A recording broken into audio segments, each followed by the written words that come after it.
Welcome to listening to stories on Kevin TV audiobook channel, Shadow Slave. Chapter 2599. The flaw in our stars. For better or for worse, they did not find such a harrowing fruit on the branches of the night garden. It was fortunate, of course, that there were no terrible abominations hiding aboard the ancient ship, but Sonny found himself facing a dilemma. The problem was that they did not find anything of note at all while exploring the wondrous dream. It was just quiet and tranquil. The rustling of leaves, the distant murmur of the waves, the gentle wind, and the falling rays of silver starlight. That was all there was to the dream of the night garden, which slumbered peacefully as its great mass sailed the tumultuous waters of the Stormsea. Perhaps it was only to be expected, considering that the being dreaming that dream was not exactly sentient, let alone sapient. At least someone is dreaming peacefully. Sonny sighed. The tree was immense, but it was not vast enough for a sovereign and a saint to miss something important. Standing on one of the lower branches, Sonny glanced at the calm surface of the distant sea below. The roots of the night garden must have extended far down. Was he going to have to dive into the depths after all? As Sonny was considering his options with a sullen face, the leaves rustled, and Jet landed softly on the weathered bark beside him. As she did, he observed something curious. The leaves, as well as the smaller branches of the night garden, seemed to bend slightly toward her, as if drawn to her tantalizing figure. If that was not the night garden playing favorites and giving its captain special treatment, then Sonny did not know what was. He might have been sulking a little because there did not seem to be a fruit anywhere here representing him. Sonny knew for a fact that he was quite delicious. Why else would countless creatures have tried to eat him? What a silly ship! Jet straightened and gave him a neutral look. Well, did you find anything?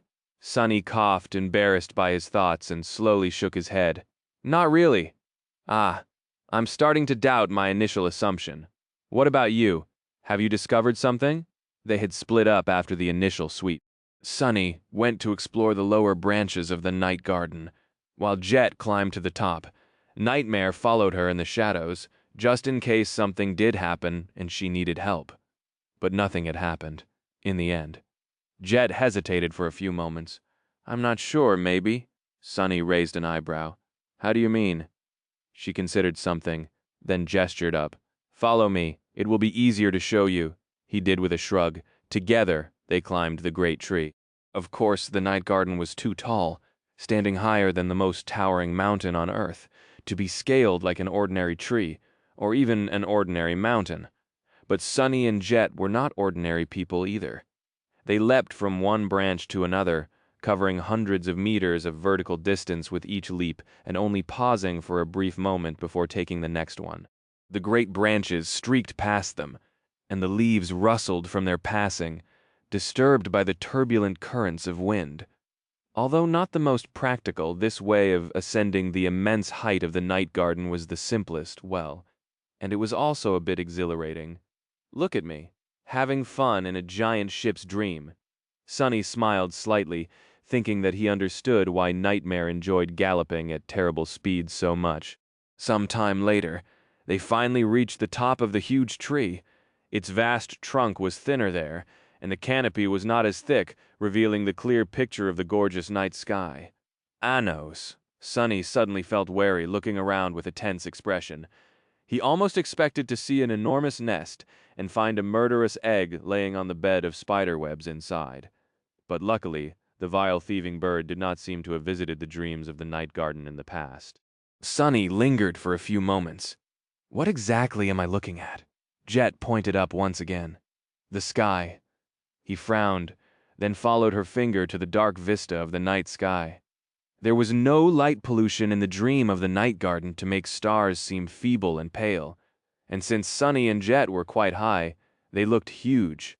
The breathtaking tapestry of silver stars stretched above the great tree, countless of them connected by long trails of cosmic fog. All together, the stars and the shimmering nebulae looked like a painting drawn by the hand of a genius artist, their vast expanse suffused with darkness, light, and mystery in equal measure. Sonny's eyes glistened. Wait, Jet shrugged. They don't look like any of the stars I have seen, and How should I put it? There's something peculiar about them. It is as if there is a pattern hidden in the constellations, although if there is, I don't know what kind. Sunny lingered for a while, the stars reflecting in his onyx eyes, and then smiled faintly. That's all right. I know what the pattern is. She looked at him in surprise. You do? Sunny nodded. Yes, it's a weave. Indeed, there was an image of a mysterious spell weave hidden in the stars of the night garden's dream. No one, except for Sunny, would have discerned the subtle order in the seemingly chaotic scattering of constellations and the trails of radiant fog blooming around them. And even then, it would have taken him a great amount of time to decipher the pattern without mind weave. But Sunny was quite an accomplished weaver by now, and he did possess mind weave, so he recognized the anchors of the celestial spell weave almost immediately after that. Tracing all its twists and turns was not that hard. The spell weave was vast and intricately complicated, endlessly elegant in its design, and daunting. It felt like something the spell would weave, but was even more refined. Despite its complexity and scale, however, it was simple, easily within the boundaries of what Sunny could replicate. Jet raised an eyebrow. A weave. Reluctantly looking away from the radiant pattern hidden in the depths of the dark sky, Sunny remained silent for a moment and then nodded. Rather, it is an image of a weave. Spell weaves are what make the memories and the echoes work. They are a form of long-lost sorcery that a select few practiced once in the ancient past. That sorcery originates from Weaver, the demon of fate, and Weaver did not create it to be used by the masses. So, unlike runic sorcery and shaping, not just anyone can master, even its basics. Jet gave him a dubious look. So, what's the use of this hidden pattern? Sunny smiled. Well, as it happens, it's quite useful, because I just happen to be the only Weaver in existence. And I haven't just mastered the basics as far as Weaver's sorcery goes. I am quite the master. Looking at the starlit sky once again, he said in a subdued tone, What I'm trying to say is that I can use this pattern as a blueprint to create some kind of spell. There was the question of whether he should, of course, blindly giving shape to a mysterious spell hidden in the dreams of a living ship was not exactly a wise course of action. It smelled of recklessness, rather. But who was he kidding? Sunny had come to the night garden to find a clue leading to a fragment of Weaver's lineage, and now he found the blueprint of a spell weave conveniently hidden on the ship's dreams. One had to be a fool not to realize that this spell had been left here by Weaver to give his future heir a sign. Jet frowned. And what will that spell do? Sunny looked at her and grinned. There is only one way to find out, is there? In the end, it took Sunny a few days to complete the mysterious spell weave. He had secluded himself in Jet's garden and dedicated himself fully to weaving, meticulously recreating the vast intricacy of the pattern Weaver had hidden in the starlit sky. He used strings of shadow essence to shape the strings, and the soul shards of sea monsters, Jet and Nightmare hunted for him to form the anchors of the complicated pattern. Since the weave needed a vessel to exist, at least as far as Sunny was concerned, he used a long branch from one of the sacred trees Jet had transplanted into her garden, which he fashioned into a staff. All of them were children of the tree growing on the chainbreaker and quite young, but their wood was resilient and possessed mystical qualities needed to contain a powerful enchantment. When the weave was complete, Sunny and Jet looked at the simple wooden staff he was holding with complicated expressions.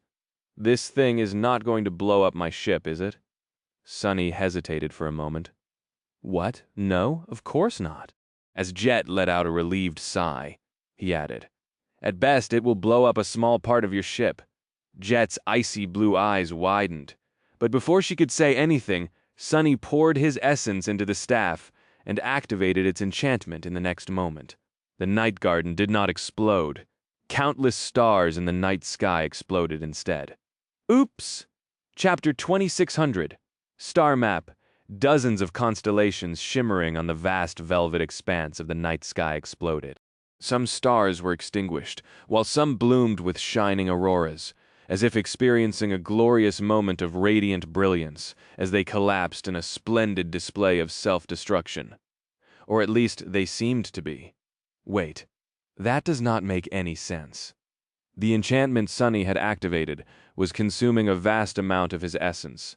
But still, he was not powerful enough to extinguish countless stars. Even if he was, nothing would have changed in the night sky. The stars scattered across its dark expanse were unfathomably far away. After all, their light took years to travel across the vast emptiness of space. At least that was how things worked in the waking world. Of course, it was theoretically possible that the spell left behind by Weaver had reached through time and destroyed these stars at various points in the distant past, so that the spectacle of their passing became visible all at once just now. But that seemed like too much effort, even for the treacherous demon of fate, especially since there seemed to be no obvious result, beneficial or otherwise, to the strange change in the night sky. It was pretty to look at, but beyond that, nothing seemed to be happening. "Sonny, what the hell did you do?" He lingered for a few moments, studying the strange pattern of the vanished and blazing stars, then cleared his throat. "I am not entirely sure. I just activated the enchantment." Far below, on the decks of the night garden, people were gathering and gesturing at the sky, surprised by the beautiful sight. They seemed to be enjoying the unexpected spectacle quite a bit. Sonny looked at the wooden staff in his hand, feeling it consume his essence continuously. He would not have been able to sustain this mysterious enchantment for a long time as a saint, but now that he was a supreme, it was of no consequence. More essence poured into his soul, replenishing his reserves almost instantly. The enchantment does not seem to be perilous. At the same time, I have no idea what its purpose is. How mysterious. Jet sighed, then looked at the shimmering night sky with a thoughtful expression. She contemplated its dark depths for a while, then said in a hesitant tone, "Well, whatever its purpose is, it must be connected to the Stormsea." Sonny raised an eyebrow. "In what way?" Jet looked at him with a neutral expression. "You don't know much about where we are, do you?" When Sonny responded, his tone was a little offended. "I know quite a lot, actually. It's just that most of my knowledge about the Stormsea is theoretical, since I consciously tried to stay as far away from this place as possible. Nothing good ever happens when I am near large bodies of water, and since this one is the largest and most terrifying of them all, you can imagine my reluctance to get entangled with it." Rin manned. He gave her an indignant stare and thought back to what he knew about the Stormsea. After a short pause, Sonny added, "Do you mean that it has to do with navigation?" Jet nodded, yes. The Stormsea is not like any other place in the dream realm. It's quite treacherous, as far as navigating its waters goes, and I don't mean because of the terrible abominations, the harrowing storms, and the thick mist that tends to obscure everything for days or even weeks on end. She sighed. Rather, space itself behaves strangely in the Stormsea. Nothing ever stays in the same place for long here, and things tend to shift around in relation to each other. You might sail in a straight line for a week and end up in the same spot you began from. That is the best-case scenario. You might also plot a course to a safe harbor, but end up in previously unexplored waters that teem with all kinds of ghastly nightmare creatures and unimaginable horrors. That happens far more frequently. Jet looked at the starlit sky. That is why Nightwalkers are so important. Sonny knew that the Nightwalkers, a title given to certain members of the House of Night in honor of its founder, were able to guide ships through the mists of the Stormsea. In fact, they did the same for mundane ships in the Indian Ocean and were generally good at finding their way around. That was not surprising, considering that they had inherited the lineage of Storm God, who was also known as the goddess of the black skies, the goddess of depths, oceans, darkness, stars, travel, and guidance, and disaster. In any case, he knew that the ability to navigate the sea by stars was one of the inherent abilities of many members of the House of Night. The skies above the Stormsea were not mundane either. They were as mystical and treacherous as the misty waters below, so not just anyone could observe them to plot a reliable course. And since the mysterious enchantment Weaver had left behind seemed to have changed the geography of the night sky. "Do you think that this staff shows a path to somewhere?" That was the most reasonable conclusion he could make. Weaver had left an image of a strange spellweave in the skies that the night garden dreamed about. Once realized, this spellweave altered the real sky, making it seem as if some stars had been extinguished, while some burned brighter. The stars were the only way to navigate the Stormsea, and therefore the beautiful spectacle above them could be a map of sorts. Sonny had no idea where that map led to, but he was pretty sure that the fragment of Weaver's lineage he was searching for would be there, in that mysterious place. Jet lingered for a while, then shrugged. Actually, I can navigate the Stormsea as well, somewhat. That is one of the privileges granted to the captain of the Night Garden. But I'm not very experienced in reading the stars yet, so I can't really tell if this enchantment shows a path to somewhere. She looked at him, then smiled slightly. However, I know a few people who can. Chapter 2601, Night Guides. Soon enough, Sonny found himself hiding in the shadows of a spacious chamber on one of the upper floors of the mainmast pagoda, not far below Jet's private garden. Jet herself was leaning back on a chair, looking out the window with a relaxed expression on her pale, radiant face. There was a knock on the door, and a few moments later it opened, revealing a few familiar faces. Neve, Bloodwave, and Aether, the last saints of the fallen House of Knights. Sonny did not know the last one personally, but he had heard a lot of good things about the outstanding young man, who used to be the most promising scion of a great clan once. Well, technically speaking, Saint Aether wasn't that young anymore. If he was considered young, then so was Sonny, and Sonny did not feel like a young man at all. If anything, he felt ancient. He felt way too old to be dealing with all this crap. I suddenly feel for the captain of the Homicide Division back in Mirage City. His questionable relationship with age was probably the consequence of living 7 lives at the same time, and containing a legion of dead shadows in his soul, that, and the countless forgotten years he had spent in the tomb of Ariel. In any case, the House of Night had been absorbed into the government and was now a part of its forces. So, these 3 proud legacy saints were Jet's subordinates, which was a good thing, considering that they were the best candidates to solve the riddle that Weaver had left in the night sky. There were other surviving members of the House of Night bearing the title of Nightwalkers, but none were as powerful and knowledgeable as these 3. Jet smiled. "Gentlemen, please, have a seat." They must have witnessed the celestial conflagration that had happened earlier, so there was little point in postponing the discussion. Sonny barely suppressed his curiosity, but before Jet could broach the topic, Bloodwave asked in a grim tone, "Is it true, Soul Reaper?" She glanced at him and raised an eyebrow. "What exactly are you talking about?" The 3 saints looked at each other. Eventually it was Knave who spoke, his voice just as concerned as his uncle's.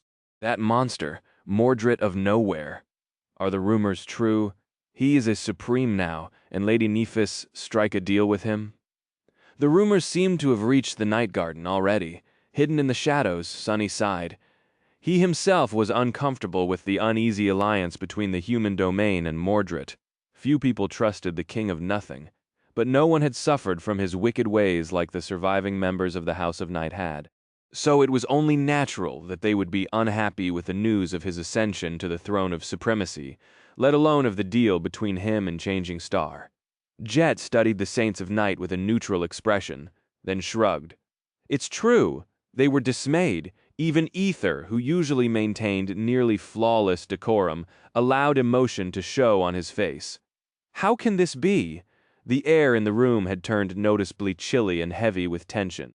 Jet let out a long sigh, then looked at them with a dark expression. "Why? What did you want her to do?" She leaned back and crossed her legs.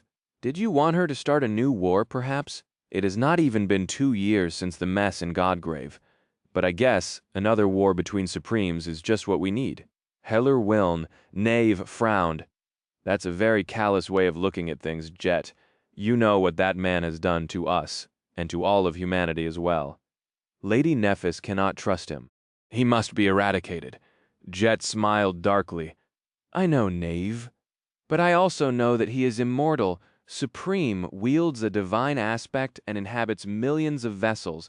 Who is going to eradicate him? You, me, or do you want Nephis to kill him somehow while we cheer her on from the sidelines?" Knave gritted his teeth, unable to find an answer. In that silence, Bloodwave murmured in his deep voice, "Is that such a big deal, though? She killed 2 Supremes before, and seemingly without much trouble." It was obvious he was simply venting, so no one took his words seriously. Sonny was a bit hurt, though. Hey, sure, from the sidelines, it must have looked like Nephis finished him off easily, but even if the whole thing had been an act, he still had his pride. Should I have resisted a bit more before being cut down? Sonny shook his head, then assumed a tangible form. Actually, she only killed one Supreme. Walking out from the shadows, he offered the Saints of Night a smile and sat down near Jet. Noticing their confusion, he then realized that they probably had no idea who he was. Oh, awkward. After all, very few people had known Master Sunless, and most of them had only seen him from afar on a calamitous battlefield. Well, apart from the regulars of the Eye Candy Cafe, the Radiant Emporium. The Radiant Emporium Cafe.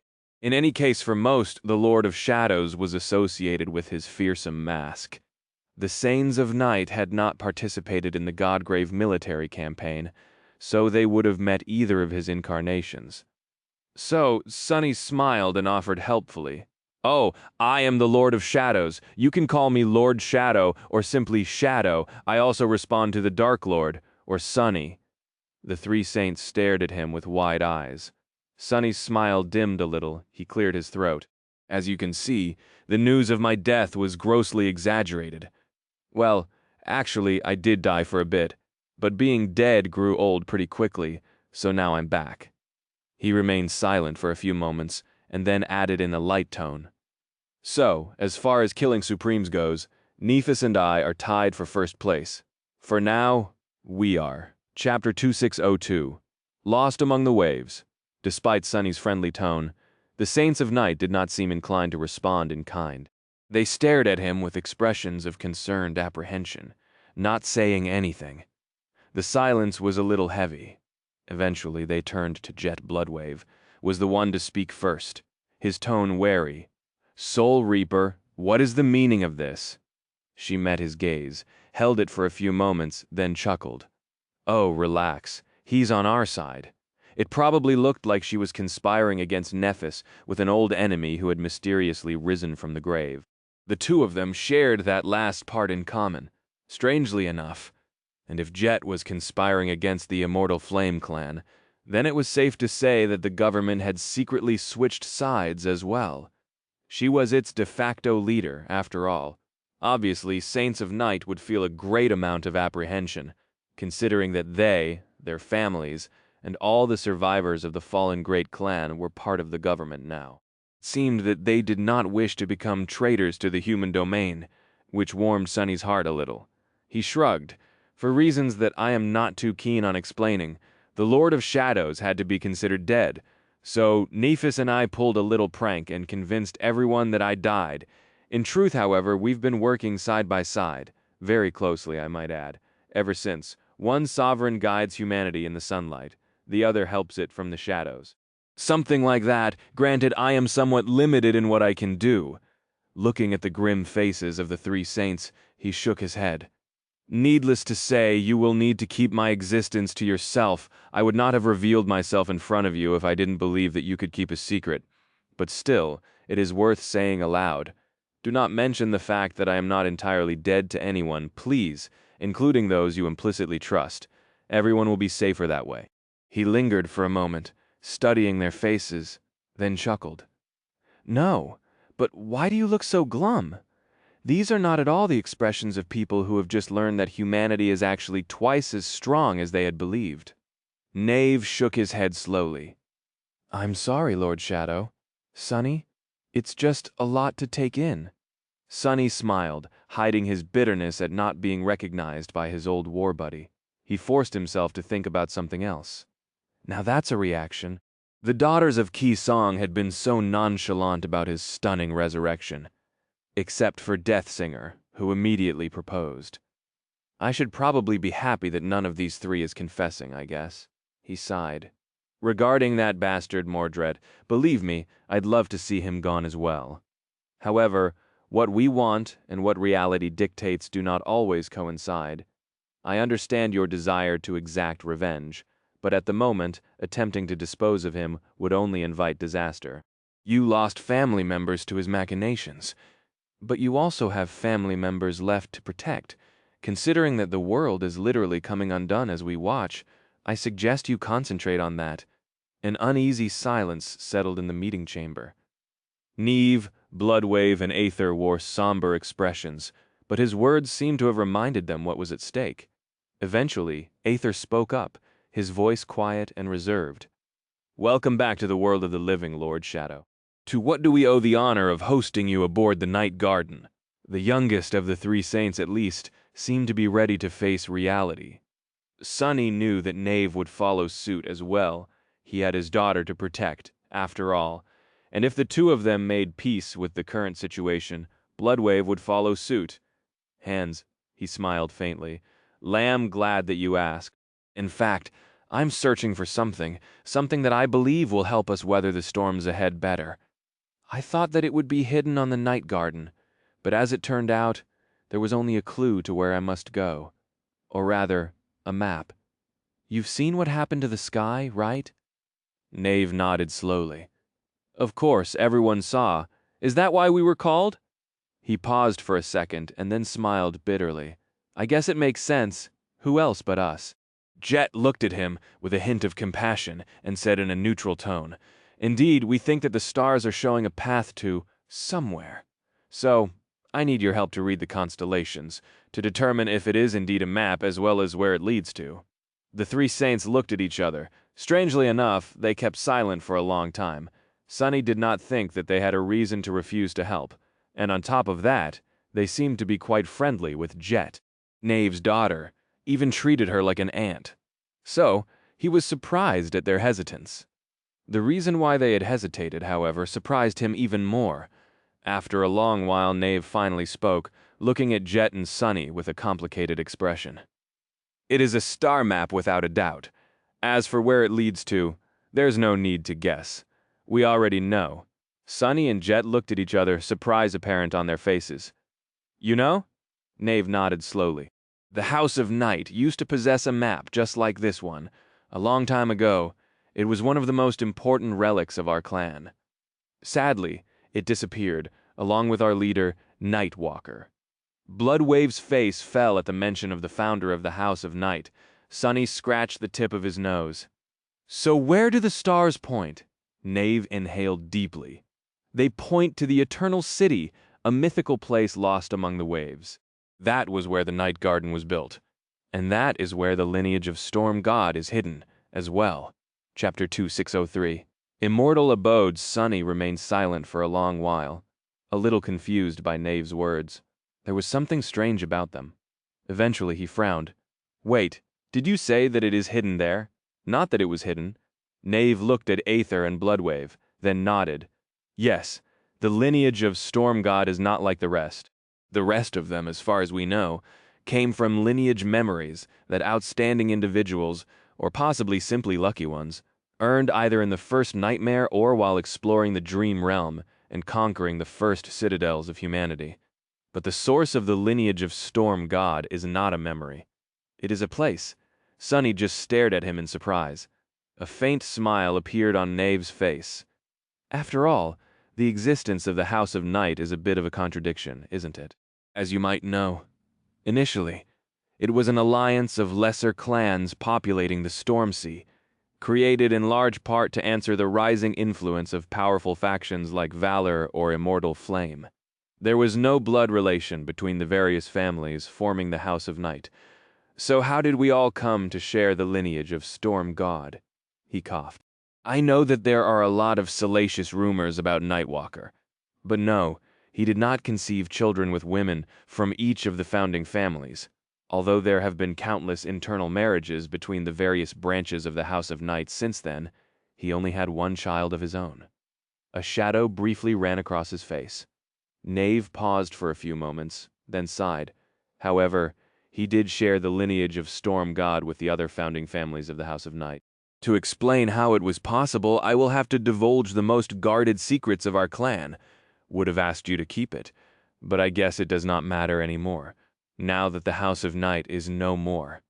Bloodwave grimaced at his words, but did not say anything. Aether, meanwhile, looked away with a wistful expression. Jet shook her head. "The House of Night might not be an independent force anymore, but it still exists. Don't sell yourself short." Knave offered her a brief smile. Thank you for saying that. In any case, the House of Night and the Eternal City are inseparably intertwined, because that was where our clan was born.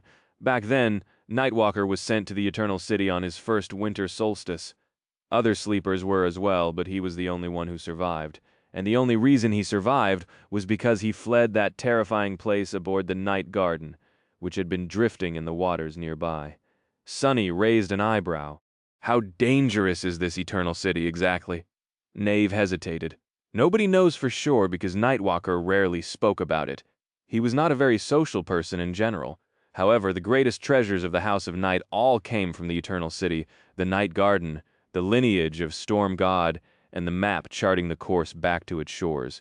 He paused for a moment and then looked at the stars beyond the window. As far as we know, the Eternal City used to be an immortal abode, a utopia that death could not reach, where enlightened beings lived in peace and prosperity for many years, reborn anew every time their bodies and souls grew frail with age. It was also a place where weary deities came to rest. That was a long time ago, though nobody really knows what hides in the depths of the Eternal City today. Even Nightwalker himself only saw a few areas on its outer edges. The piers, the wharf, and the lighthouse. Sunny studied him with a curious expression.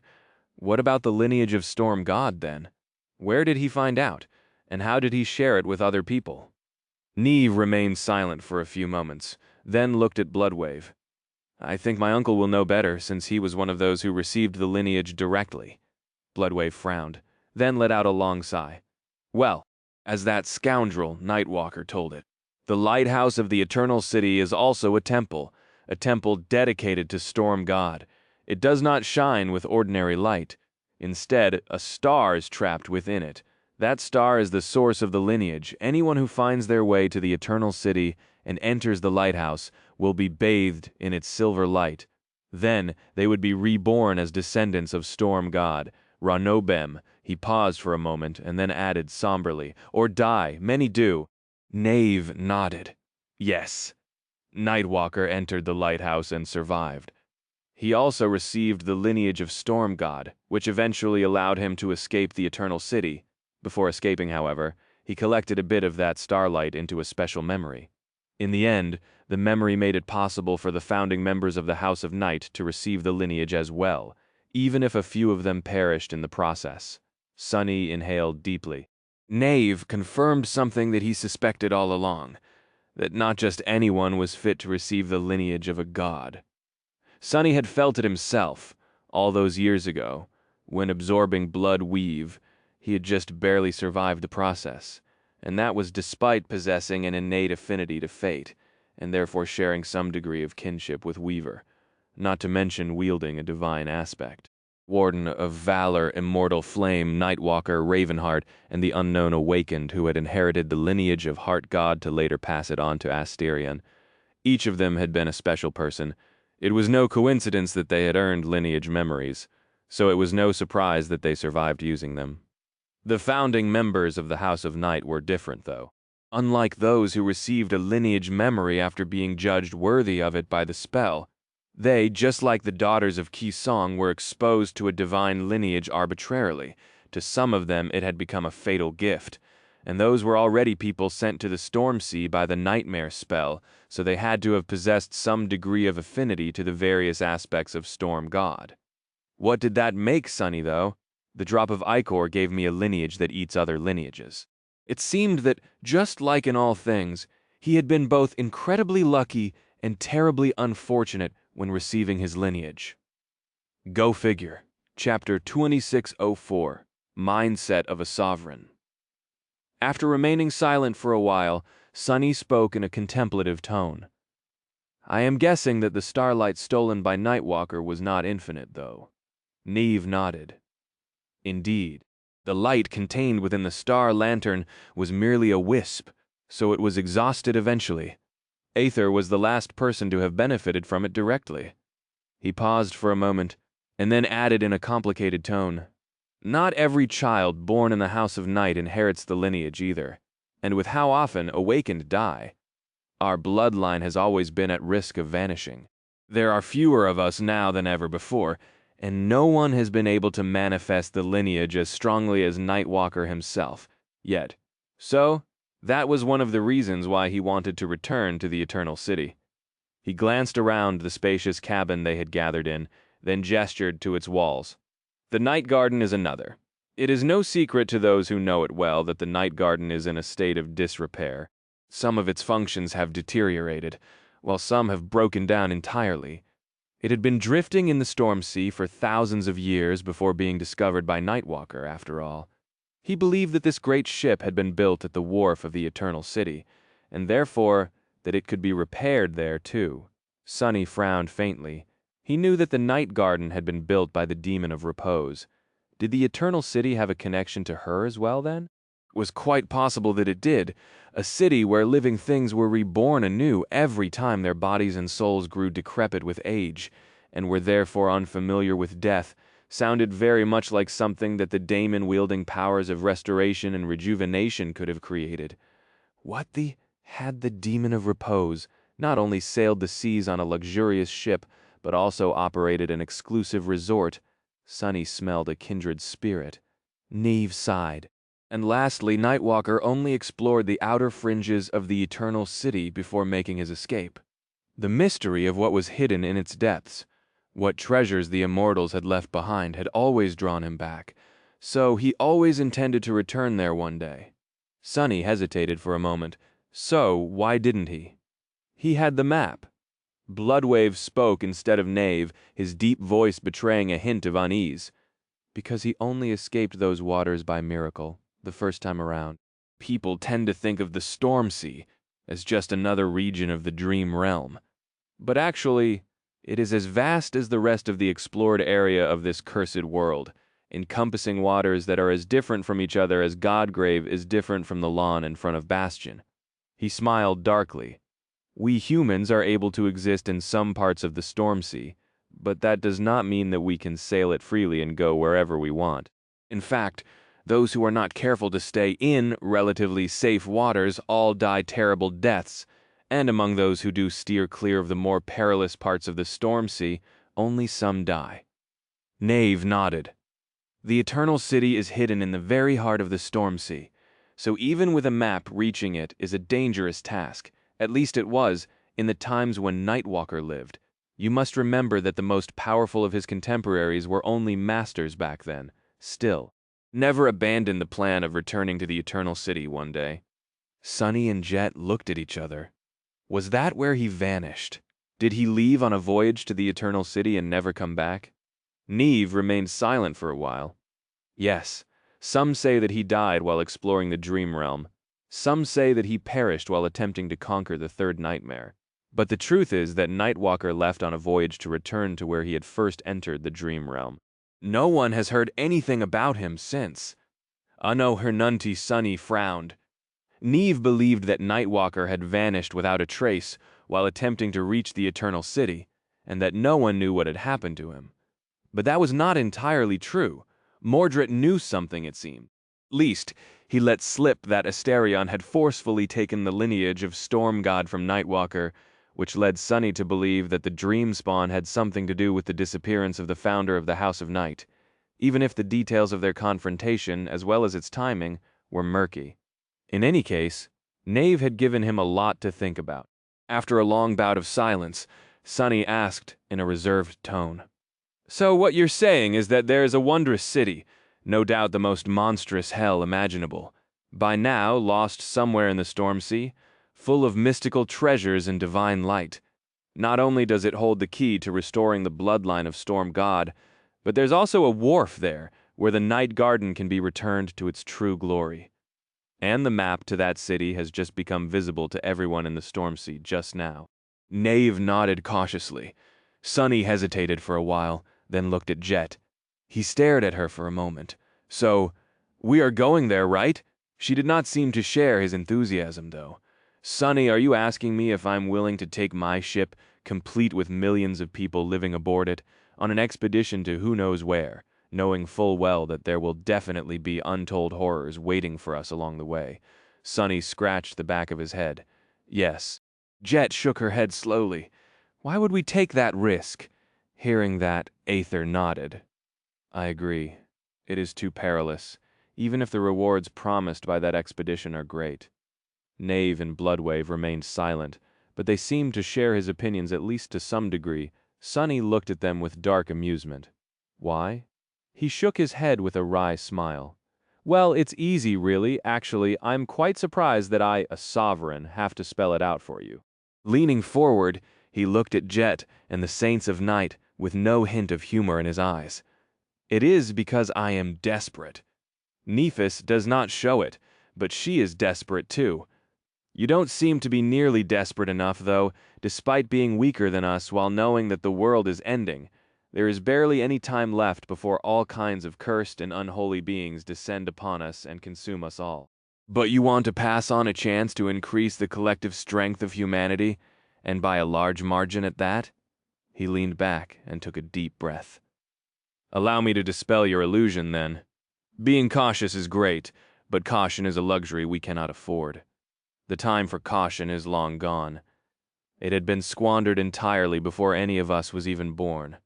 Our only inheritance is necessity, and necessity dictates that we must take risks, whether we like it or not. Jet stared at him for a long while, her icy blue eyes betraying no emotion. Eventually she sighed. Is that the mindset of a sovereign? Sonny smiled. Being desperate? Oh, it is. No one becomes supreme by living a good life. Believe me, I am the most honest person in the world, after all. 2 worlds, even. Chapter 2605, Risk and Reward. Sonny meant what he had said to Jet and the Saints of Night. Their situation was indeed desperate. The end of days was swiftly approaching, and the fate of humanity was woefully undecided.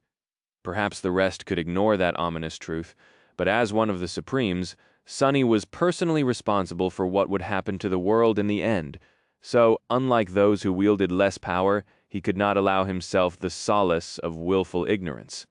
Things would have been easier if I could. He missed the time when all he worried about was making enough credits to fill his belly and live a lavish life. Well, that and surviving another day in a world where everything seemed both unfathomably powerful and hell-bent on killing him. Somehow, in any case, Sonny could not allow himself excessive caution. That said, he was not suggesting that they had no room for caution at all. He had merely pointed out that their choices were limited, and that erring on the side of caution when calculating risk and reward was a luxury they could not afford. Sonny was not advocating for complete recklessness, though. He had valid reasons to believe that an expedition to the Eternal City would be successful, or, at the very least, not end in disaster. There were several factors mitigating the risk of following the star map. First and foremost, there was the Night Garden itself.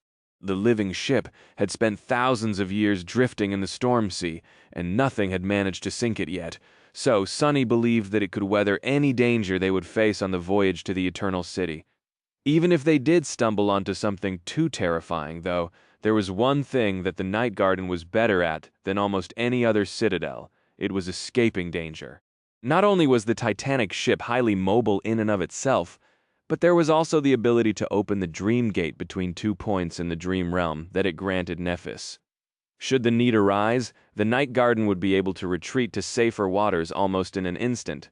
That way, the safety of its passengers could be ensured. Sonny did not want to risk millions of lives, after all. He would not have suggested taking the Night Garden into perilous waters if he was not reasonably certain that they would have a reliable way to protect its passengers. And lastly, there was the fact that Nightwalker had escaped the Eternal City once. Not only that, but he had managed to escape it as a sleeper. Now, an army of seasoned awakened warriors would be heading there, led by 3 saints of the House of Night and Soul Reaper Jet herself. Most importantly of all, there was Sonny. And Sonny alone was the equivalent of having 7 sovereigns, a cohort of supreme shadows, and a vast army of undying shades guarding the Night Garden on its journey. If that was enough to reap the rewards of the Eternal City, then what was? And those rewards promised to be bountiful indeed, for Sonny, for the Night Garden, and for humanity at large. So, he judged that the risk presented by the expedition to the Eternal City was more than worth it. Of course, Sonny was not going to make that decision unilaterally. In truth, He did not really need the night garden to follow the map left behind by Weaver. He just needed someone capable of reading it to accompany him. It was just that the Eternal City offered an opportunity to strengthen the living ship as well. If not for that, Sunny would have preferred to venture into the misty waters alone. Regardless, Jet and Sunny needed to consult Nephis and Cassie before deciding whether to take the night garden into the depths of the Stormsea. Preparations for a lengthy voyage also had to be made, so a few days passed in discussions and strategic meetings. Nephis was busy beyond belief, too. Cassie and she were still dealing with the fallout from Mordred's unexpected rise to the throne of supremacy. There was the public reaction to deal with, but also the King of Nothing himself. He and his countless vessels had to be allowed passage to the Hollow Mountains, and someone had to make sure that things did not go awry in the process. So, after many years, Mordred had returned to the Chained Isles. There, the members of the White Feather clan escorted him and Nephis to the northern edges of the region, where the Night Temple had once stood. A new crossing was built to breach the wide divide between the floating islands and the misty slopes of the Hollow Mountains, which Mordred then used to leave the territory of the human domain behind and claim ownership of his own. At the same time, the eastern quadrant had to be salvaged now that the Skinwalker was gone. Troops had to be transported to other flashpoints. And on top of that, powerful nightmare creatures stirred in the death zones south of Godgrave. So Nephis and the Fire Keepers were in the process of preparing for a military expedition as well. In the end, it was decided that the expedition to the Eternal City had to happen. While the preparations were being made, Sunny pulled the Shadow Legion back from the depths of the burned forest. He wanted to consolidate his position on its southern outskirts and secure his new citadel in case of a potential attack. But more than that, he wanted his army to be free and ready to be deployed on the shores of the Eternal City, if need be. The same went for his other incarnations. After experiencing 2 deadly adventures while not having access to his full power, Sunny was dead set on meeting the dangers of the Eternal City, armed to the teeth.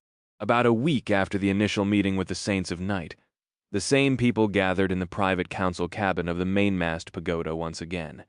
This time they had more practical issues to discuss. How bad will this particular adventure turn out, I wonder? Chapter 2607. Naval Engagement several weeks later. The battered night garden flew across the waves as the sea foamed and boiled around it. Space was unpredictable in the Stormsea, and time was unpredictable as well. Day was sometimes so short that it could be missed in the blink of an eye, while night often overstated its welcome. Most of the time, however, the vast expanse of undulating water was shrouded in twilight, with pale stars shimmering in the distant sky. At the moment, though, the Stormsea was bathed in sunlight, with not a cloud in sight. There was no wind, no storm was coming to unleash its fury on the night garden. Despite that, the sea was turbulent and eerie, the water foaming as it seethed and roiled all around the living ship, as far as the eye could see. There were terrifying scars marring the hull of the night garden, slow to heal despite the ancient vessel's startling ability to mend itself. The civilians were safely sheltered below the main deck and remained in the sprawling vertical city hidden there while martial law was in effect, so only awakened soldiers and ascended officers were in sight.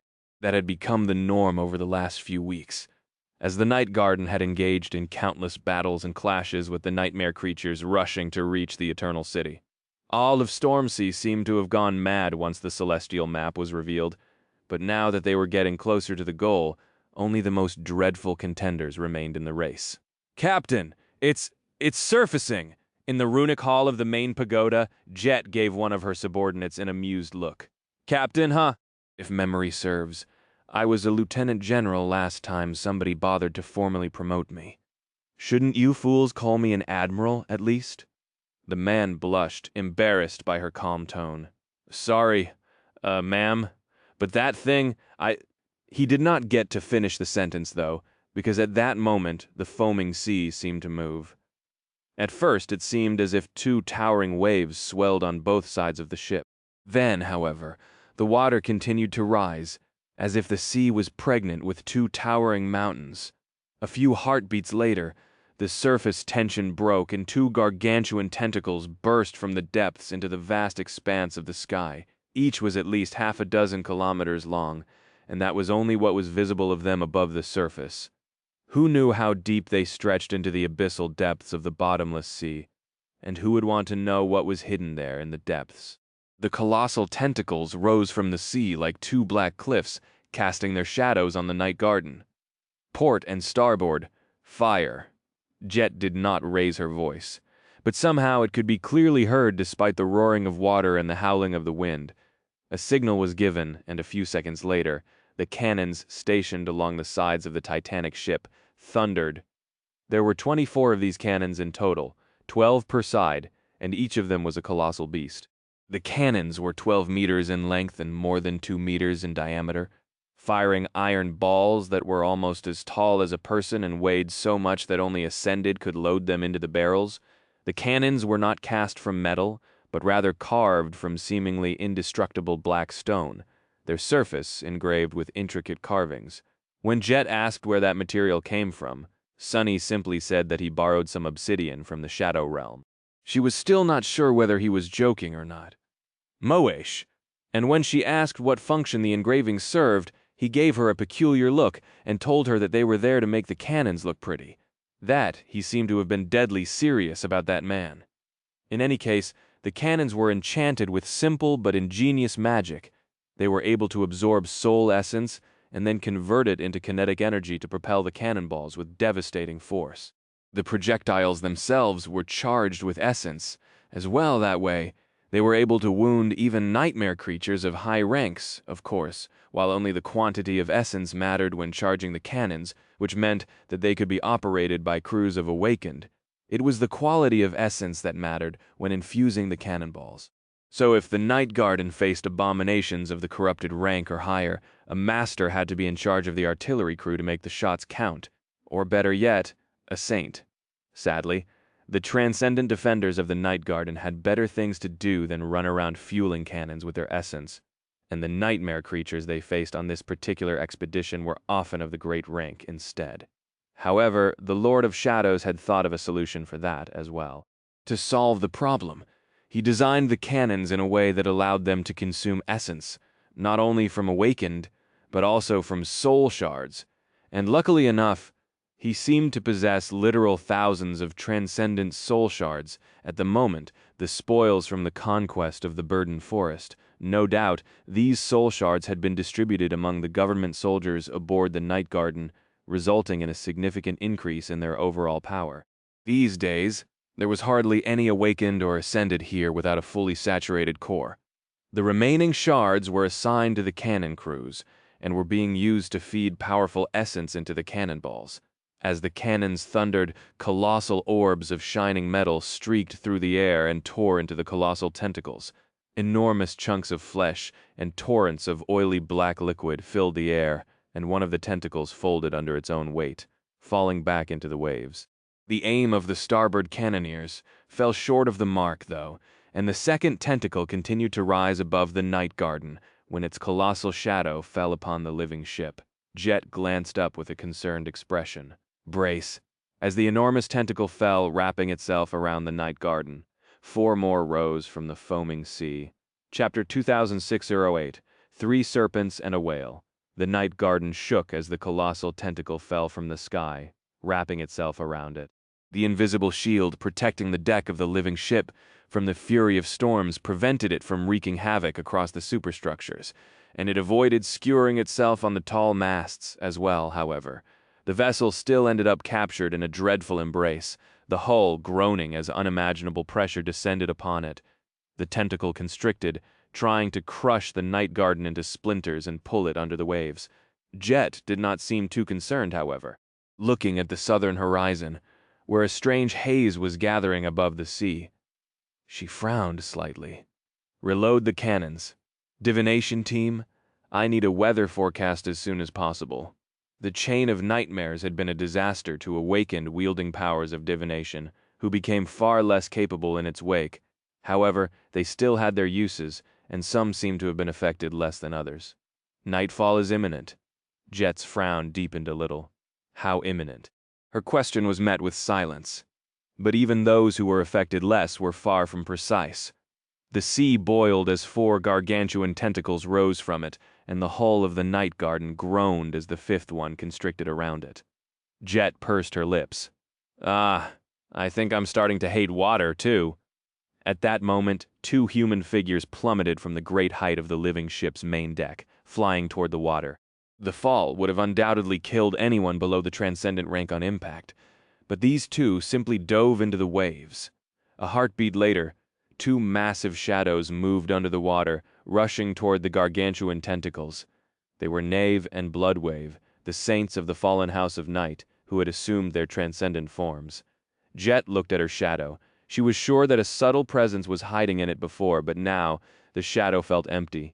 The Sovereign of Death seemed to have departed to join the battle as well. There below the waves he could unleash his power without being seen. So Jet shuddered to imagine the horror of what would happen in the depths before too long. She glanced south. There, far away, the mist was gathering. Far below the night garden in the murky depths, Sunny was hidden in Knave's shadow. The water was boiling around them, and the gargantuan shapes of the black tentacles rose from the vast darkness below like long stalks of some abyssal flower, twisting and swaying as they stretched toward the surface. Bloodwave had assumed the shape of a grotesque killer whale, his giant body moving through the water with chilling ferocity. The enormous blue eyes of the great predator suddenly ignited with an ominous red glow. In the next moment, the sea around them was painted in hues of crimson, and the frightening presence of the oldest surviving Saint of Night became even more daunting. Ev. Mex as much as the shape of Bloodwave was enormous. However, Knave almost dwarfed him. Having turned into a colossal sea serpent, he rushed toward a different tentacle with terrifying speed. It was not just that, the serpent was swift, rather, water itself parted to let him pass, and flowed in the direction he chose, supporting his feral charge, due to his transcendent form, and the nature of his aspect. Neve reminded Sunny of the Serpent King sometimes. There were a lot of similarities between their transformations, but there were subtle differences as well. Sunny had not noticed it before, but now that he had observed Knave closer, he realized that the gorgeous scales of his transcendent form were actually formed from glacial ice. In fact, he suspected that Neve's entire transcendent form was made not from flesh, but from various shapes of altered and finely controlled water. So, in a sense, the gorgeous sea serpent was not a ferocious beast. Instead, it was a hydraulic death machine in the form of a mystical aquatic monster. Did not make Knave any less fearsome, though just as his maw opened, glistening with a palisade of razor-sharp icy fangs, Sunny judged that they were deep enough for his arrival to remain unnoticed. He allowed himself to slide off Knave's azure scales and then summoned a torrent of shadows from the shadow lantern. In the next moment, a gargantuan serpent forged from onyx and darkness roared under the vast mass of restless water, making the sea ripple and boil. His tenebrous form far surpassed that of both Knave and Bloodwave in size, casting a shadow so deep that it felt darker than the lightless expanse of the abyssal depths, and in that shape, stirred, as Sunny tore through the mass of water in the shell of the onyx serpent, Soul Serpent separated from him and rushed the other way, moving with chilling grace in the crimson darkness of the Stormsea, snakes everywhere. Sunny felt a hint of vicious glee as he, Serpent, Knave, and Bloodwave each tore into one of the gargantuan tentacles. The distressing violence of it all was simply beyond comprehension. The water-boiled rivers of oily black blood spilled into its depths. Grotesque pieces of shredded flesh slowly sank into the darkness, and annihilating shock waves rolled through the water, causing towering waves somewhere far above. Well, naturally, the violence was harrowing. There were 2 transcendent descendants of Storm God and 2 supreme titans assaulting the unknown horror of the depths. After all, it was difficult to imagine a calamity on a larger scale than that. The twisting tentacles were too gargantuan and tough to be torn apart, though even Sunny, with the prodigious size of his shell, could not bite one in 2. Far from it. So instead he tore into his target, shredding it and ripping huge chunks of flesh out. as black blood clouded the water around him, slowly melting the impregnable barrier of the jade mantle. He felt the tentacle weaken. The goal was to deal enough damage to make it collapse under its own weight. If enough muscle tissue was torn and shredded, the horror of the depths would not be able to control the tentacle anymore, and would therefore be forced to pull it back into the abyssal depths. The problem with that, however, was that it wasn't easy to continuously attack the same spot on the swaying, twisting tentacle. And if they were not careful, they would be caught and crushed by the thing they were meant to hurt. Sunny, Serpent, and the Saints of Night were managing fine, though after all it was not the first time the Night Garden was attacked by this particular horror. They had battled it several times before, and each time they managed to drive it back. The soldiers aboard the living ship had even given the terrifying depth dweller a nickname, calling it Old Tom Sunny. Was not sure about the naming sense personally. He could have undoubtedly come up with something far superior, but it did not really matter what the terrifying dweller of the depths was called. Today, Sunny wanted to accomplish something more than simply repelling Old Tom back into the depths from which it had come from. As each of the 4 shredded tentacles retreated into the dark depths, he let out a low growl, and then followed them down into the abyss. Knave, Bloodwave, and Serpent did as well. Soon, all light disappeared from the vast expanse of cold water around them, and they found themselves in utter darkness. Chapter 2609, Deadly Racers. Back on the surface, the 4 tentacles plummeted into the water and disappeared from view. The 5th, meanwhile, was still straining to crush the Night Garden in its awful embrace. The living ship refused to shatter, though. Instead, at the points where the gigantic tentacle was wrapped around its hull, Old Tom's flesh seemed to boil, and torrents of oily blood flowed down the surface of the weathered wood, painting it black. But soon enough, the coating of black blood was absorbed into the Night Garden as well, and it regained its original color. The titanic struggle continued for some time. And then, the dark tentacle shuddered. It tried to extricate itself from the living ship, but the hull of the Night Garden would not let it go. In an eerie change of pace, the previous situation seemed to have been reversed. Instead of trying to crush the ancient vessel, the immense tentacle was now straining in an attempt to escape. Slowly, the revolting flesh of the mysterious horror ripped, and finally the tentacle tore itself free of the wooden hull, not without leaving enormous chunks of flesh behind, though with all its underside skinned and stripped of a layer of flesh. The tentacle whipped into the air, raining black blood upon the sea. Convulsing, it then retreated into the surging waves and disappeared from view. A new scar was added to the hull of the Night Garden, with pieces of the gigantic tentacle slowly sinking into the surface of the living wood. The ancient vessel was going to consume Old Tom's flesh like it had that of countless nightmare creatures before, and use these nutrients to mend whatever damage the horror of the depths dealt. It granted, the previous scars left on the hull of the Night Garden by Old Tom were slow to heal, still marring its surface. Another tentacle was already rising from the foaming water, but despite that, Jet let out a relieved sigh. Old Tom was one of the most persistent contenders in the race to the Eternal City. Countless of the abominations they had clashed with during this dangerous voyage had already perished, either slain by humans or torn apart by fellow nightmare creatures, but this harrowing creature continued to follow the Night Garden like a curse, attacking it from the depths from time to time. Hopefully the Lord of Shadows and the Saints of Night would destroy it today, or if not, then at least gather information about what Old Tom actually was. No one had seen the source of the terrifying tentacles since it was hidden too deep. The horror of the depths was not what Jet was worried about, though. The mist is coming. Cursing quietly, she looked south. There, the eerie haze had already turned into a rolling wall of ghostly mist. Cold winds suddenly assaulted the Night Garden, and the wall of mist moved across the surface of the water, slowly devouring the world. Jet studied it with a tense expression, and so did everyone else in the runic hall far below, on the main deck. The soldiers charging the cannons stopped as well, watching the approaching mist with pale faces. Will it come? As if to answer Jet's question, a massive shadow moved in the mist. A dead silence enveloped the Night Garden as everyone looked south, with wary expressions. Then, the silhouette of an eerie ship slowly revealed itself in the fog.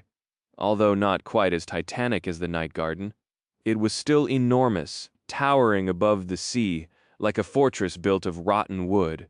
Its tattered sails swayed slowly in the ghostly winds, and an eerie glow emanated from its broken, deserted deck. The ship looked almost translucent, as if it was there and not there at the same time. Moved at the edge of the rolling wall of mist, looking like it was guiding it. "Dutchman! It's the Dutchman!" Just then, the ghostly shapes of smaller vessels revealed themselves from the veil of fog, being drawn by the same ethereal winds that carried the Dutchman. That was what the soldiers had named the flagship of the ghostly fleet. Jet wasn't sure what an old tale from before the dark times had to do with abominable nightmare creatures of the Stormsea, but the nickname stuck. Diviners. Nightfall within half an hour. Ma'am? Jet closed her eyes for a moment. "Half an hour, huh? Half an hour was a long, long time. Move the starboard cannons to port. Pull the awakened soldiers below deck. Send all ascended officers to the battlements. Summon every echo we have."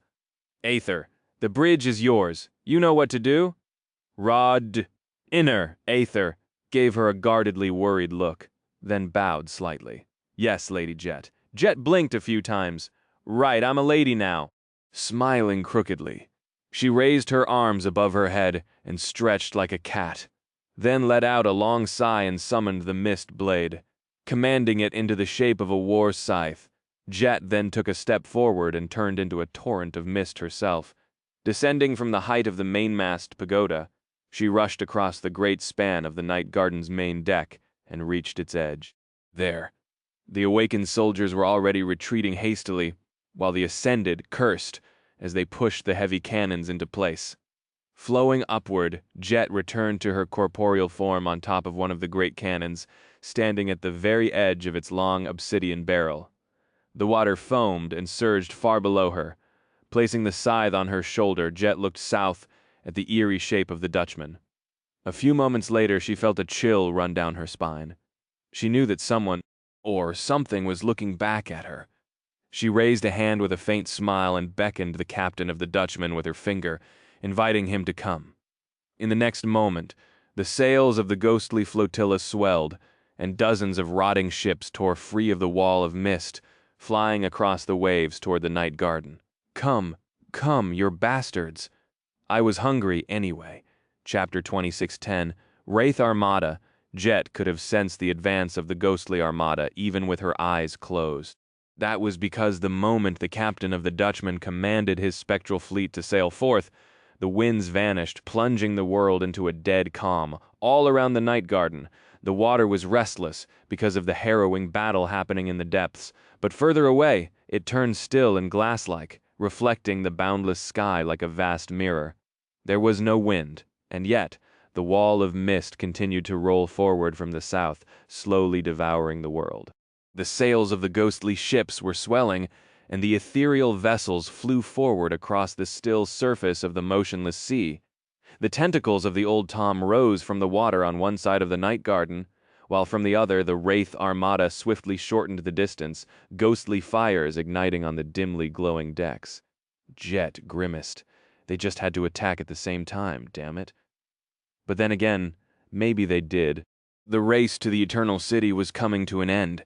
After all, they were no more than a day or two away from reaching the finish line. Countless contenders had perished along the way, and only the strongest ones remained.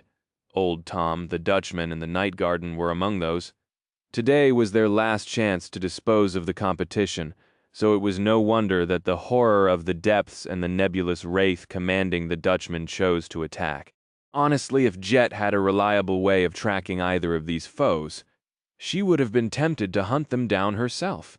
She and the Lord of Shadows had already eradicated more than a few rival contenders that way, leaving the waters of the Stormsea red with blood.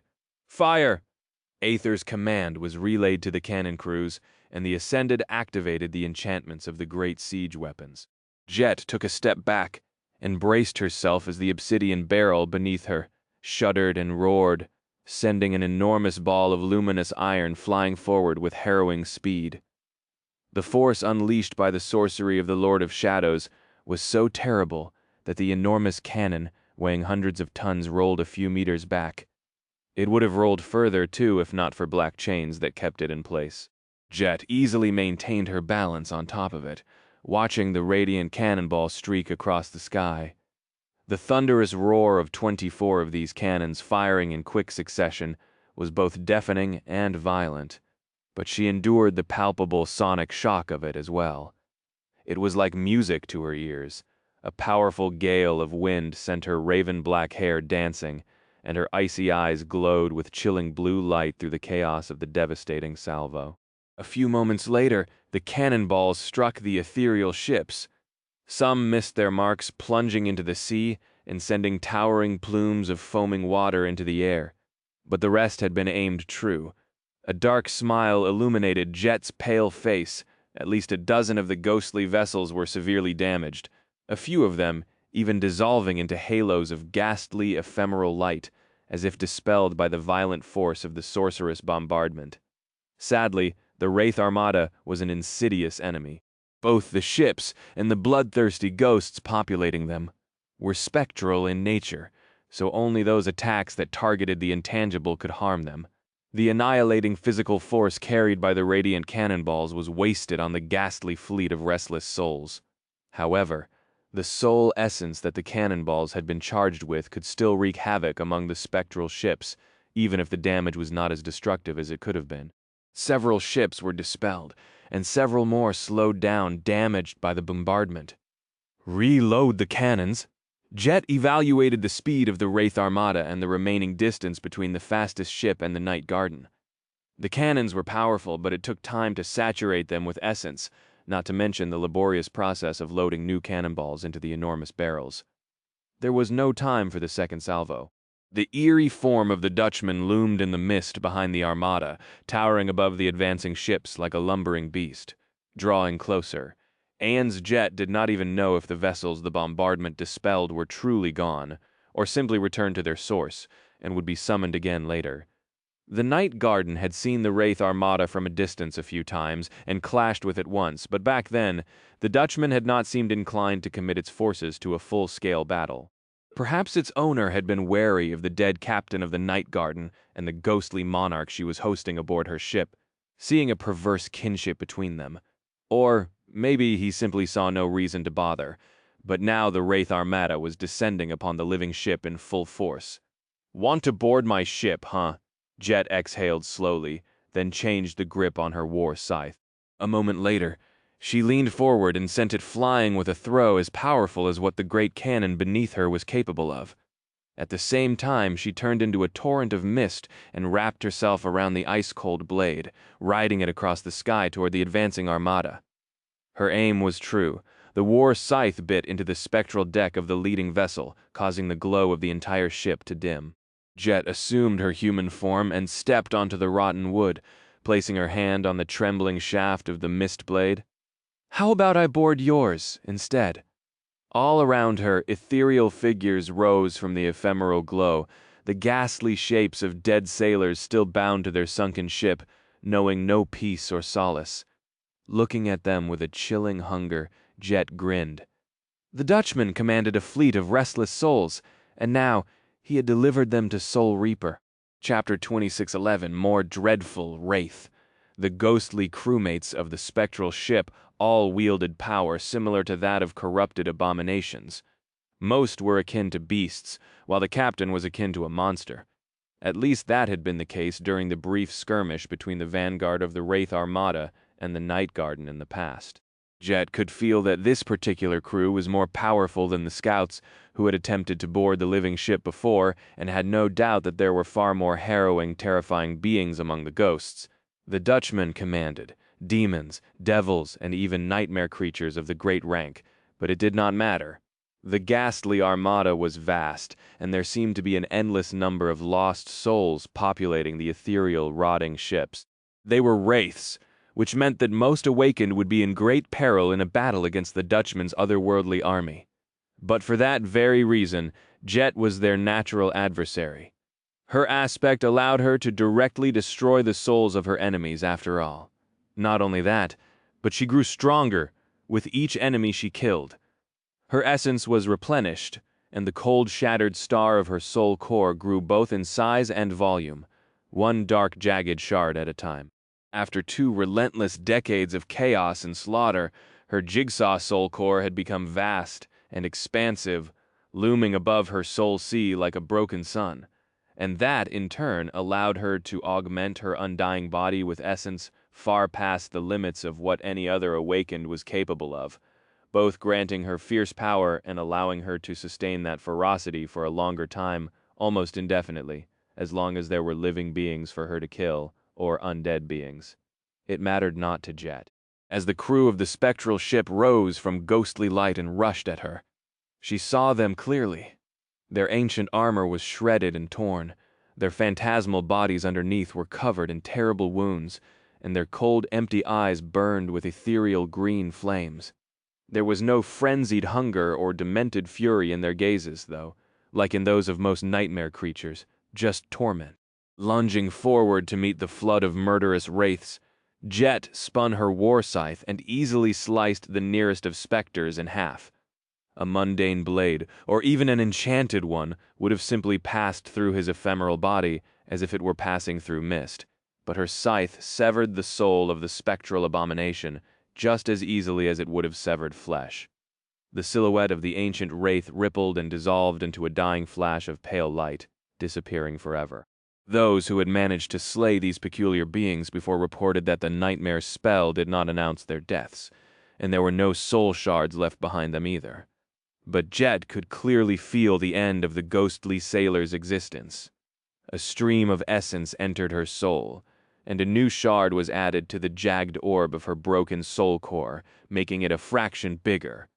The spell whispered into her ear as well. "You have slain a, you have slain a, you have—" However, its voice suddenly faltered and grew indistinct, as if it could not process or express the truth of what had happened, like a machine encountering an error. How curious. It seemed that even the nightmare spell did not quite know what the Dutchman and his wraith armada were, or at least could not speak it. Jet ignored that information, for now. Continuing the motion, she took a step forward while reversing the grip on her weapon and thrust it forward to pierce the chest of the next wraith. Since their ethereal bodies offered the mist blade no resistance, she then fluidly transitioned from a downward thrust into a spin, beheading the one rushing at her from the back. "You have slain!" A jet exploded into a hurricane of ice-cold steel, moving across the deck of the ghostly ship like the Grim Reaper. She was a transcendent being, while the spectral sailors were all corrupted, so in theory each of them wielded power equal to hers, or at least power that existed in the same realm. Nevertheless, they all fell under her scythe like stalks of wheat, vanishing forever, and whatever essence she burned while harvesting these lost souls was immediately replenished by the streams of essence she received from the kills. The captain of the ship was far more powerful than his subordinates, but he dissolved into ghostly green light in mere seconds as well. In an astonishingly short amount of time, the deck of the rotting ship became empty, with only Jet standing there, bathed in an eerie glow and the echoes of the brutal violence that had just been perpetrated here. Still, she felt like her job here was not finished yet. So Jet plunged the blade of her scythe into the deck itself, aiming to destroy the soul of the ship that, she felt, was the real monster.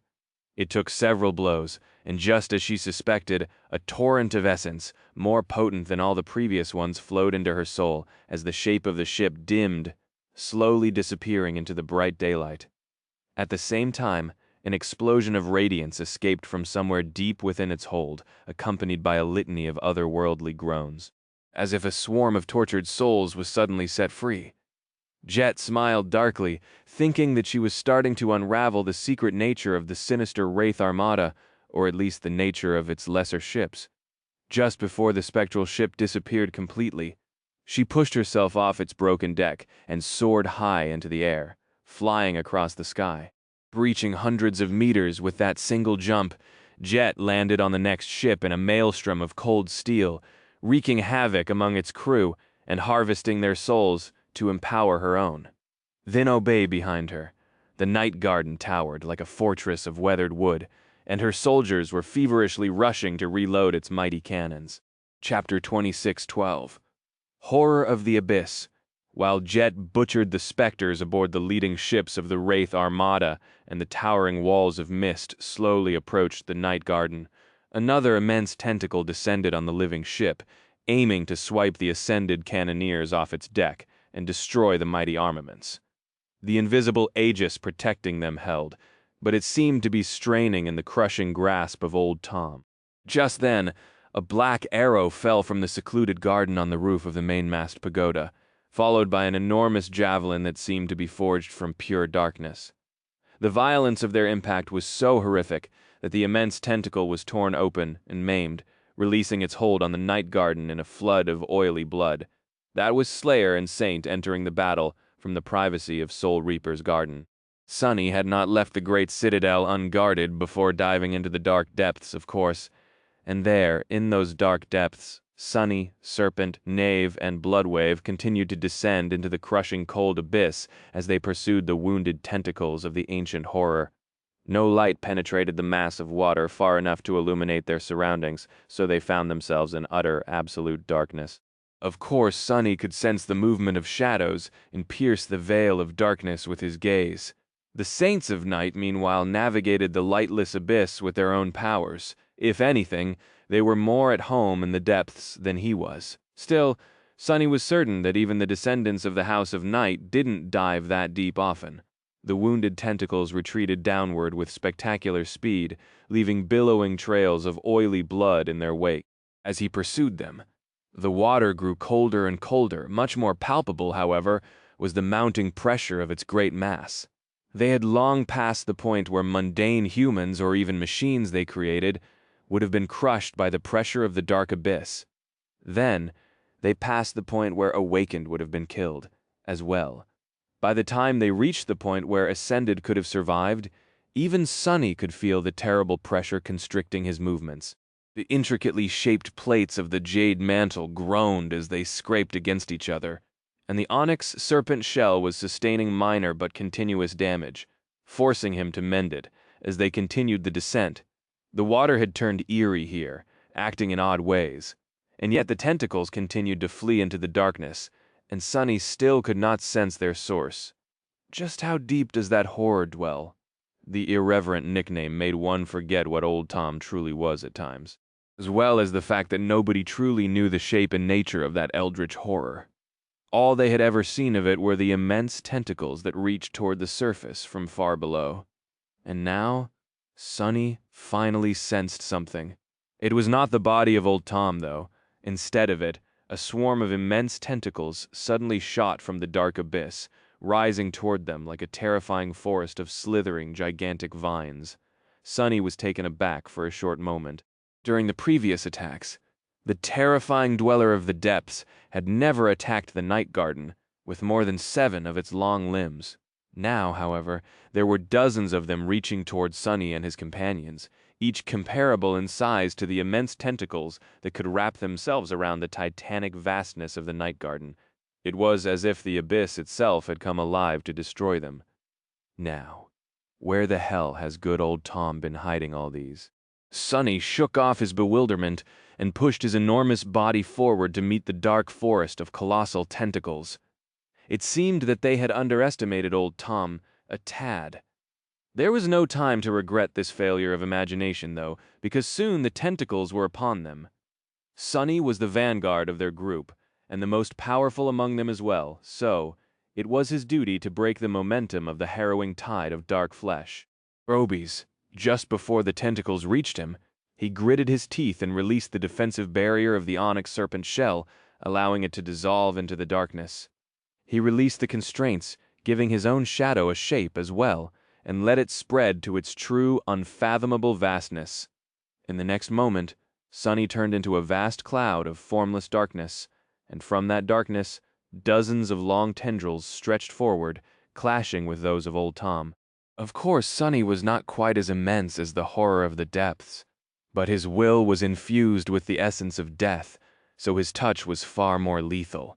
The grotesque clash tore apart the abyss, forcing the mass of water crushed by the unbearable pressure to flow like a current. Somewhere far above, grotesque waves rose, scattering the ghostly armada, and making the night garden sway. Serpent, knife, and blood waves swam through the carnage of intertwined tentacles and tendrils of darkness, sinking their fangs into Old Tom's flesh. The frightening chaos of the deep-water battle continued unabated, and at some point, seething from murderous rage and pain permeating his wounded shadow, Sonny realized that the sea around them was changing. It seemed that Old Tom was pushing them toward the surface. At the same time, he sensed that the number of tentacles, the terrifying depth Dweller unleashed upon them, was gradually reducing, as if not all of them were long enough to reach that far up. It's trying to retreat. Old Tom might not have been wary of Sonny and the night garden, but it seemed reluctant to let them close to its hidden body, so it wanted to retreat back into the depths. They had dealt it enough damage to make the horror of the depths take them seriously, at least. Or perhaps it simply judged that the night garden itself had sustained enough damage to stall its arrival in the Eternal City. The question was, would Sonny let the eerie horror escape once more? Damn it all! Sonny forced himself to coalesce back into a human shadow and covered it by the fearsome carapace of the jade mantle, using the feather of truth to make it just buoyant enough to stay in place. Casting a dark gaze at the battered tentacles of Old Tom, he gritted his teeth. The sea had turned black from the blood of the horrid creature of the depths, but he wasn't unscathed either. There was a decision to be made. Chapter 2613. Two Captains. Far above, the night garden swayed as gigantic waves crashed into its hull. The Wraith Armada was scattered but remained unscathed, continuing its swift advance as the towering wall of mist devoured the world behind it. The forward ships of the ghostly fleet were gone, though their spectral crews eviscerated by the ruthless blade of the Reaper. Jet had sustained some wounds, but the chilling slaughter she had perpetrated effortlessly overshadowed their severity. And unlike how any other awakened would, she was not growing tired.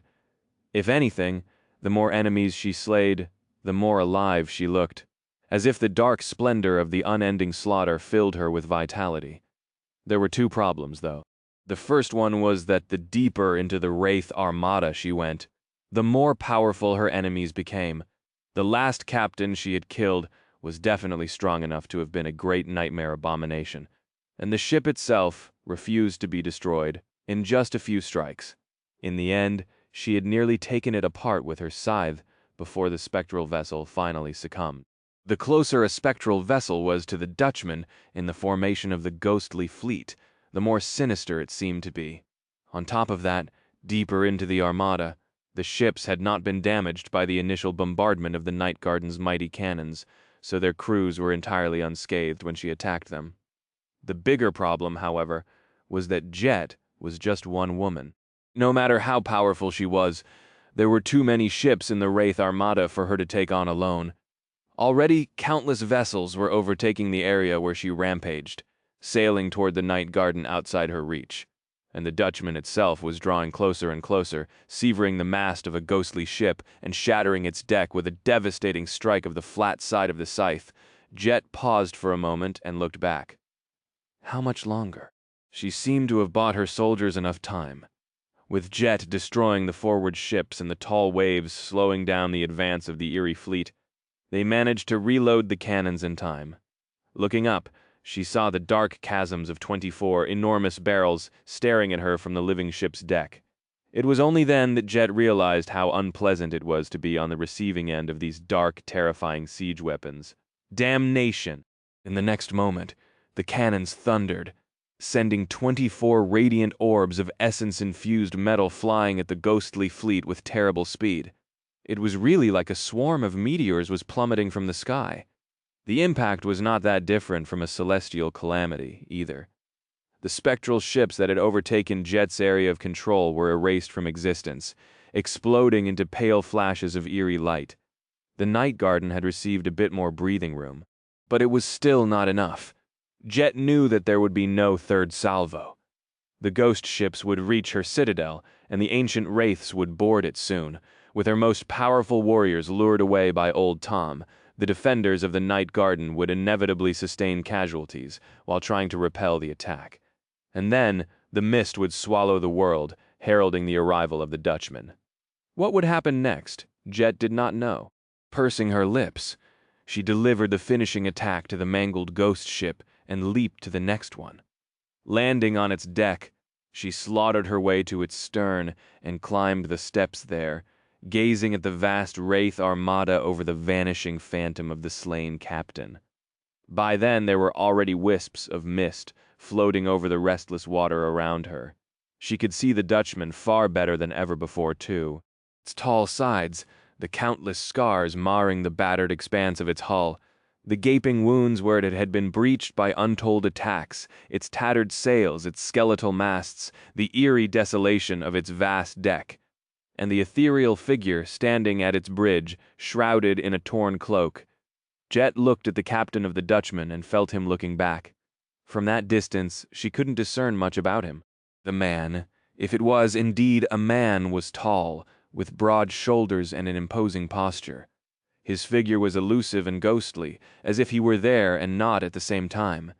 She couldn't see his face, but she thought she glimpsed his eerie eyes. Two piercing sea-colored flames were burning in the pale shadow of his ghastly face, regarding her with a chilling calmness. Sensing a subtle change in the motion of the sea, Jet smiled slightly as she met his gaze. Finally. Just then, the world underwent a strange transformation. The sun plummeted into the waves, leaving a trail of light behind it. Darkness enveloped the world, and radiant silver streaks crossed out the sky. Then, the sun shot from behind the eastern horizon, chasing away the darkness, only to drown in the west a few moments later. The breathtaking spectacle repeated itself several times, as if someone had hit the fast-forward button and sent time flowing at an astonishing pace. But it all ended swiftly, and the Stormsea was suddenly enveloped by the darkness of the night. Countless stars ignited in the vast black sky, which meant Jet's smile widened a little in the next moment. The radiance of the distant stars grew brighter, and the starlight was woven into a vast silver net. It fell upon the Wraith Armada, slicing dozens of ships apart and destroying them in mere moments. A cold wind blew across the sea, sending Jet's hair flying. That was Aether unleashing his aspect. Now that the night had fallen, he could finally call upon the stars to destroy their enemies, and the starlight he summoned seemed like the nemesis of the ghostly fleet. The first time the Night Garden had clashed with the wraiths commanded by the Dutchman, it was the young Saint of Night who had turned the tide. Jet remained still, looking at the captain of the Dutchman with a cold smile. He looked at her, too, as the starlight poured on the spectral vessels of the ghostly armada, piercing them like a rain of silver spears. Well, what will it be? Would he press the attack or call a retreat? Was she imagining things, or did she see an echo of a faint, terrifying smile on the face of the mysterious wraith as well? "Ow! Bass!" A few moments later, the captain of the Dutchman looked away. The mist swelled, and the fearsome silhouette of the ghastly flagship was swallowed by it, vanishing without a trace. The vessels of the Wraith Armada disappeared, as well, gone like the vestiges of an eerie nightmare. The wall of mist was torn apart by the wind. Soon enough, the surface of the sea calmed down, and nothing hinted that there had been a fleet of phantoms on its surface just a few moments ago. The battle in the depths seemed to have concluded as well, since no tentacles rose from the depths to attack the Night Garden anymore.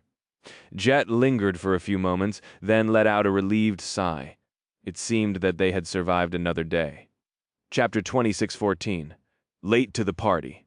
The battle was over. The mist dissipated, and the foaming water calmed down. The Wraith Armada was gone, having vanished like a fleeting apparition. Old Tom had retreated back into the abyssal depths. The Night Garden had earned several new scars, its living hull slowly repairing itself in the pale starlight. The awakened soldiers emerged from under the deck, and the ascended officers who had manned the cannons were catching their breath while leaning on the railings, a cold breeze caressing their pale faces. Soul Reaper Jet had already returned aboard her ship, somewhat battered, but mostly unscathed. Her armor was in need of some mending, so she dismissed it in favor of a set of comfortable mundane clothes. Not long after, the Saints of Night climbed onto the deck of the Night Garden as well. They were met with loud cheers. Facing old Tom in the dark depths of the Stormsea was an admirable act. After all, not to mention the awesome feat of driving the dreadful creature away. On top of that, everyone was under the impression that they had fought the fiend alone.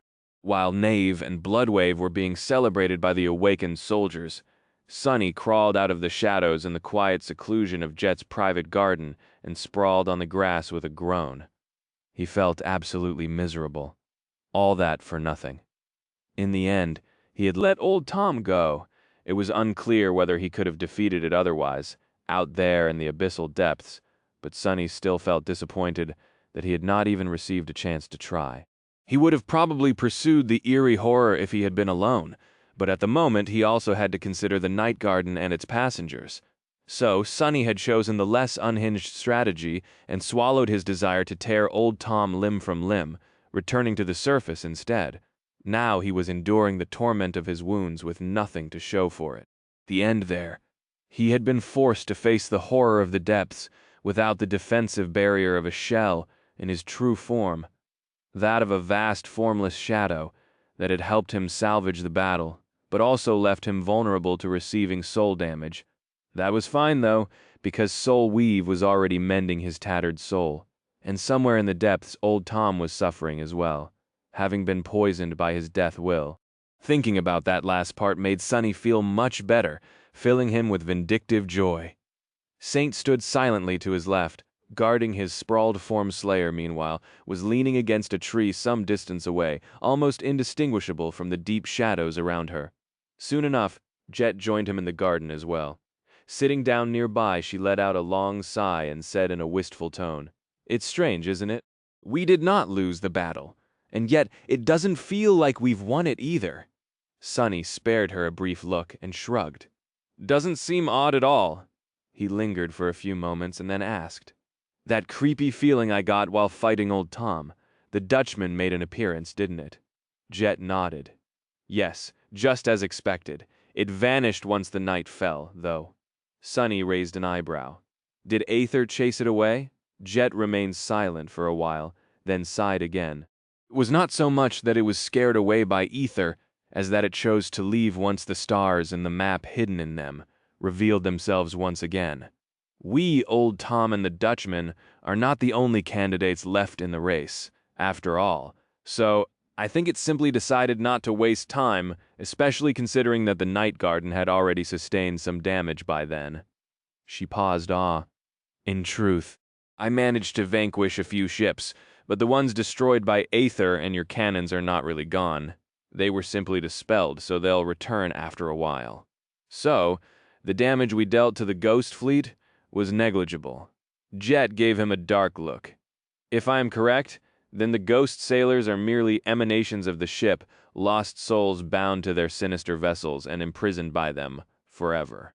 Every time the sailors are destroyed, they return into the holds and then get summoned to man the ships again later, in a never-ending cycle."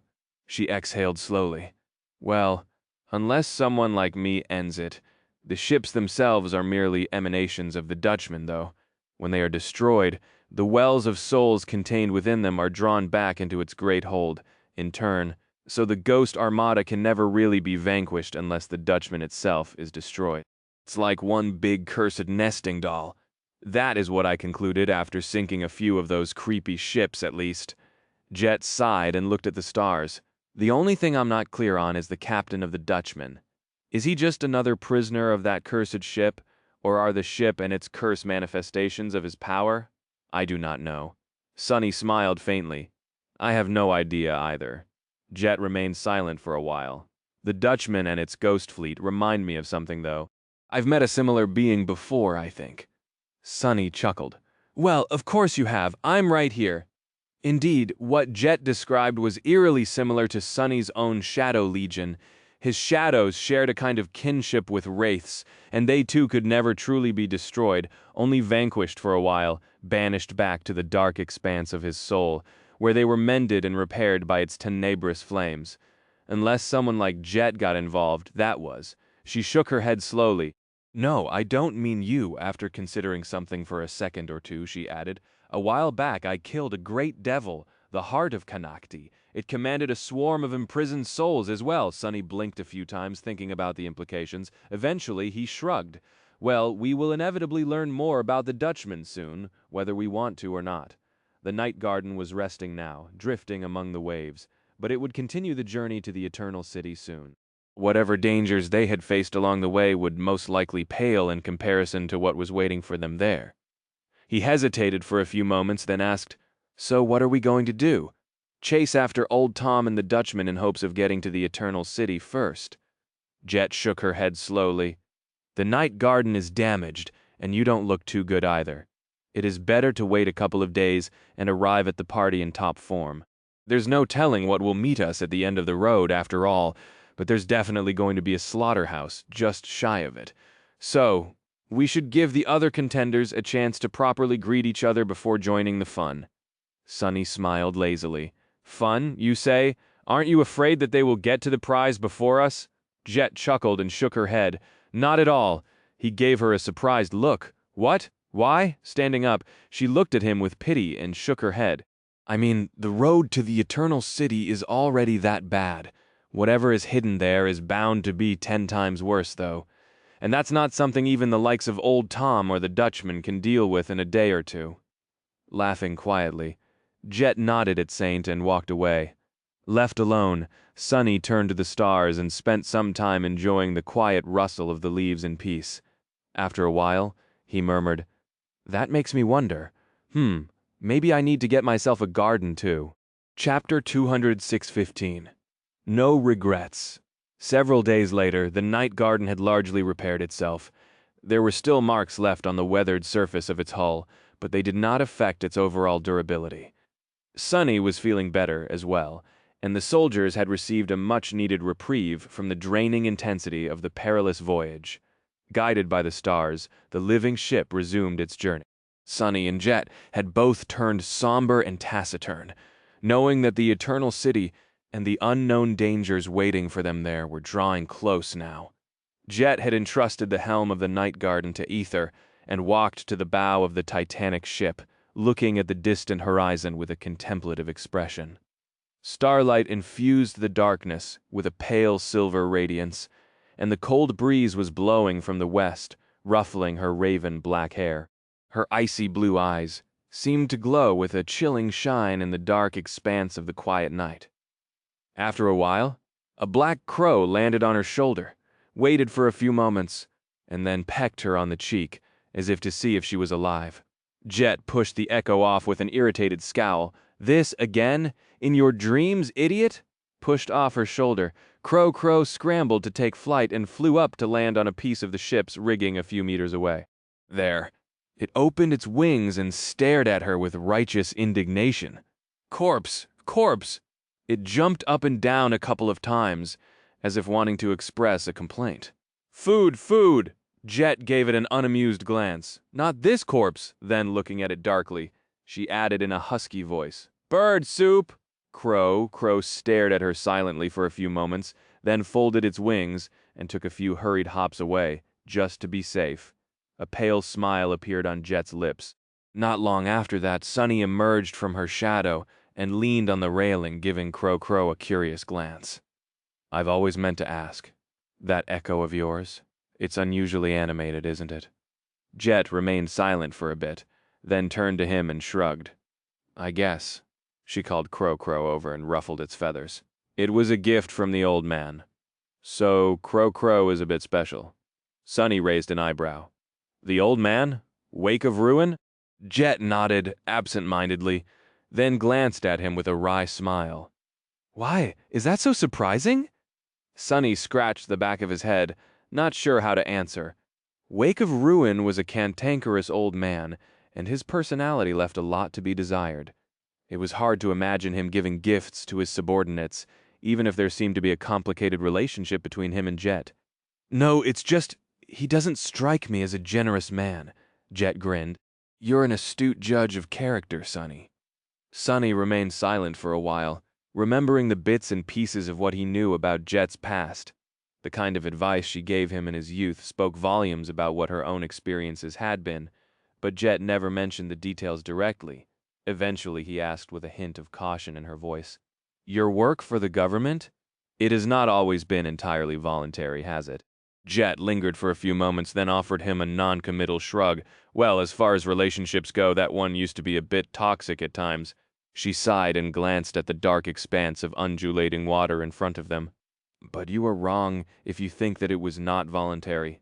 It is true that after discovering my flaw, they put a leash around my neck and exploited me, but I chose to be exploited myself. I needed to kill in order to survive, and I knew that the government would provide me with plenty of prey. So I was using them as well. It was a mutual relationship, no matter how toxic. Jet fell silent for a bit and then shuddered faintly. Gods know it was way better than what would have happened to me in a legacy clan, that I don't even want to think about. Sunny raised an eyebrow. What about going independent? Jet glanced at him with a faint smile. You must have always been strong, Lord of Shadows. Most awakened can't survive in the dream realm alone. I certainly couldn't, especially considering the demands of my flaw. I haven't always been the Soul Reaper, after all. I was quite weak and unremarkable, out there in the beginning. She looked away and let out a sigh. But even if I could have, I'm glad that I didn't. Left to my own devices, I would have rapidly gone feral. And then, I would have truly become a walking corpse, slowly rotting away while not caring about anything except satisfying my base desires, until there was nothing left of me except for an unfeeling, murderous husk. Jet shook her head. People like us tend to value independence, Sonny, but there has to be something in our lives larger than us. It is fine to live an unremarkable life, but it all falls apart when power is added to the equation. We did not choose to wield power, but it was thrust upon us nonetheless, not that we would have refused it if we could. No one who had tasted true weakness would ever refuse power after all. She turned and looked at him, her usual laid-back smile long gone. But power corrupts, Sonny. Its corruption is no less insidious than the corruption of the void. So, one needs something greater than themselves to stave it off, just like Neff and her domain, stave off corruption from the millions of mundane humans living in the dream realm. It can be principles, conviction, duty, devotion, or faith. Anything that keeps you going, even when all you want to do is fall down, and reminds you where you were heading in the first place. Jet studied him somberly, then suddenly gave him an easy smile and looked away. Personally, I sort of stumbled on what keeps me going by accident. I joined the government out of necessity, developed a misguided sense of professional pride, and only then found meaning in what I do. So despite all the ugly things that happened along the way, I consider myself lucky. Oh, and it wasn't all bad. There were nice moments too. Really, if you think about it, I am nothing short of blessed. Sonny remained silent for a long while, looking at her with a subdued expression. Then, inhaling deeply, he asked, So, no regrets? Jet chuckled. Life is too short for regret. Plus, look at me. She smiled faintly. Wielding fearsome power, ruling a gorgeous city, enjoying the respect and adoration of many people and living in a fancy palace with a private garden.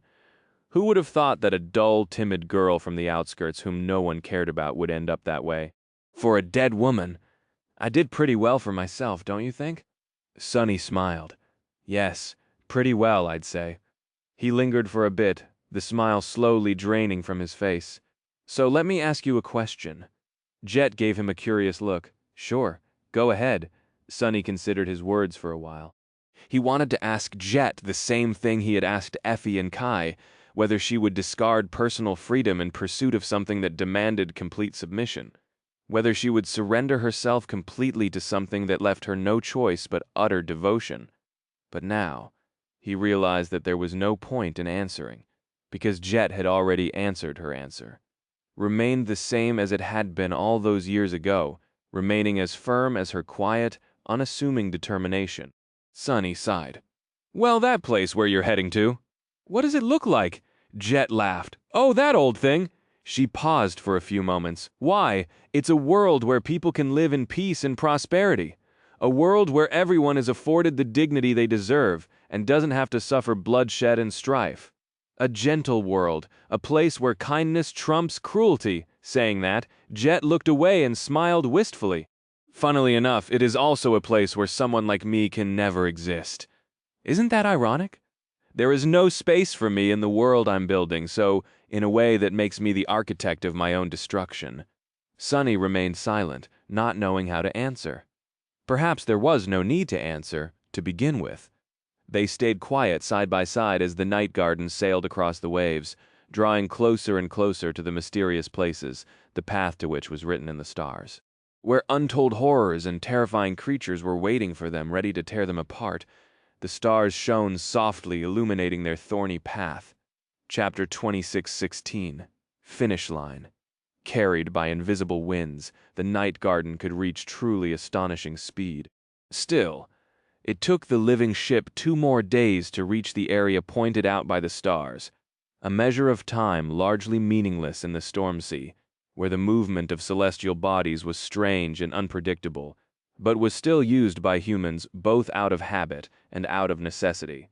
Most of that time had been spent battling a calamitous storm, but at the end of the 2nd day, the winds died down, and the unbridled fury of the Stormsea was replaced by an eerie calm. Instead of the blinding radiance of cascading bolts of lightning and an unceasing torrent of rain, wisps of fog drifted above the endless expanse of rolling waves.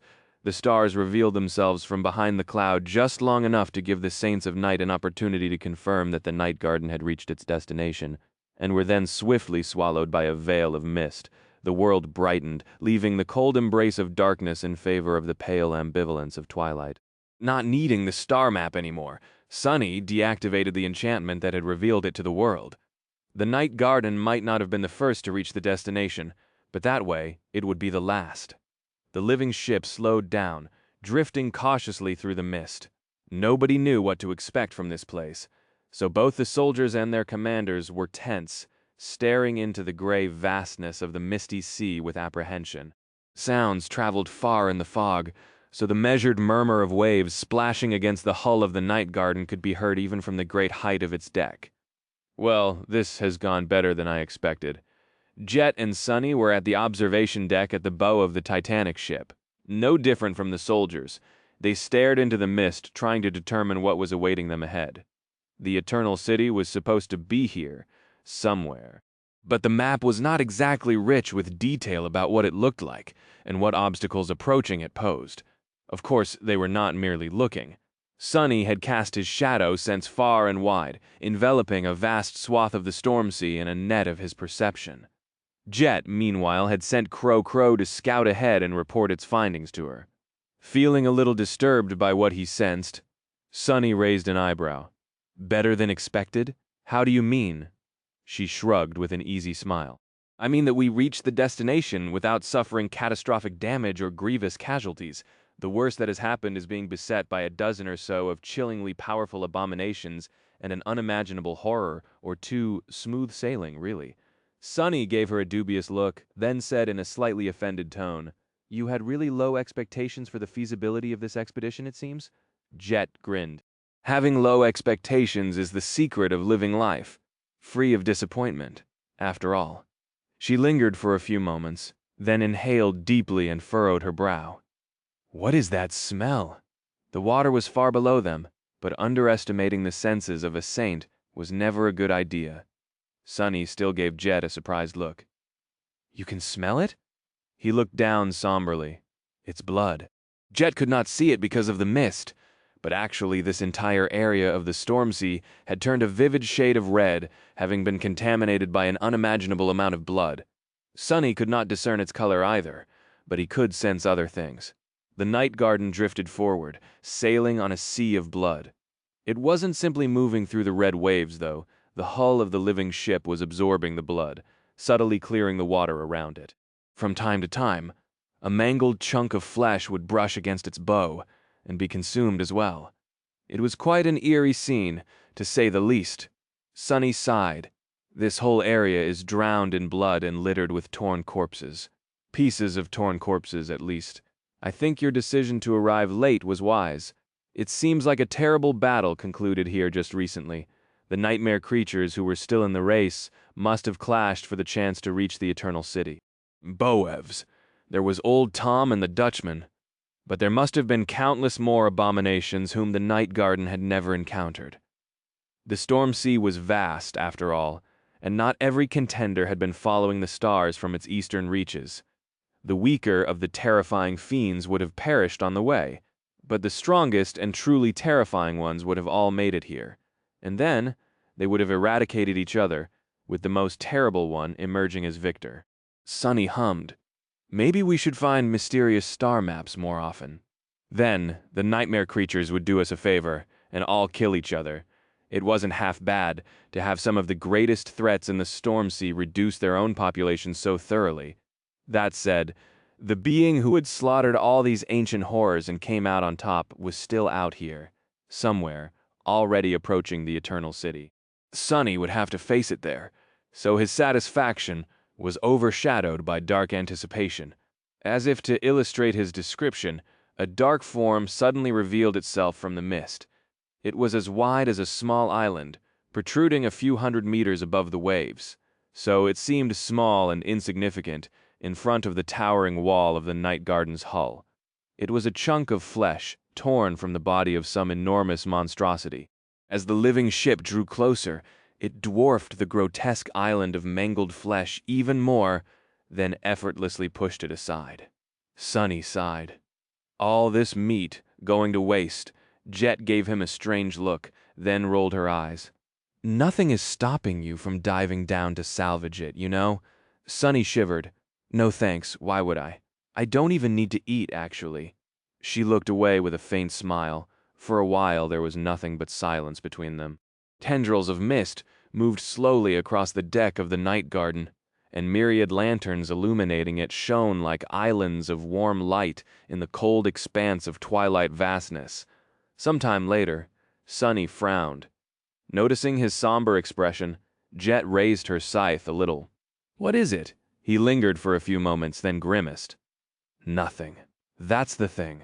I sense nothing. There is no sign of the Eternal City anywhere around us for at least 100 kilometers in every direction. There were no signs of anything that could lead them to it, either, like a stele with runes carved into it, or ancient gates that opened a portal to some unknown location. Considering that the Eternal City could not be reached by usual means, Sunny would not be surprised to encounter something like that. But there was nothing except for the vast expanse of the bloody sea, the mist, and the morbid remnants of the terrible battle that had happened here. Not long after, Crow returned from its patrol and landed on Jet's shoulder, cawing loudly. "Crow, back!" She winced and tilted her head, moving her ear away from the small bird's black beak. "Yes, yes! Good job! Did you find something in the mist? Yes or no?" Crow stared at her for a few moments, then fluttered its wings proudly. "No, no!" Jet let out an exasperated sigh. After remaining silent for a short while, she asked, in an uncertain tone, "That map wouldn't have led us to nothing at all, would it?" Sunny shook his head. "Definitely not. Everything Weaver did had a reason. Plus, whoever won the battle is nowhere to be seen. They would have hung around if there had been no path to the Eternal City here. Searching the fact that they are not here suggests that there is a path after all." I think Jet sighed. Well, let's continue exploring. The night garden continued to drift through the fog. But even after several hours, Sunny could not sense anything in the vast area around them. In situations like this one, it was usually best not to hurry.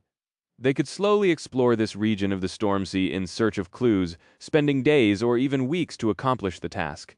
However, Sunny was pressed for time. Time was not standing still in the rest of the world after all, and things that demanded his attention were slowly accumulating. Plus, they had competition. The monster who had triumphed in the frightening battle was already ahead of them in the race, nearing the finish line or already there. So, Sunny could not wait that long. Luckily, or unfortunately, he had a way to save them quite a bit of time. Grimacing, Sunny summoned Weaver's mask and said as it settled on his face, "Oh, I am looking forward to this so much." Chapter 2617, Black Skies. The last time Sunny had used Where is my eye? Enchantment of Weaver's mask, his own eyes were burned, rendering him blind. In fact, his vision recovered fully only just recently, so naturally he did not want to lose it again on the eve of a perilous battle. However, there was a learning curve to everything. The fact that he had been seriously harmed the first time around did not mean that he would suffer just as badly now. Back then, Sonny had not known what touching the strings of fate implied, so he treated them carelessly. He believed that things would be different now. If he held himself back, the damage he sustained would probably be significantly reduced. Granted, he would learn much less as a result as well, catching perhaps only a glimpse or two. And even if his expectation was proven wrong, he would still be able to fight quite well by relying on shadow sense. The danger of witnessing something he was not supposed to see still remained, though nothing ventured, nothing gained. With a sigh, Sonny gave Jet a poignant stare. Would he end up on the floor again? No. But seriously, what is it with Jet and slapping me back to my senses? That was how their relationship started, and even all these years later, things were still the same. Knowing that there was no point in stalling, Sonny activated, "Where is my eye?" Once again, the inconceivable vastness of the torn tapestry of fate revealed itself to him, and once again, he was completely overwhelmed by it. This time, however, his experience helped him shut most of it out faster. Following the steps he had taken before, Sonny limited the scope of his perception to only one tiny fraction of the unfathomable infinity of endless threads, concentrating only on those of them that had to do with this area of the Stormsea. He had an easier time searching for a thread having to do with the Eternal City because he knew that the Night Garden was connected to it, had been built there even so. The string of fate he was searching for would pass through the living ship as well. Did not take him long to discover a worthy candidate. Not too far from him, a peculiar thread extended from the sky into the sea, piercing the deck of the Night Garden. There was an odd duality to it, with the upper reaches of it being woven out of silver starlight, while the lower were woven out of impenetrable darkness, reaching for the unusual string of fate. Sonny brushed his fingers against it. This time, he was careful to only touch for a brief moment and instantly pull away. That way, he hoped, the truth revealed to him would be modest in scope, and therefore his eyes and his mind would be spared most of the damage.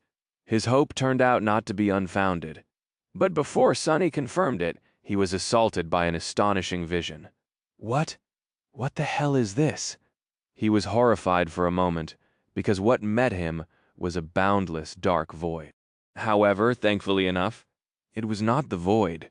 It was merely a void, an infinite, silent, empty expanse of vacuous darkness where nothing existed, no life, no warmth, not even air, only lethal rays of cosmic radiation and invisible blossoms of gravity fields.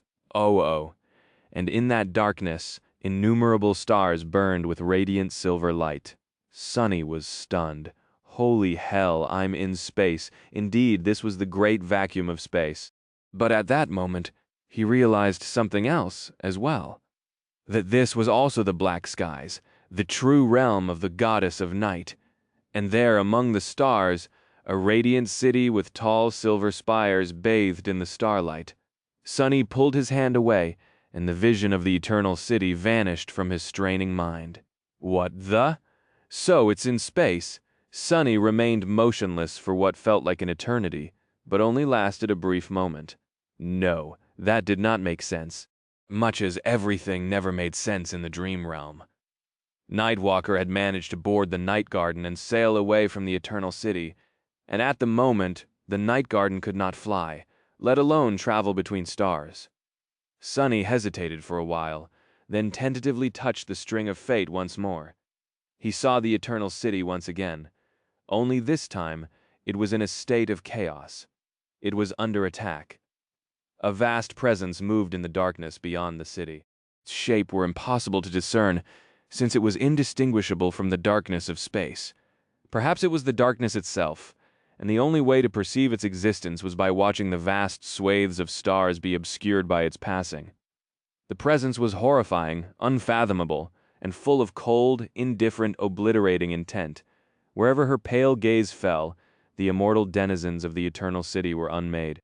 The silver spires melted and fell, and the very fabric of the celestial abode was consumed by entropy. But then, the city rose from the dust. Its fabric was mended, the spires coalesced from incandescent pools of liquid matter, and the living beings were restored to their pristine youthfulness, only to be destroyed again. A million cycles of death and restoration passed in the blink of an eye. It was an eternity of devastation. The immortals screamed in terror as they died, and wept in horror as they were mercilessly brought back to life. Moments flowed into seconds, and seconds flowed into minutes. Minutes turned into hours, and hours turned into days. Days. Sonny pulled his hand away and staggered, horrified. What did I just see, trembling? He imagined the dreadful scene once more. Slowly, hesitantly, he realized what he had witnessed. It was a battle. Had been a battle between Storm God and the Demon of Repose. Then, there was only one thing he needed to learn. Drawing in a shaky breath, Sonny extended his hand toward the string of fate once more. He saw how the Eternal City fell. Chapter 2618, Fallen City. Sonny dismissed Weave's mask and stared into the mist with a hollow look on his face. Jet, who was standing nearby with a raised hand, lowered it slowly. Huh, your eyes are not cooked. Sonny remained motionless for a few moments, then turned to her, the golden glow slowly disappearing from the deep darkness of his dilated pupils. Eventually he grimaced. Still hurts like hell, though. His eyes had not turned into embers this time, but the last image he had seen did end up burned into them, so his vision was a bit blurry. It was going to pass swiftly, though, so he did not mind that much. Jet studied him, then asked in a neutral tone, "Well, did you divine any clues?" Sonny could not understand what she meant, then realized that she considered his mysterious ability a shape of divination, which it was in a sense. He nodded slowly. Yes, it fell into the sea. Jet blinked a few times. What fell into the sea? Sonny just stared at her. The Eternal City. It fell into the sea. Turning around, he raised a hand and pointed at the sky. Well, he pointed into the mist, but his intention was to point at the sky. Entered the atmosphere burning like a falling sun, glided majestically down to the horizon, and hit the water like an enormous asteroid. That thing was the size of NQSC-2, so the explosion its impact caused, well, I guess it was in the same weight category as when Nephis detonated 6 of her cores in Godgrave Catastrophic, on a global scale. That latter happened below ground, however, while the former had happened in the middle of a damn sea. He inhaled deeply. Needless to say, the entire city was vaporized. But the Demon of Repose did not care, I guess, because it still restored itself to flawless condition, complete with all the immortals populating it, and then it drowned. Sonny glanced down at the wooden deck beneath them. So, the map is pointing to the right spot. It's just that it doesn't have a vertical axis. We are in the right place, but way above our destination. Jet scratched the tip of his nose. How did Nightwalker manage to sail away on the Night Garden? Then, Sonny smiled darkly. I have no idea. Why are you asking me? Go ask Nightwalker. He remained silent for a while, then sighed. Maybe the Night Garden was at the bottom of the sea as well. Actually, it is good news for us. Jet raised an eyebrow. It is? Sonny nodded. It is a fact that the Eternal City is at the bottom of the Stormsea, and it is also a fact that Nightwalker used the Night Garden to escape the Eternal City and sail to the safer waters near the coast. Which proves my theory that this ship is not just a ship, it can also be a submarine. Yoes! He lingered for a moment, and then smiled in bewilderment. It can also be a spaceship, actually. We're on a spaceship, Jet. She gave him a suspicious look. That's cool.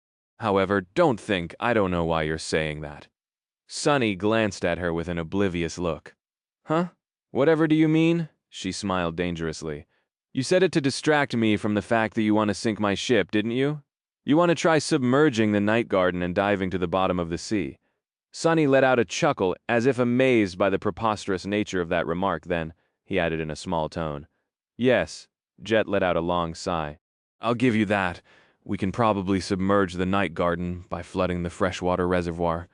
However, your theory about the Aegis holding the water at bay is questionable at best, and completely unfounded at worst. And since we can hardly test it without causing severe damage to the surface infrastructure of the city, it's a no. Sonny, who was secretly reeling from catching a small glimpse of the harrowing battle between a god and a daemon, smiled weakly. Who says that we can't test it? He commanded the shadows to rise, manifesting them into a miniature model of the night garden. Then he built a translucent dome above its deck, and another one, a little smaller and completely black below it. I don't think I ever tried manifesting shadows on that scale, but I'm certain that I can cover all of the night garden with an airtight dome. We will submerge the ship until its masts are underwater and see if the Aegis prevents the water from reaching that dome. If it does, we can descend further. If it doesn't, we simply surface again, send the night garden back to the coast, and venture to the bottom of the Stormsea by our lonesome, you and I. Jet still had a dubious expression on her face. Why are you so keen on taking the night garden to the Eternal City? Sunny hesitated for a few moments, then sighed. Because the dream spawn is on the moon. Jet raised an eyebrow, Oh, she fell silent for a moment, then gave him a calculating look. You're hoping that if we restore the night garden to its former glory, we will be able to attack that man before he attacks us. Sunny lingered for a while. It is one of the reasons, yes, I might not seem like it, but I'm actually quite nervous about that guy. Don't get me wrong, I'm not worried that he'll be able to defeat me in Nephis. However, I am almost entirely certain that if he brings the fight to either the waking world or the dream realm, there will be a lot of collateral damage. A lot of it. If we take the fight to him, though, there are no civilians on the moon. Jet studied him for a bit. Eventually, she grimaced and glanced away. We can try flooding the reservoir. However, we will only continue the descent after making sure that the citizens of the night garden are completely safe, and that we can summon Nef's Dreamgate underwater to retreat at the first sign of overwhelming danger. Sunny simply gave her a nod, naturally. Then, glancing into the mist, he hesitated for a few seconds and asked, "What's on the bottom of the Stormsea anyway?" Jet turned back and started walking away, a troubled expression on her face. Her answer did not make him any less apprehensive. Nobody knows, because nobody has ever reached the bottom of the Stormsea. If we do, we will be the first humans to learn. Chapter 26:19. Immersion. The night garden slowly sank into a sea of blood. The deck had been cleared by then, with all the soldiers joining the civilians in the city below. The runic hall was cleared of all non-essential personnel, with only the Saints of Night keeping Jet and Sunny company. The enchanted circle shimmered faintly as Jet deepened her connection to the living ship, drawing more and more water into the vast reservoir at the lowest layer of its vertical structure. The trees growing in the parks and groves on the main deck of the night garden swayed, and the water in the lakes rippled. Far below, the waves foamed as the titanic ship slowly began to submerge. Sunny observed the process from the great height of the runic hall for a while, then closed his eyes and took a deep breath. As the ship submerged, the deep shadows populating its main deck stirred, growing deeper and darker. Then, they started to flow upward all across its outer perimeter, climbing higher and higher into the air. Jet and the Saints of Night observed the process with guarded expressions, their eyes widening slightly. It was an incredible sight, indeed. The night garden was more than a dozen kilometers in length, and at the moment, darkness rose all across its vast expanse like streams of ink flowing up the surface of an invisible glass dome. Sunny frowned, concentrating. Soon enough, the streams of darkness fused and climbed higher than the roof of the towering pagoda where the runic hall, the bridge of the night garden, was located. The dome of shadows closed, obscuring the twilight of the outside world. It was as if the living ship was hidden in a great cavern, the warm glow of its lanterns illuminating the echoing darkness. The shadows hardened, turning into black obsidian. I wonder. Sunny found himself wondering if maybe the shadow realm itself had been created in a similar fashion, only on a much, much greater scale. Jet let out a quiet sigh. Damn. No matter how many times I witness a sovereign unleashing their power, it never gets any less humbling. Sunny looked at her, suddenly curious about what Jet's own supreme power would be. He remained silent for a few moments, then turned away. We are not called demigods without a reason. Attaining supremacy means crossing the threshold between what is mundane and what is divine. So while we are not deities yet, we have a foot in the door. He lingered a little before adding in a more grim tone. It is the next step that is truly vexing, because to take it, one has to discard what little mundane, and therefore human, is left of them. As his words echoed in the darkness, the night garden continued to sink. Soon enough, half of its immense mass was already underwater, and the main deck grew much closer to the surface of the sea. Jet glanced at the Saints of Night, then addressed Knave in a calm tone. "Knave, please check how things are going below deck." The citizens of the night garden knew what was happening. Some had been apprehensive, but most seemed excited about the thrilling new development, diving into a bottomless ocean full of eldritch abominations. Wasn't that an exciting change of scenery? Perhaps spending time on the indestructible living ship had made them feel too safe. But the denizens of the wandering city were quite a carefree bunch, as far as Sunny was concerned. They rarely showed the level of fear and anxiety one would expect from people living in the perilous waters of the Stormsea. But then again, Sunny could somewhat understand the strangeness of their mentality. After all, most humans were tied to their homes, and therefore to their cities. If danger arrived, they ultimately had no choice but to face it or succumb to it, since escaping was usually not an option. What would a citizen of NQSC do if some unholy abomination descended upon the city? Escaping into the wilderness was hardly an option, since it would mean dying of starvation, contaminated water, poisonous air, or simply the elements.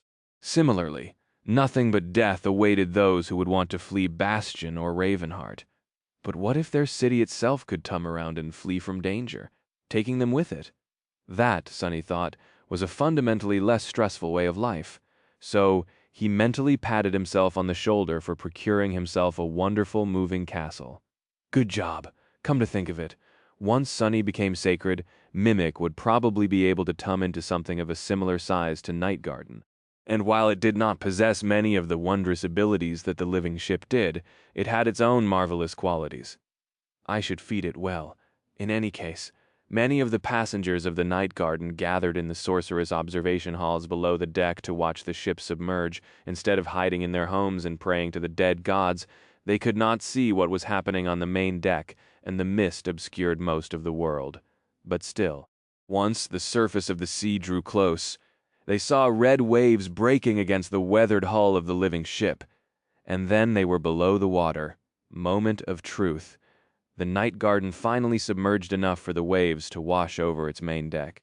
Of course, the dome of shadows was protecting it at the moment, but depending on how the situation developed, Sunny would either ride the Night Garden comfortably into the depths, or would be forced to dive into the abyssal darkness himself, protected by nothing except the onyx serpent shell. It's a pity I didn't kill old Tom. Summoning its shade would have been quite useful considering the circumstances. While Sunny shivered at the memory of the gargantuan horror of the depths, the Night Garden fell deeper into the water. Finally, the waves closed above the shadow dome and the tip of the main mast disappeared below the surface of the sea. For a while, tense silence reigned in the runic hall. Eventually, Jet asked in a hushed tone, "Well?" Sunny smiled, bone dry. The shadow dome had been built to be just a little bit smaller than the invisible aegis, protecting the main deck of the Night Garden. So if that mysterious barrier was not capable of holding water at bay, the water would have washed over the manifested shadows. However, not even a single drop touched the surface of the dome, which meant that Sunny had been right. The aegis was indeed capable of allowing the Night Garden to dive into the sea. Jet let out a quiet sigh. She remained silent for a while and then said in a neutral tone, "I guess that means that we are diving into the abyss." Chapter 2620, Sea Quest. The Night Garden continued to descend into the cold waters of the Stormsea. Sunny had allowed the dome of shadows to collapse into a torrent of flowing darkness and vanish, thus allowing Jet and the Saints of Night to see what was happening around the Titanic ship. It was a wondrous sight. There did not seem to be anything standing in the way of water, and yet it failed to wash over the decks of the Night Garden, as if pushed away by an invisible barrier. Strangely enough, that made Sunny feel like he was a colossal aquarium. Of course, an aquarium was supposed to keep aquatic shapes of life alive on dry land, not the other way around. What is the opposite of an aquarium, though? A terrarium. It was probably a terrarium. His odd thoughts were interrupted by Jet, who glanced around with a wary expression on her face and said, "We will proceed slowly. Be ready to summon that dome back if the Aegis begins leaking." Their initial success did not guarantee safety. After all, there could be a limit to what the invisible barrier isolating the surface decks of the Night Garden from hostile environments could do. Beyond that, they did not only have water to worry about, there was also pressure, oxygen, and a dozen other things that had to be accounted for in order to ensure the safety of all passengers. Personally, Sunny was sure that the Demon of Repose would have built and enchanted her ship properly, but he was all for taking all the necessary precautions. After all, demons were different from people. Who knew if they had even needed to breathe or cared about not the weight of an entire ocean resting on their shoulders? So, there was no harm in keeping a close eye on things. Soon, Aether and Bloodwave departed to perform various checks. Leaving Sunny and Jet alone on the bridge, they watched the water flow upward past the Night Garden in silence, both secretly haunted by the memories of the tomb of Ariel. The sea around them was red, but the deeper the Night Garden descended, the paler its morbid hue became. Less and less light could penetrate the great mass of water as well. So their surroundings were growing dimmer. The grotesque remains of slain nightmare creatures drifted past them from time to time, sinking at their own speed. After a while, the living ship was surrounded by utter darkness, shining with myriad lights in its embrace. The lanterns illuminating the Night Garden were the only source of light in the cold abyss. So, surrounded by their vibrant glow, it fell into the dark depths like a radiant nebula. The only sounds in the dead silence of the deep sea were the quiet rustle of leaves and the soft whispers of wind that blew between the masts of the titanic ship. Jet sighed lightly. "At least there's wind. That is a good sign." The presence of wind indicated that the Night Garden was producing its own oxygen, probably absorbing it from the surrounding water. The carbon dioxide generated by millions of people breathing in its depths was probably being absorbed by the trees growing on the main deck, which didn't really make sense, considering that there was no sun here.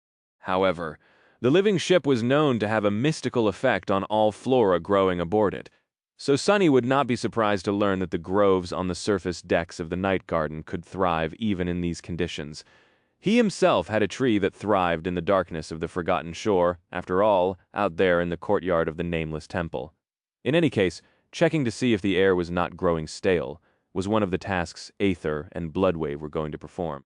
Knave, meanwhile, was busy monitoring the situation on the lower decks and in the cavernous holds of the living ship, where the passengers were hidden.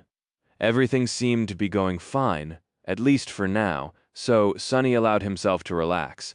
But only a little. Both he and Jet were still tense, keeping themselves in a state of battle readiness.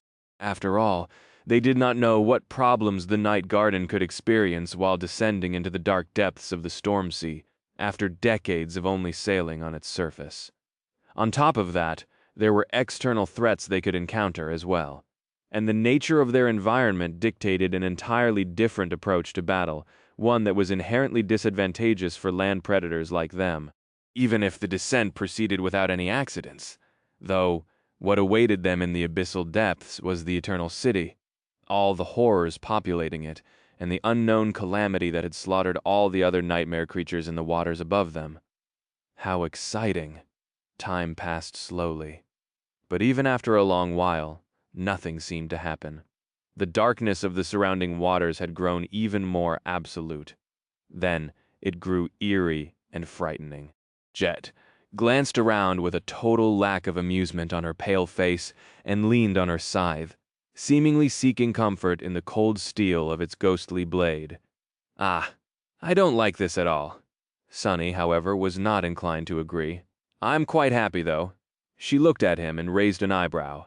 He nodded to the eerie darkness outside the shimmering sphere of light produced by the Night Garden. "I think we have more or less reached the depth where I gave up on pursuing old Tom. The pressure was giving trouble to Knave and Bloodwave back then. But do you feel anything now?" "No, the hull may be creaking a little, but it seems like the Night Garden is protecting its passengers from the weight of the sea, too." Jet smiled faintly. "That's true." Sunny lingered for a few seconds. "Have you been to the Chained Isles before the war?" Jet tilted her head a little. "Not really. Why?" He shrugged. "It's just that diving this deep felt like experiencing the crushing all over again. Not the most pleasant experience, of course, on the Chained Isles. Enormous chains prevented islands from rising too high, so he had only ever suffered the most harmless extent of the crushing. Its full wrath was far more devastating, capable of obliterating even the most powerful abominations. The master of the Ivory Island wielded the crushing as a component now. If used as a weapon, it could decimate entire regions. If used as a shield, it could prevent even a god from reaching the heavenly island unscathed. Sunny wanted to comment on how the pressure of the abyssal depths was similar to that, but then fell silent abruptly out there in the darkness beyond the light of the night garden. A colossal tentacle slowly drifted in the cold void, moving past the descending ship in the distance. It was oddly limp and still. Noticing his expression, Jet frowned. "What's the matter?" Sunny peered into the darkness for a while, silent. Eventually, he responded in a quiet tone. "I think it's old Tom.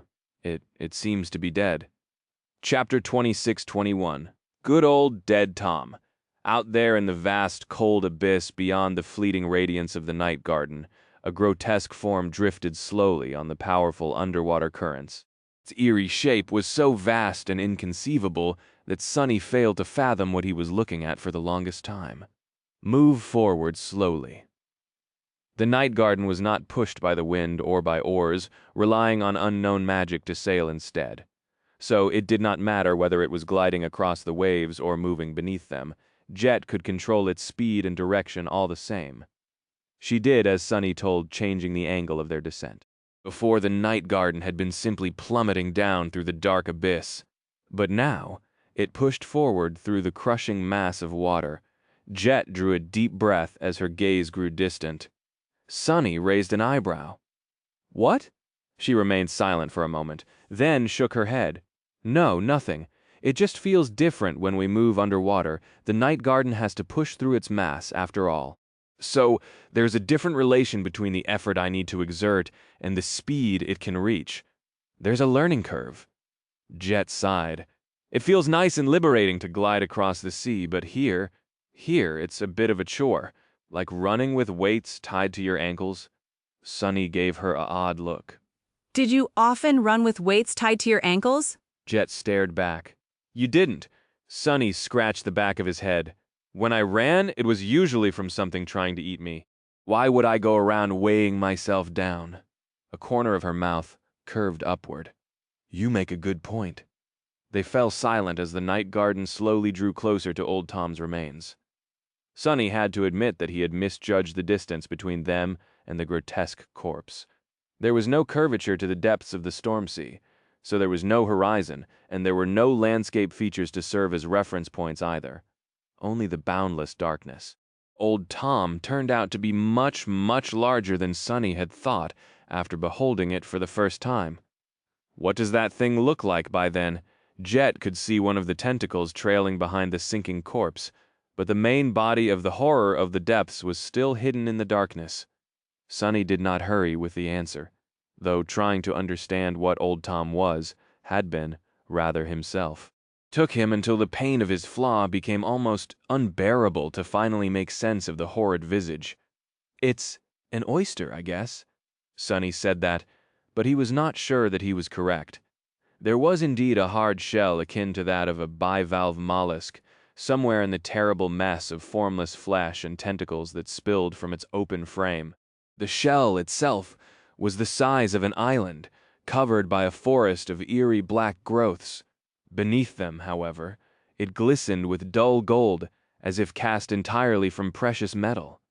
The gargantuan shell was dwarfed by the lifeless mass of flesh and colossal tentacles spilling out of its mouth, though it was impossible to imagine that all that revolting flesh could have fit inside the vast confines of the golden shell. There were other things drifting in the water beside it as well. Things that must have escaped from within old Tom after its violent death. There were titanic bones that must have belonged to abominable leviathans. Empty shells of indestructible chitin that had once sheltered horrid monsters, rotten carcasses of countless ancient ships, mangled masses of rusted metal, vast shards of something that looked like diamond glass. Old Tom must have gorged itself on all kinds of things over the eons. All of it trailed behind the slowly sinking corpse like the tail of an horrid comet, dwarfing it in size. It was obvious that all these remains had been expelled from within the hideous shell, and yet Sonny could not quite understand how. Their volume was far greater than the gargantuan shell. Eventually he narrowed his eyes. I think that good old Tom wielded dimensional powers. There must have been a pocket dimension hidden inside its shell, a dark and harrowing hell that nothing could escape after being swallowed by it. Only it was destroyed when old Tom died, so now its body, as well as everything it had failed to digest over thousands of years, is spilling out. If old Tom had been able to fold space, Sonny could better understand how its tentacles were so impossibly long as well. The night garden was close enough to the colossal shell, and the vile mass of formless flesh protruding from within it for Jet to catch a glimpse of the trail of debris left in its wake, too. She moved the ship to the side, deftly avoiding a gargantuan tentacle, and then asked in a somber tone, "What killed it, though?" Sonny studied the unimaginable mess of old Tom's flesh for a while, and then said quietly, "Both halves of its shell are shattered, with jagged holes at the center. Judging by the positioning and the size of the holes, as well as the pattern of cracks spreading from them." He fell silent for a moment, and then added with a hint of unease in his voice, "Old Tom was killed in a single strike. Something unimaginably powerful pierced its shell through and destroyed whatever it was that had kept it alive." Jet shivered. What the hell could have killed that thing in one blow? Sonny did not answer immediately. Eventually, however, he was forced to. "I don't know. I don't think I could have, though." They both remained quiet after that, as the night garden slowly sailed past the corpse of the eerie horror of the depths and moved deeper into the abyssal darkness of the Stormsea. Just as they were passing the terrible mass of flesh, Jet suddenly asked, "Do you know what I'm thinking about?" Sonny raised an eyebrow. No, she hesitated for a moment, then smiled faintly. "I was thinking, if old Tom is a sort of oyster, do you think there's a pearl somewhere inside its shell? What would that pearl be?" Sonny stared at her for a while, then shook his head, energetically, and looked away. "I don't know, and I'm sure as hell not climbing inside to find out." Laughing quietly, Jet led the night garden deeper into the abyss. Her laughter, however, did not mask a somber wariness that she felt. Sonny was wary as well. Chapter 26-22. Gaze into Thee. Although Sonny did not want to admit it, old Tom's death had disturbed him quite a bit. It was not only because of the fact how vast and terrifying the remains of the ancient horror of the depths looked, and it wasn't even because of the fact that it had been killed. What disturbed him the most was the manner of old Tom's death. Sonny was not entirely sure that he could have killed the immense creature. What he was sure about, however, was that he would not have been able to finish it off in one blow. But it had been old Tom had been crushed like an annoying pest. Knowing that there was something out there capable of doing something like that made him feel uneasy. That creature, whatever it was ahead of them in the race toward the Eternal City, so they would inevitably clash with it. In the end, Sonny could not help but wonder if he could withstand a similar blow. The answer he came up with was not very reassuring. The night garden continued its descent. It plummeted into the dark depths, and then deeper, deeper, and deeper still. The water had long started to behave strangely, and so did the world itself. At times, it felt like the very space was starting to bend and crack, crushed by the terrible pressure exerted by the vast expanse of the Stormsea. But mostly, everything around the living ship seemed terribly still. Sonny was not sure that even his supreme body would survive at this abyssal depth anymore. They did not encounter any nightmare creatures after sailing past the grotesque, enormous corpse of the old time, dead or alive. Perhaps even among the abominable horrors of the depths, very few dwelled in these unfathomable depths. Perhaps there was simply something special about the area where the Eternal City had drowned, repelling the abominations. In any case, the descent of the night garden was eerily quiet. At some point, Sonny and Jet found themselves talking simply to hear the sound of human voices. He shared his knowledge of obscure facts about the dream realm, while she told stories and anecdotes about her days of serving as a government enforcer. Eventually, however, even their voices failed to keep the suffocating silence at bay. Hours passed, slowly flowing into days. It seemed impossible that any body of water could be this deep, and yet the night garden continued to descend at great speed with no sign of the seabed in sight. The soldiers and the civilians were safely hidden below deck, so the only ones who had to face the absolute silence of the black abyss were Sunny, Jet, and the Saints of Night. If not for the rustle of leaves and the glow of the lanterns illuminating the night garden, they would have probably long begun to struggle mentally because of the unnatural lack of anything out there around them, in the darkness. It was easy to imagine people going mad from the mere eerie absence of everything. Thankfully, they were too busy to lose their minds. Despite the draining monotony of the endless descent, Sunny and his companions had a lot to do. There were countless checks to be performed to ascertain the condition of the ship, as well as other measures to ensure that everything was going according to plan. Taught by the bitter experience of his previous 2 expeditions, Sunny was regularly testing the connection between himself and his other incarnations. He also kept sending mental messages to Cassie at set intervals to make sure that nothing interfered with their link.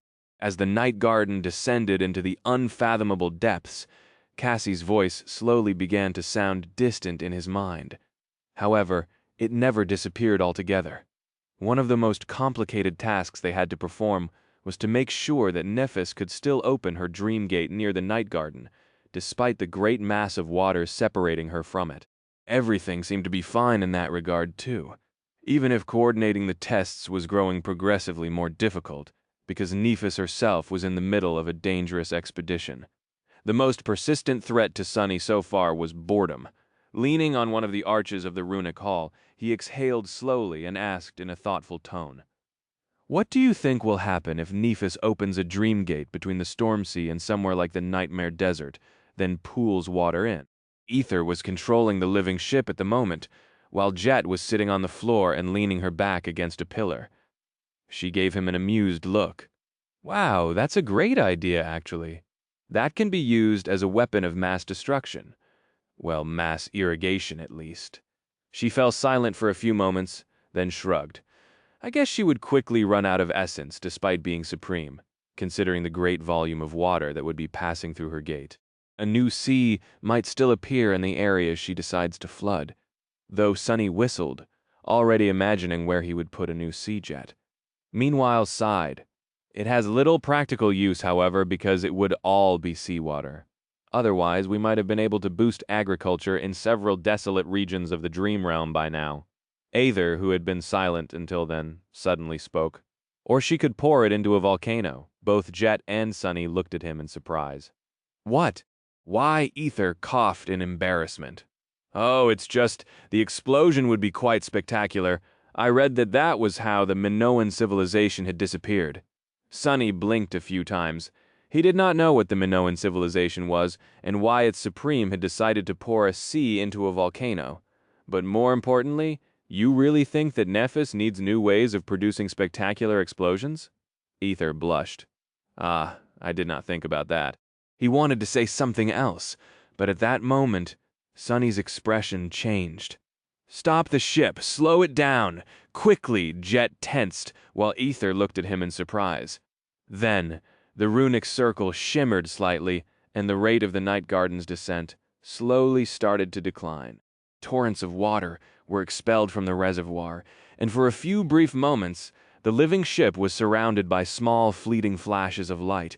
Those were bubbles of air bursting from the obliterating pressure. Jet jumped to her feet.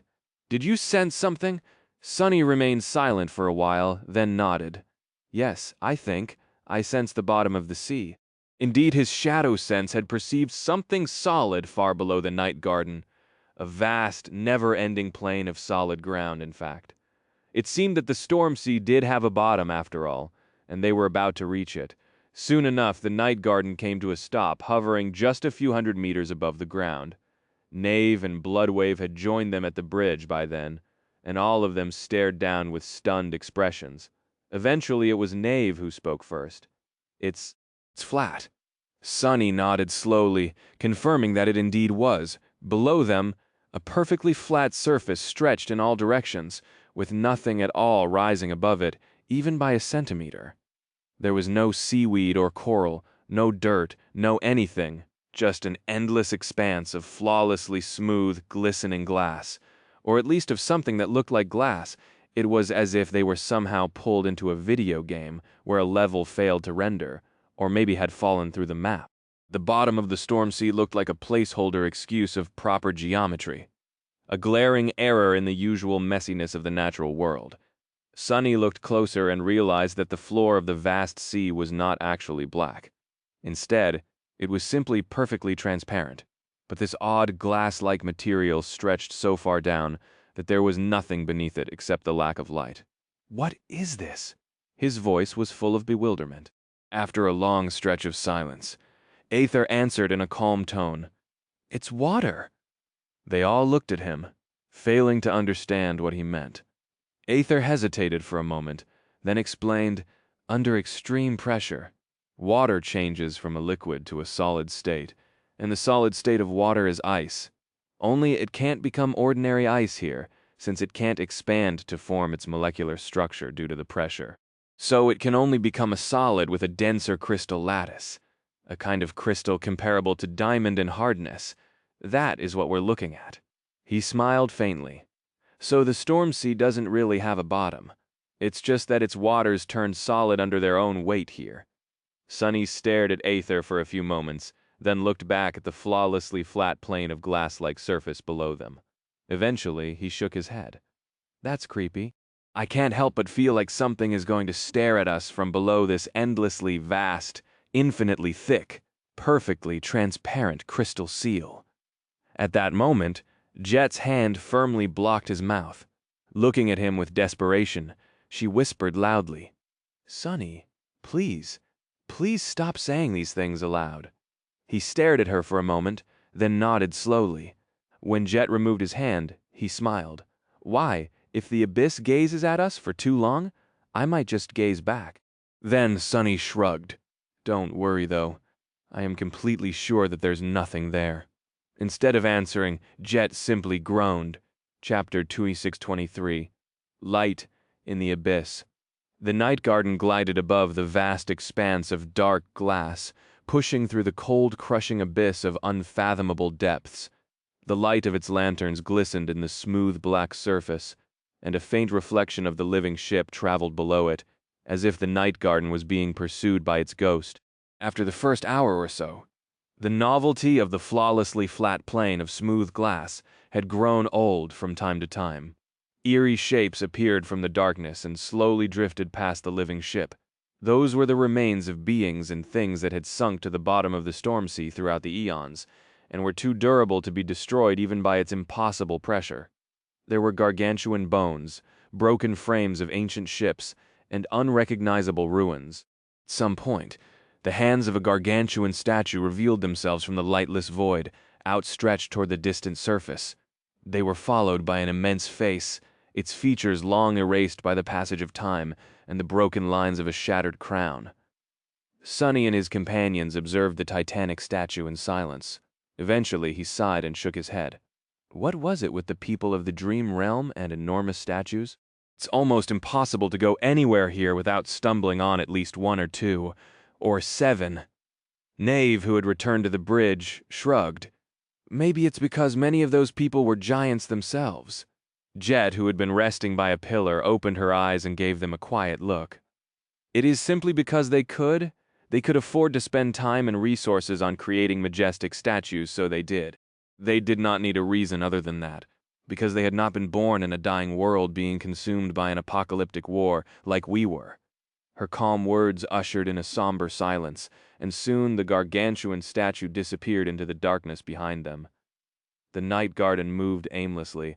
Searching for the eternal city, Sunny had cast his shadow sense as far as he could, trying to find its ruins. Jet and the Saints of Night, meanwhile, were preparing for battle. "Where are you?" Sunny hated to admit it, but the long period of tense anticipation was starting to negatively affect his mental state. Entire days spent in a state of battle readiness, surrounded by utter darkness and suffocating silence, had tired him. The fact that nothing had happened was only making him more frustrated.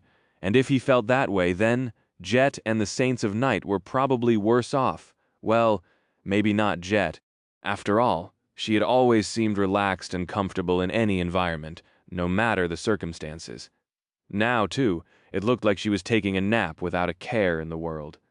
One of her eyes opened as soon as Sonny suddenly rose to his feet, though, looking ahead, he remained silent for a moment and then smiled darkly. Found it, out there, countless kilometers away. He felt a vast mass of shadows being cast on the bottom of the Stormsea. His perception of them was muddied and unclear, but he perceived at least several towering structures resting on the black glass. Sonny looked at his companions. "We found the Eternal City." The Eternal City had let itself be known long before they could see it. At first, Sonny thought that his eyes were playing a trick on him, but then he had to admit that what he saw was true. Out there, far away in front of them, the absolute darkness of the abyssal depths was chased away by pale light. The distant radiance illuminated the great mass of water, resembling the auroras he had seen in Antarctica.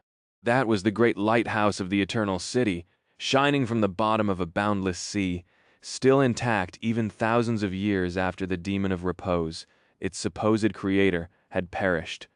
That radiance had served as a beacon for those traveling through the cold darkness of the black skies. Now, it was a guiding light for those traversing the crushing black abyss of the lightless depths. "It's a bit crazy, isn't it?" Jet gave him a brief look. "What is?" Sonny shook his head in bewilderment.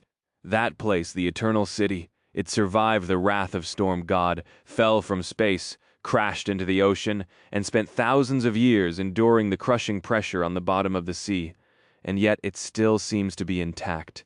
He let out a chuckle. "That's one hell of a building standard." She smiled, then sent the night garden forward. Gradually, the distant radiance drew closer. The living ship moved toward its source, slowly coming into view of the drowned city. Soon enough, Sonny saw the vast ruin laying on the endless smooth expanse of black glass, illuminated by the light of its silver spires. Only Ho wain't kern that the Eternal City could be called a ruin. It kumad to Ho completely intact and in the Eternal City had let itself be known long before they could see it. At first, Sonny thought that his eyes were playing a trick on him. But then he had to admit that what he saw was true. Out there, far away in front of them, the absolute darkness of the abyssal depths was chased away by pale light. The distant radiance illuminated the great mass of water, resembling the auroras he had seen in Antarctica. That was the great lighthouse of the Eternal City, shining from the bottom of a boundless sea, still intact even thousands of years after the demon of repose, its supposed creator, had perished. That radiance had served as a beacon for those traveling through the cold darkness of the black skies. Now it was a guiding light for those traversing the crushing black abyss of the lightless depths. "It's a bit crazy, isn't it?" Jet gave him a brief look. "What is?" Sonny shook his head in bewilderment. That place, the Eternal City, it survived the wrath of Storm God, fell from space, crashed into the ocean, and spent thousands of years enduring the crushing pressure on the bottom of the sea, and yet it still seems to be intact. He let out a chuckle. "That's one hell of a building standard." She smiled, then sent the night garden forward. The Eternal City had let itself be known long before they could see it. First, Sonny thought that his eyes were playing a trick on him. But then he had to admit that what he saw was true. Out there, far away in front of them, the absolute darkness of the abyssal depths was chased away by pale light. The distant radiance illuminated the great mass of water, resembling the auroras he had seen in Antarctica. That was the great lighthouse of the Eternal City, shining from the bottom of a boundless sea, still intact even thousands of years after the demon of repose, its supposed creator, had perished. That radiance had served as a beacon for those traveling through the cold darkness of the black skies. Now it was a guiding light for those traversing the crushing black abyss of the lightless depths. "It's a bit crazy, isn't it?" Jed gave him a brief look. "What is?" Sonny shook his head in bewilderment. That place, the Eternal City, it survived the wrath of Storm God, fell from space, crashed into the ocean, and spent thousands of years enduring the crushing pressure on the bottom of the sea. And yet, it still seems to be intact. He let out a chuckle. That's one hell of a building standard. She smiled, then sent the night garden forward. Gradually, the distant radiance drew closer. The living ship moved toward its source, slowly coming into view of the drowned city. Soon enough, Sonny saw the vast ruin laying on the endless smooth expanse of black glass, illuminated by the light of its silver spires. Only he wasn't sure that the eternal city could be called a ruin, it kumad to ho completely intact and in. Chapter 26-24, Eternal City. Jet's icy blue eyes turned even colder as she regarded the distant forest of silver spires. She inhaled deeply and then said in a dark tone, "I smell nightmare creatures." Sonny looked at her silently. His shadow sense could not reach deep into the dome surrounding the Eternal City, but he could still perceive some things. After lingering for a few moments, he smiled. "Well, I have a bit of news. There's bad news and worse news. Which do you want to hear first?" She looked at him with no amusement in her eyes. "Ah, I'll have the bad news first, please." Sonny nodded. "The city is full of powerful beings. There are hundreds of thousands, if not millions of them, crawling all over its streets." The Saints of Night looked at each other with unease. Jet, however, remained unperturbed. "What's the worst news, then?" Sonny sighed and looked at the silver lights of the distant city. Was he imagining it, or were they painted ghostly green in a particular area? He grimaced. "It seems like the Dutchman has already made landfall. I think some of those countless living beings are currently engaged in a battle against its wraiths, out there on the outskirts of the city." It was nice to imagine that the civilization of the Eternal City had survived and was currently repelling the invasion of horrid specters. However, Sonny had little hope of finding a city full of ancient, enlightened immortals. Things never went that way in the dream realm, after all, and Nightwalker had described the Eternal City as nightmarish on top of that. So it was most likely a situation where one horde of abominable horrors was fighting a different, even more horrifying one. They were going to find out the truth soon enough. There was another anomalous zone on the other side of the city, too. That one, however, was different. If the battle between the Wraith Fleet and the denizens of the Eternal City was expressed through a cacophony of motion, even if ghosts did not cast shadows, the beings fighting them did. That area stood out because of the total lack of movement, as if every living being there had already been obliterated. Sonny could only sense the very outer reaches of the Eternal City, so he could not say more. However, that alone was enough to make a few conclusions. The Dutchman had arrived earlier than they, and its forces had already established a foothold within the dome. Currently, they controlled one of the outer islands and were staging a fierce attack to push deeper into the city. Jet frowned. "So what do you suggest we do? Join the fray?" Sonny hesitated for a few moments, then shook his head. "Facing the Dutchman is already bad enough, but facing it and a legion of unknown nightmare creatures at the same time is even worse. And why should we? This is a large city.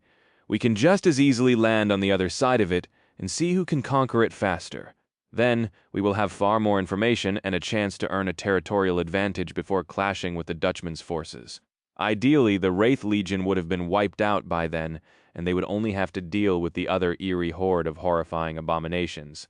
That, and the unknown being that Sonny suspected of being somewhere out there, inside the dome. The third contender, whatever that thing was, Old Tom's killer, unless it was the captain of the Dutchman who had finished the malevolent oyster off Sonny, looked at the vast expanse of the night garden, then added, "Plus, our primary goal right now is to find the wharf that can repair the night garden. It should be somewhere on the outer rim of the Eternal City. So let's sail around it and see we can make further plans after securing a safe stronghold for our ship." Feeling of urgency, they slowly sent the night garden circling the Eternal City from a distance. As the living ship moved through the abyssal depths, Sonny managed to explore the fallen city a bit better. It was strange. His shadow sense could easily pass through the aegis of the night garden, and it seemed to be able to penetrate the dome of the Eternal City as well. But not too far beyond the invisible barrier, his senses betrayed him, as if something else was stopping them. Those things inside the city, what do they look like? Sonny turned his head, remained silent for a few moments, and then answered Jet with a hint of uncertainty. "I can't actually see them. I can only sense their shadows. And their shadows, well, outwardly, they seem like human shadows. They had 2 legs, 2 arms, and 1 head at least. However, there was something profoundly disturbing about the shadows of the immortal denizens of the Eternal City. Sonny could not describe what exactly alarmed him, but he sensed a subtle, unnerving wrongness about them. "I think I see the wharf." Eventually, Knave's voice distracted him from his unease. Looking forward, Sonny saw a massive structure protruding from the dome of the Eternal City. Before it, however, a massive steel was forcefully thrust into the black glass just outside the invisible barrier, with a net of jagged cracks marring the smooth surface around it. Sonny did not know what strength one had to possess to actually shatter the bottom of the Stormsea, but the sigh of it made him shiver. "What is this?" As the night garden drew closer, and its light fell onto the surface of the towering steel, he could vaguely discern runes carved into its surface. They were written on the outward side of the stele, facing the boundless expanse of the Stormsea. The script was strange, but he could still somewhat translate it. Sonny exhaled slowly as he read the words written on the stone stele. As he did, his eyes quaked slightly. The runes read, "I am Daron, the Serpent King, heed my warning, wanderer, tomb back. There is no salvation from eternity, and no respite from its bond. Beyond this line lies hell." Chapter 26-25, Titanic Wharf. Jet and the Saints of Night studied the runes, their expressions turning somber. The spell must have provided them with a better translation than Sonny's own, but he was reasonably confident in his interpretation. "Hell, huh?" Bloodwave's voice did not sound enthused. Sonny smiled. "Well, you know how it goes for us awakened. We always get sent into the depths of hell only to find another, even more dreadful hell at the bottom of that one. I've been to a place or two that are way worse than the worst depiction of hell humans could come up with." "You must have too." Bloodwave grunted in solidarity. "Still sounds quite ominous." Sonny had no retort to that. He remained silent for a bit, then sighed. So Daron visited the Eternal City as well. Neve was looking at the towering steel with an expression that betrayed a hint of reverence. Hearing Sonny speak of Daron, he tuned to him. The Serpent King was the lone supreme of the Stormsea civilization before it was consumed by the Dream Realm. We knew very little about him until recently, actually. It was the exploration report on the Tomb of Ariel that shone a light on his eventual end. "Maybe you've heard about it?" Sonny glanced at him and smiled. "Yeah, I've heard a thing or two," Knave nodded. "But even if we knew very little, we did discover traces of him all across the Stormsea. Most of the citadels the House of Night used to inhabit are ruins of Daron's fallen kingdom, after all, even if most of it had been swallowed by the depths. He is a mythical figure." Knave paused for a moment and added in a quiet tone, "So it feels strange to stand where he once stood, looking at the runes he personally carved into stone." Sonny remained silent for a while. He felt strange as well, but for a different reason. To him, finding a message left by Daron of the Twilight Sea felt like meeting an old friend. "Do you think he came to the Eternal City once to claim the lineage of Storm God?" Knave hesitated. "I'm not sure if he did. It did not help him and his people in the end." Sonny sighed. He studied the great steel some more, then said suddenly, "I met Daron once, you know." Knave, Bloodwave, and Aether turned to him in shock. Jet raised an eyebrow too. Sonny smiled. He was tough bastard. One of the toughest Sonny had ever met, in fact. His soul still quaked in the throes of phantom pain at the memory of the Serpent King's sharp fangs. Sonny had met the nightmare version of Daron of the Twilight Sea and killed him. Then he received a blossom from Windflower, Daron's daughter, her farewell gift. If Daron felt it necessary to leave a warning here, this place must be really bad, which meant that Sonny needed to change his plans a little. As the Saints of Night stared at him silently, he turned to Jet. "The wharf is empty, so it is safe to dock the night garden there. I will scout ahead." With that, he stepped into the shadows and vanished from the runic hall. A second later, ignoring Daron's warning, Sonny appeared inside the dome protecting the Eternal City. He respected the Serpent King a great deal, but knew that the hint of awe Daron's name invoked in him was a vestige of the past. In the past, Sonny had been a mere master, while Daron had been a supreme. He had been an obstacle of such imposing height that even the thought of overcoming it seemed impossible. Even if Sonny did kill him in the end, it was only because Darren had been a pale shadow of his former self, and half dead from battling other ancient horrors on top of that, but that was the past. Now Sonny was a sovereign himself. In fact, he accomplished more than Darren had managed. He made it further. He and his cohort conquered the Great River, at least, and while Darren had seen no hope for his realm except to lead his people into the tomb of Ariel, as one last desperate gamble, Sonny and Nephis were steadily preparing to face the looming calamities on the battlefield. They had a good chance of making it to the very end as well. They were stronger, and their people, the children of war, were stronger than the children of storm had been as well. So Darren had not necessarily known better than Sonny, and his advice was not necessarily implacable. Maybe he was right, though. As soon as Sonny appeared within the dome of the Eternal City, he was overwhelmed by an ominous feeling, as well as a far more mundane feeling of discomfort caused by the fact that the air here was thin and cold, making him feel like he was suffocating.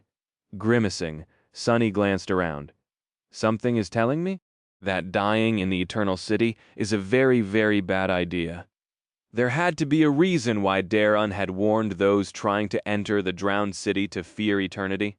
The wharf worthy of accepting the Night Garden was similarly titanic, spanning more than a dozen kilometers in length and half as much in width, with walls that were as tall as mountains. Literally, at first glance, Sonny judged that they were at least 3 kilometers high, partially submerged in water. The water surprised him. Actually, he would have thought that the dome would prevent it from flowing into the Eternal City entirely. But strangely enough, while the invisible barrier prevented the unfathomable mass of the sea from plummeting at the city from above, some of it did cover the black glass. The water seethed and swirled, flowing as it glistened in the silver light of the magnificent spires. The main structure of the wharf surrounded a horseshoe-shaped berth, with huge gates facing the vast expanse of the Stormsea. The gates were currently open, and the berth was partially filled with water. The walls of the wharf were built from stone, but inside it was constructed out of wood. Everything around him was spotless and in pristine condition, with not a sign of wear in sight. In fact, that was one of the reasons why Sonny felt so unnerved. He had not realized it before, but the world was supposed to show signs of the ruthless passage of time and display subtle imperfections. Even in the most well-maintained places, there were small flaws, scuffs, scratches, faded colors. But everything in the Eternal City seemed brand new and absolutely spotless. That alone was enough to make his skin crawl, as if the world around him was not real. The dissonance was eerie. Not paying attention to the bridge connecting the wharf to the city just yet, Sonny concentrated on the interior of the gigantic structure itself. Just as he had perceived before, it was entirely empty, with no movement and no living shadows anywhere in sight or hidden from view. "That's good, I guess." As Sonny turned to face the brilliant lights of the Eternal City, the bow of the Night Garden pierced the veil of the invisible barrier behind him. This text is hosted at NovelFire.net. After thousands of years, the living ship returned to the place where it had been born. Chapter 2626, Shop's Cradle. As the Night Garden passed through the invisible barrier, it continued to glide across the turbulent waters that covered the infinite expanse of black glass. Great waves rose as its immense mass displaced myriad tons of water, crashing into the towering walls of the wharf and escaping into the wide canals of the Eternal City. Standing at the edge of the titanic structure's open gate, Sonny observed the wrath of the elements in silence. The living ship slowly drew closer. As it did, the wharf, which had seemed improbably enormous before, suddenly did not feel so big anymore. Sonny saw the branches of the trees that grew on the surface. Decks of the Night Garden sway as it passed him, slowly entering the awaiting berth. He could not help but feel amazed at the precision with which Jet had steered the wide breadth of the titanic ship into the gate of the great wharf. There was barely a few dozen meters between the tall sides of the Night Garden and the walls of the berth, and that gap seemed minuscule in comparison to its gargantuan size. The ship continued to sail past him for a long while as it entered the wharf, seemingly endless. Eventually, however, Sonny saw the stern of the night garden, which meant that countless kilometers away, its bow had reached the end of the horseshoe-shaped berth, resting against its barrier. Finally, the living ship came to a halt, swaying gently on the tumultuous currents of water. What now? They had intended to find a way to repair the night garden here, but the great citadel did not exactly come with an instruction manual, let alone the wharf where the demon of repose had built her ship once, thousands of years ago. Sonny did not have to worry, though. Soon after the night garden came to a rest inside the colossal berth, the wharf came alive. The rest might have just felt a strange, almost palpable energy permeate the air, but Sonny could sense far more. In his eyes, which could peer into the nature of things, the titanic structure lit up like a radiant star. That was because an impossible amount of soul essence was flowing through it. The raging currents infusing every centimeter of the stone walls and the wooden scaffolds with a daunting, exuberant vitality. Various areas of the wharf slowly awakened from their long slumber, igniting with shimmering light. Wow! Sonny sensed the ground beneath him tremble. Then, the vast vertical plane of the huge gate he was standing on began to move with a powerful shiver. At the same time, the other side of the gate moved as well. Seemingly slowly because of its prodigious size, but breathtakingly rapid in reality. The gates of the wharf closed. Sonny, who had unwittingly caught a ride on one of its wings, barely managed to keep his balance when the two sides shut with a deafening thunderclap, cutting out the night garden's path of retreat. Of course, if there was a need to make an escape, the titanic ship could simply ram the gates with the indestructible immensity of its stern, causing mayhem and devastation on an unimaginable scale. But Sonny hoped that it would not come to that. Nothing happened for a minute or two, outwardly at least. Then, Sonny heard the roaring rustle of flowing water echoing between the sides of the living ship and the walls of its berth.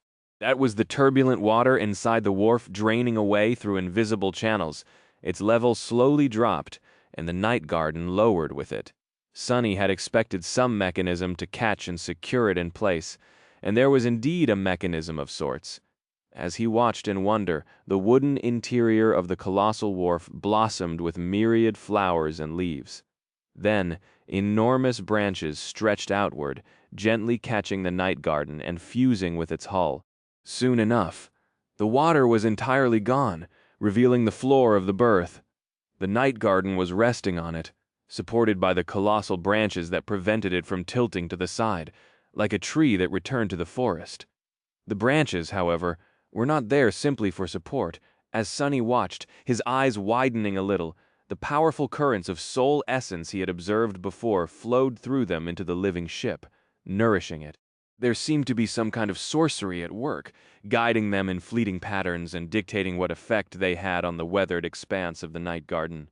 The wharf was not merely replenishing its reserves of essence. Under its nurturing influence, the scars marring the hull of the living ship began to close, and countless damaged parts hidden in its cavernous interior began to be mended. Although Sonny could not perceive it, he was sure that the process of restoration and rejuvenation was happening to the mystical part of the night garden too, the very sorcery that made it function. So, in the end, he and his companions did not have to learn how to operate the wharf of the Eternal City, or what to do to repair the living ship, just like the night garden. The wharf itself was a living thing, and so it could mend the titanic vessel all by itself. The process would probably take quite a while to complete, but it was having an effect already. Sonny let out a relieved sigh. That's one thing I don't need to worry about anymore. In fact, the restoration of the night garden alone was enough to make this expedition worth it. It was one of the few great citadels of humanity, after all, and one that offered the human domain a unique and vital advantage, not to mention serving as home for millions of people. But of course, Sonny was not going to be satisfied with just that. As the process of restoration began, his gaze left the vast expanse of the night garden and traveled to the far side of the wharf, where a bridge connecting it to the rest of the Eternal City was hidden. Somewhere out there, the Dutchman was already leading its army of wraiths to conquer the sunken city. The mysterious third contender was on the move, as well. The lineage of Storm God waited to be claimed. The fragment of Weaver's forbidden lineage did as well. and myriad treasures of the immortal abode on top of that. Exhaling slowly, Sunny closed his eyes for a moment and smiled. "Let's conquer hell, then." He paused for a few seconds, then added in a less solemn tone, "This update is available on novelfire.net. One more hell? Chapter 2627, Runic Array." By the time Sunny reached the other side of the blossoming berth, Jet was already there, clad in her fitting black armor and leaning on her scythe. Her icy cold eyes peered at the long bridge connecting the wharf to the Eternal City, radiating a sense of deadly cold. Sunny appeared out of the shadows next to her, looking in the same direction. "Where are Knave, Aether, and Bloodwave?" She glanced at him briefly. "Guarding the ship. We stationed all available awakened throughout the interior, with masters spread out to defend the key areas. The Saints are protecting the surface decks. Aether is on the bridge, Knave is at the bow, while Bloodwave is on the stern. The three of them should be able to contend against anything that might get past us, or at least stall it long enough for you to arrive." Sunny nodded, burning a bit of his essence to substitute the lacking oxygen with it. "How is their breathing?" Jet smiled faintly. "They are fine while aboard the Night Garden, beyond its aegis. They'll probably suffocate, however. These are Saints of Night we are talking about. They have memories to deal with the lack of breathing air in spades, so you don't have to worry about them." Sunny studied her for a moment. "What about you, two?" Jet gave him a stare. "I'm dead. What do I need air for?" Sunny coughed. Jet usually breathed like any normal human. When she was not low on essence, at least, and her body metabolized oxygen like any other body would. However, it seemed that her special constitution gave her an alternative, just like Sunny's supreme rank did. There was enough oxygen in the air around them to speak normally, at least. That was a pleasant surprise. She raised an eyebrow. "So, what's the plan?" Sunny studied the bridge for a while, then pointed to a barely visible area of rippling air on the other side of it. "Do you see that? Let's take a look first, then decide what our next steps will be." Summoning the Jade Mantle, he reached into the shadows and pulled a black odachi out of it. Then, placing its blade on his shoulder, Sunny walked toward the Eternal City with confident steps. Jet followed. As they walked across the long bridge, black water reeled and raged below them, glistening with the reflections of the silver light. It was still eerily quiet and peaceful around them, though with no movement whatsoever. Sunny had expected to be carving a path through a sea of abominations by now. But surprisingly enough, nothing had attacked them yet. His shadow sense also had no trouble enveloping everything around him. Up to the end of the bridge, that was. There, his perception grew vague and muddied, as if something was suppressing it. Strange. Sunny frowned. What is that? At some point, the smooth stone surface beneath their feet became uneven. Crouching, he wiped away droplets of water and studied it closely. Thin lines were carved into the bridge, following a strange pattern. After inspecting them for a while, Sunny raised an eyebrow. A runic array? Indeed, there were countless runes carved into the stone bridge, forming a complicated enchantment. Sunny was not as knowledgeable about runic sorcery as Cassie was, but he did know the basics. There was no need to test his modest mastery, though, since he could simply ask the master. Cassie they continued on their way, observing the endless weave of mysterious runes. Eventually, Cassie saw enough to offer her opinion.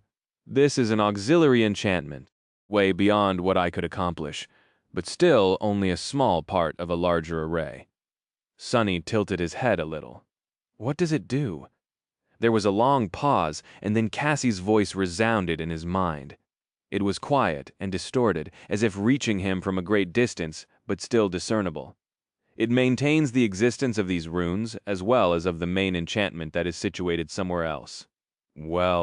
Rather, it prevents the innate sorcery of the Eternal City from erasing the runes by restoring the surfaces they are carved into to a pristine condition."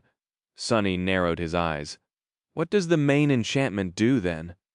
Cassie's quiet, melodious laughter resounded in his head. "That I do not know.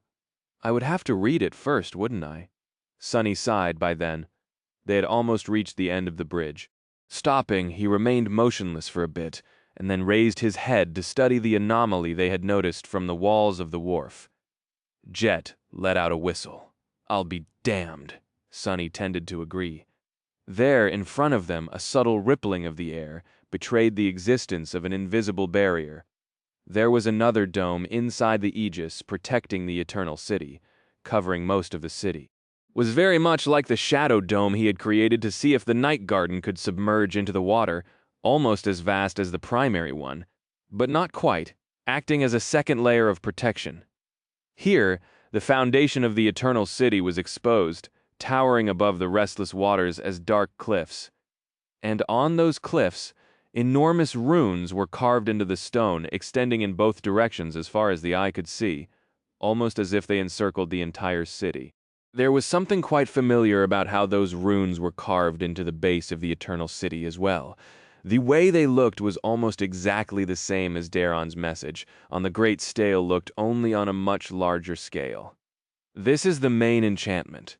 I think I know what its purpose is." Sonny remained silent for a long while, looking at the rippling barrier of the secondary dome. He smiled darkly. "I think I know as well." Jet gave him a questioning look, looking up at the endless mass of water looming over their heads. Sonny said, "The first barrier is created by innate sorcery of the demon of repose. Its purpose is to keep things out." Then he looked down at the great runes carved into the ancient stone. "The second barrier is a complicated runic array, much like the runic array that protected Twilight. It was created by the Serpent King." His expression darkened. "Right, lace, bipirts, novel fire, net. And its purpose is to keep things in." Chapter 26-28. A Warm Welcome. Jet studied the wall of subtly rippling air in front of them, and the pristine streets beyond it, then rested her scythe on her shoulders in a relaxed pose. Well, that explains why nothing has attacked us yet. She approached the barrier created by the Serpent King, stopping only a few centimeters away from it, then took a few steps along its nearly invisible surface. "Seems like he was really wary of what hides inside this city." "Huh." Sonny shrugged. "I guess." Jet remained silent for a few moments, then asked in a calm tone, "More importantly, if this barrier prevents things from escaping the Eternal City, wouldn't we get trapped if we passed through it as well?" That was what Sonny was thinking about too. He frowned. Nightwalker escaped it before, so there must be a way, or maybe a condition sorting those who can leave, and those who can't. He sighed and shook his head. "It does not matter anyway. Anything that Daron created I can destroy. It might take some time though, if we do need to destroy this barrier in order to escape. Not to mention that I would not feel right getting rid of it before whatever he was wary of is dealt with, or at least contained in some way." Jet looked at him with dark amusement. "Oh, what makes you so confident in your ability?" Sonny simply shrugged. "The fact that destroying something is always easier than creating it. Both Daron and Sonny were supreme, and both were powerful sorcerers. So, with all other things being equal, he was confident in his ability to dismantle the runic array Daron had created. Given time, Jet looked back at the invisible barrier. "Guess we are going inside, then." Sonny grimaced. "Well, yes, but first we might want to—" "Wait, what are you doing?" Before he could even finish the sentence, Jet took a step forward and passed through the barrier. Then, she turned around and looked at him with a smile. "What?" Sonny stared at her aghast. "What do you mean, what? How could you just go and enter a mysterious magic barrier designed to trap living beings for all eternity?" She shrugged. "Didn't you say that you can easily destroy it?" Sonny suppressed the impulse to grab his head. "I say a lot of things."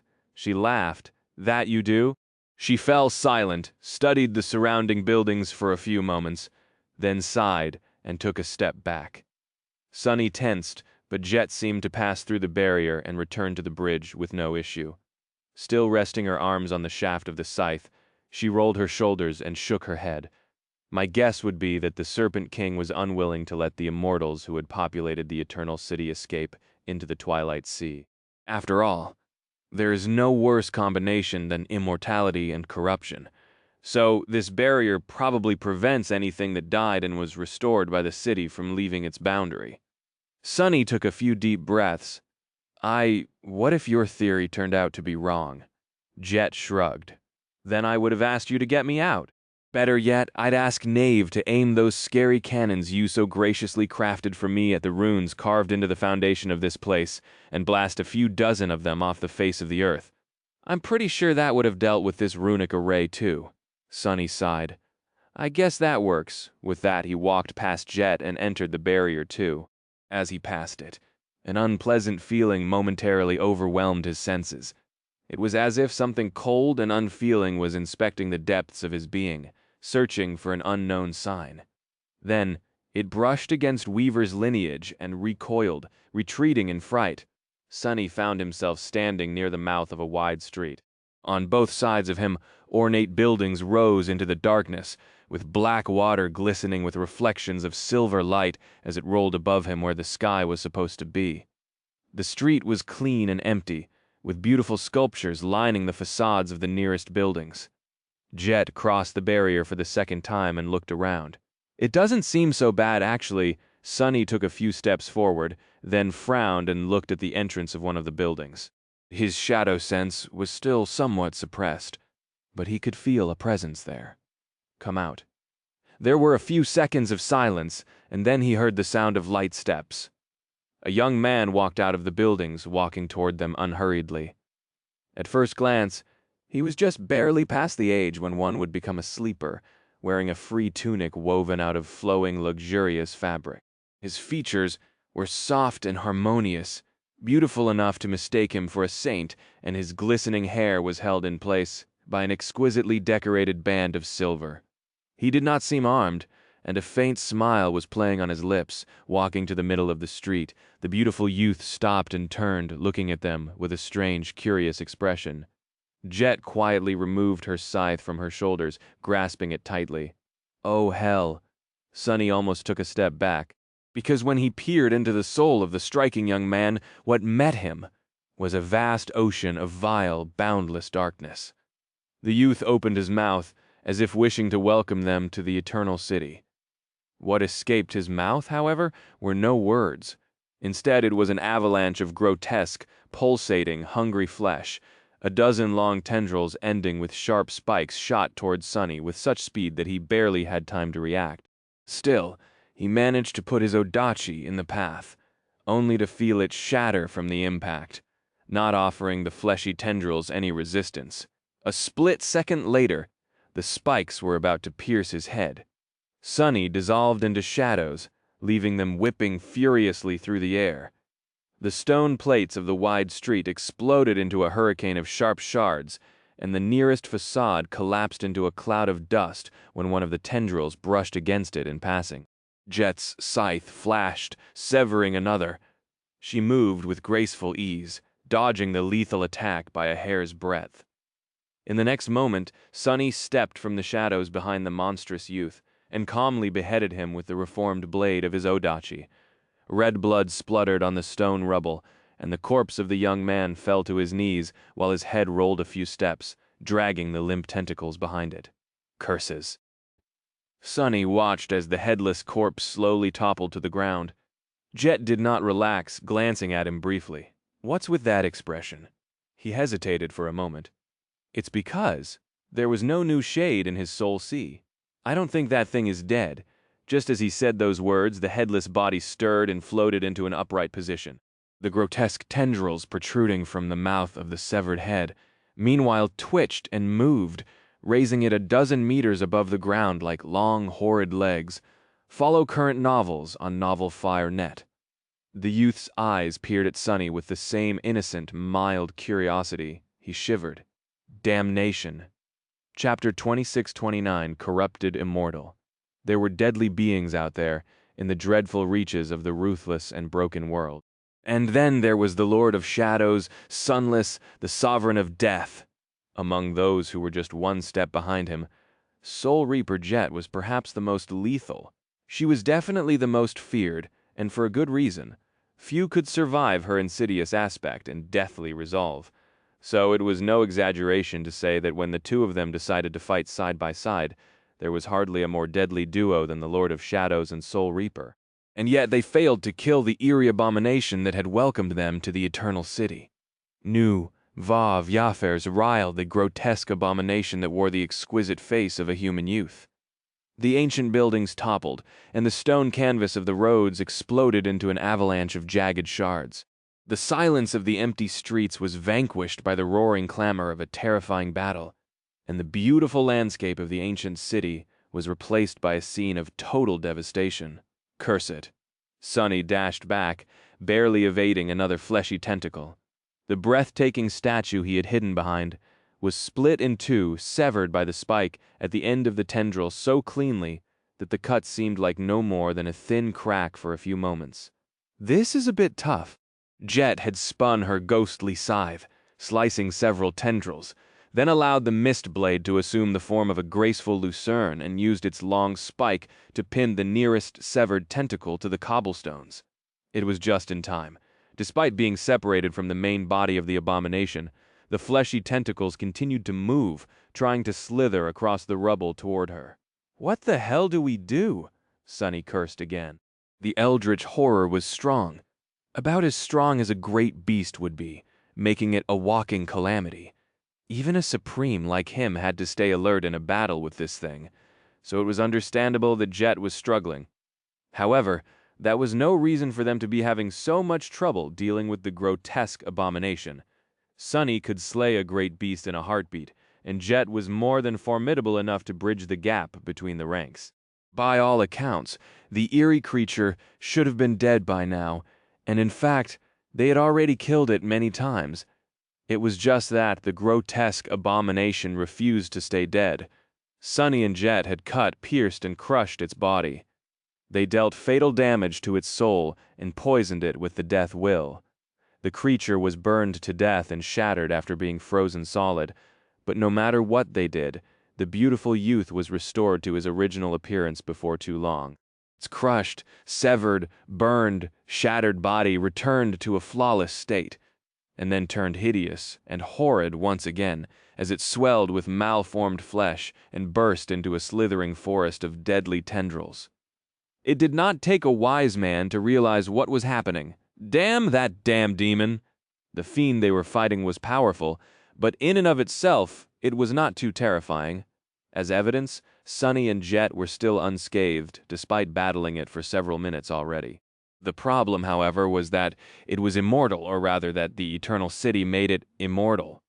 The distinction was subtle, but important. The incredible, inexhaustible vitality that the monstrous youth possessed was not his own power. Rather, it was the manifestation of the sorcery that governed this cursed place, and so killing him was not a matter of overpowering a great beast. It was a matter of overcoming the sorcery of a daemon, and while Sonny had a high opinion of his prowess, that was not a feat that he could accomplish just yet. How did one fight an immortal abomination, then?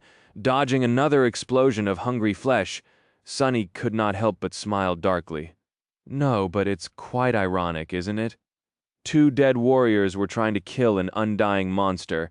Brandishing his black odachi, he called out to Jet, "We can't kill it!" His gaze landed on the shambling, appalling figure of the corrupted immortal. "So, let's subdue it instead." He lunged forward, turning into a torrent of shadows to evade the whipping tendrils, and manifested into a corporeal form right in front of the abomination. His odachi flashed, severing the creature's arms the same time. A current of mist coalesced into a lithe figure behind the immortal, and Jet used her scythe to cut his legs. As the fiend fell to the ground, dozens of black chains burst from it and wrapped themselves around him. Individually, none of them were strong enough to bind him, but altogether they held long enough for more chains to descend on the struggling form and bury it under the mass of inky black metal. Soon, there was nothing but a small hill of black links towering where the horrid youth once stood, trembling slightly like a macabre cocoon. Sonny stared at it somberly. A large swath of the Eternal City around them was entirely decimated, but the ornate buildings were already restoring themselves too. Shattered statues coalesced into their original, elegant forms. Toppled pillars rose from the rubble and assembled themselves. The rubble floated into the air and returned to its previous shape. The buildings grew from the devastated ruin like flowers, and the paving of the streets smoothed itself out. Before too long, Sunny and Jet found themselves standing on a beautiful plaza. Their surroundings were spotless and undamaged, with only the cocoon of black chains and their heavy breathing proving that the battle had happened. Jet stared at the small hill of chains and then looked at Sunny with a somber expression. "Hey." He raised an eyebrow. "What?" She pointed to the black cocoon with the blade of her war scythe. "That was just one of them, right?" Sunny nodded slowly, prompting her to give him a dark smile. "And you said that there were thousands, or maybe even millions of these things within the city?" He hesitated for a few moments, suppressing a shiver. What could he say? Sunny sighed. "Sounds about right," as the person who had invited Jet to this nightmarish place. He was starting to feel a tiny bit guilty. Chapter 2630. This much. Sunny did not want to admit it, but he was troubled. The battle had been intense, and the enemy was powerful. But that was not the reason for his unease. The fact that the nightmare creature had turned out to be immortal wasn't either. Even the knowledge that there was a vast horde of these undying fiends populating the eternal city was not the reason why he felt so somber. No, the real reason why Sunny was troubled was that he could not make sense of the monstrous youth. There was something quite strange about this nightmare creature, to the point that he was not even sure if he was correct to call it one first. Sunny did not see what he usually saw when peering into the souls of abominations. There was the vile darkness of corruption. True, but it did not possess the usual nodes that served as sources of the spreading tumultuous infection. So, he could not even guess the class of the creature, only tell that it was roughly of the great rank. Second, even Cassie could not tell what the monstrous fiend was. All she could say after peering at its essence was a few cryptic words. "It is like a part of a greater whole hiding inside an usurped vessel." Then, after falling silent for a while, she added in a hesitant tone, "But the greater whole it is a part of is itself incomplete, longing to be mended." The fact that Cassie's dormant ability could not draw knowledge about the eldritch horror was already a cause for concern. Her words describing what little she did glimpse were even more worrisome. A part of a greater whole, usurped vessel, incomplete. What the hell did it mean? And what the hell was the corrupted immortal, really? Sunny sighed. The cocoon of black chains continued to stir subtly, since the horrid fiend was still struggling to break free. Sunny could keep it bound without too much trouble, but he could only do so by maintaining the manifested shadows personally. Making the chains permanent would weaken them, which would allow the monstrous youth to escape, which meant that while he could contain this particular abomination, or maybe even 1,000 of them, he could not contain them all. He could not even contain most of them, which was a problem. He grimaced and looked at the black underside of the rolling sea above them with silver light reflecting from its restless surface. Suddenly, it occurred to him that this was a kind of black sky as well. Ah, this is going to be quite a spectacle. Jet wore a somber expression, her icy gaze hiding a hint of some dark emotion. She lingered for a while, looked at her scythe briefly, and then said in a neutral tone, "We can still retreat, you know." Sunny slowly shook his head. "No, there's nowhere to retreat." He looked away from the pile of black chains and turned to her. "Might seem like we can escape to safer waters, but that is an illusion. There is nowhere safe in this world. In two worlds, even anywhere and everywhere can and will tum into a worse hell. All of existence is a war zone, so if we can't deal even with this much, then what's the point of seeking safety somewhere else?" Jet let out a hollow chuckle. This much is a city full of immortal great ones, though, with an army of wraiths added, as a free bonus. So what are we going to do? Sunny studied her for a while, then smiled darkly. "For now, I suggest you take a few steps back." Jet frowned. "Why? What are you going to do?" Sunny looked around, noting that he could not see the wharf from behind the tall buildings. "Let me show you. This should be far enough, I think." Saying that, he reached into his soul. This chapter is update by novel Farnett and summoned something. Not long before that, Aiko made her way to the throne room of the Dark Castle, carrying the latest report. Her boss was lounging on his throne, as usual, looking into the distance with an amused expression. She yawned, then belatedly covered her mouth with her dainty hand. At the moment, Aiko really missed her opulent bedroom on the highest floor of the castle. "Hey, boss, about our investigation into the strange trends on the black market." He waved his hand lazily, interrupting her, and then looked at her with a sly smile. Uh-oh. Suddenly, Aiko had a very, very bad feeling. Sunny seemed inordinately happy. Why was he so happy? "Hey, Aiko, let me ask you a question. How would you go about conquering a city full of immortal nightmare creatures?" She frowned. "I wouldn't. I'd tum around and run away. No, actually, I would never end up anywhere near such a terrifying place, to begin with. Only a complete, irremediable idiot would. No, really." Her boss blinked a few times with an offended expression on his pale face. "Hey, that's harsh." Aiko suppressed the desire to palm her face. "Wait, that was not a hypothetical question. Where the hell did you find a city full of immortal abominations? And why? Why would you do something like that?" Sunny raised his chin. "No, it wasn't under the sea." "And why?" "Because there's treasure involved." Aiko was about to say more, but froze instead. A moment later, her eyes glistened, her expression changed subtly. "Treasure? Huh. What kind of?" But her boss shook his head. "Nope. Since you're apparently full of prejudice against immortal abominations, I am not taking you with me. Not a chance. Don't even ask." She just stared at him for a moment. "I wasn't going to, though." Her boss nodded. "Great. Then if you really don't want to go, I suggest you vacate the premises fast." Aiko stared at him in confusion. At that moment, something eerie happened. 3 more versions of Sunny appeared from the shadows behind her, walking toward the throne. "And I mean really fast? Immediately would be best. You can set up a temporary office in the Nameless Temple. There's a cot in the inner sanctum, I think. Oh, and don't forget to water my tree. This is bad." The various incarnations of her boss very rarely gathered in one place. And every time they did, something terrible happened. Oh no, not wasting any time. Aiko dashed forward, sprinted past the throne, and jumped out of the window. As she hovered in the lightless sky of the forgotten shore, looking down at the magnificent edifice of the dark castle, the castle suddenly vanished without a trace. "Oh no, my bedroom!" And just a few moments later, it appeared again somewhere else. To be precise, it appeared on an empty, pristine plaza in the Eternal City.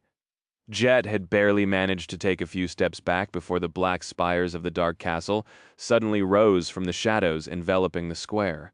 Soon enough, a magnificent black fortress appeared out of nowhere between the ornate buildings, casting a deep shadow upon them. Then, its gates opened with a chilling groan, and out of the darkness inside, a vast legion of silent shades marched onto the ancient streets. Chapter 2631, Invading Force. Sunny pulled Jet into the shadows, bringing them both to stand on the tall walls of the dark castle below them. An endless river of darkness was flowing out of its gates, slowly consuming the wide-open expanse of the magnificent plaza. That was his Shadow Legion, every shade he had collected over the years, except for a few left to guard his citadel in the burned forest and the sacred shades he could not summon on a whim. Men and nightmare creatures, united in the tranquil embrace of his deathly authority. Those who came from the forgotten shore, the chained isles, from the cold reaches of Antarctica, the endless tides of the great river, the sweltering heat of Godgrave, the ash and cinders of the burned forest, and many places beyond those. All of them had come to the Eternal City, now assembling into a vast battle formation in utter silence. Hundreds of thousands of dead warriors, all ready to wage war on the immortal swarm. Some flooded the plaza below, some manned the walls of the dark castle. The castle itself trembled as it stirred, casting a hungry gaze at the beautiful streets beyond. But that was not all from the shadows to Sunny's left. Saint rose in the fearsome glory of her black armor. From the shadows to his right, Slayer appeared like a ghost. Far below, a towering figure forged from blackened steel and infernal flames stepped from the castle gates, the silver light of the distant spires reflecting dimly from the numerous jagged blades that littered its impenetrable carapace. A gargantuan serpent with onyx scales wrapped itself around one of the towers of the dark castle, letting out a chilling hiss that washed over the world as the war horn of death. Tenebris, steed with flames burning in its crimson eyes, ascended the wall to stand beside its master, the ringing of its adamantine hooves echoing across the vast plaza, and finally, the shadows stirred and rose, coalescing into four dark figures. When they appeared, the light of the silver spires seemed to dim, and the abyssal darkness pressing down on the eternal city seemed to grow even darker. A cold wind blew across the plaza, bringing with it the promise of murder and death. Those four had the same face as Sunny, each wielding the power of a supreme being. That was the Lord of Shadows and his legion, an insidious and indestructible force capable of washing over entire realms and reducing them to rubble. Now that force had invaded the sunken city of the Demon of Repose. Standing by his side, Jet sighed quietly. Wow. She remained motionless for a few moments, observing the plaza, where there had been only emptiness minutes ago. Now stood a fearsome castle. Beyond its walls, a vast army of silent shadows was ready for battle. The very atmosphere of the Eternal City had changed, announcing the arrival of a new, terrifying invader. Jet studied Sunny carefully, then shook her head. So this is the power of a sovereign? She had witnessed Nephis descend into battle, but not the sovereign of death. Beholding his supreme power felt different, though, perhaps because the visible manifestation of changing stars' power, despite its unimaginable destructiveness, was personal in nature. This, however, illustrated the essence of what a sovereign was far more demonstrably, a being who wielded authority as a weapon, whose influence spread over the world and subjugated multitudes, a ruler. It was strange to think that she was acquainted with a creature like that. Sunny gave her a confused look. Oh, right. You haven't really seen me get serious, have you? In Jet's defense, no one had really seen the Lord of Shadow wield his supreme power. The Shadow Legion had mostly been confined to the burned forest ever since Sunny became a sovereign, and he was the only human there. Cassie must have witnessed how tyrannical his domain was, but mostly, people had only glimpsed it during that last fateful battle in Godgrave. Sunny had just barely attained supremacy back then, though so it hardly counted as a conscious expression of his true strength. Jet shook her head again. No. And how do I put it?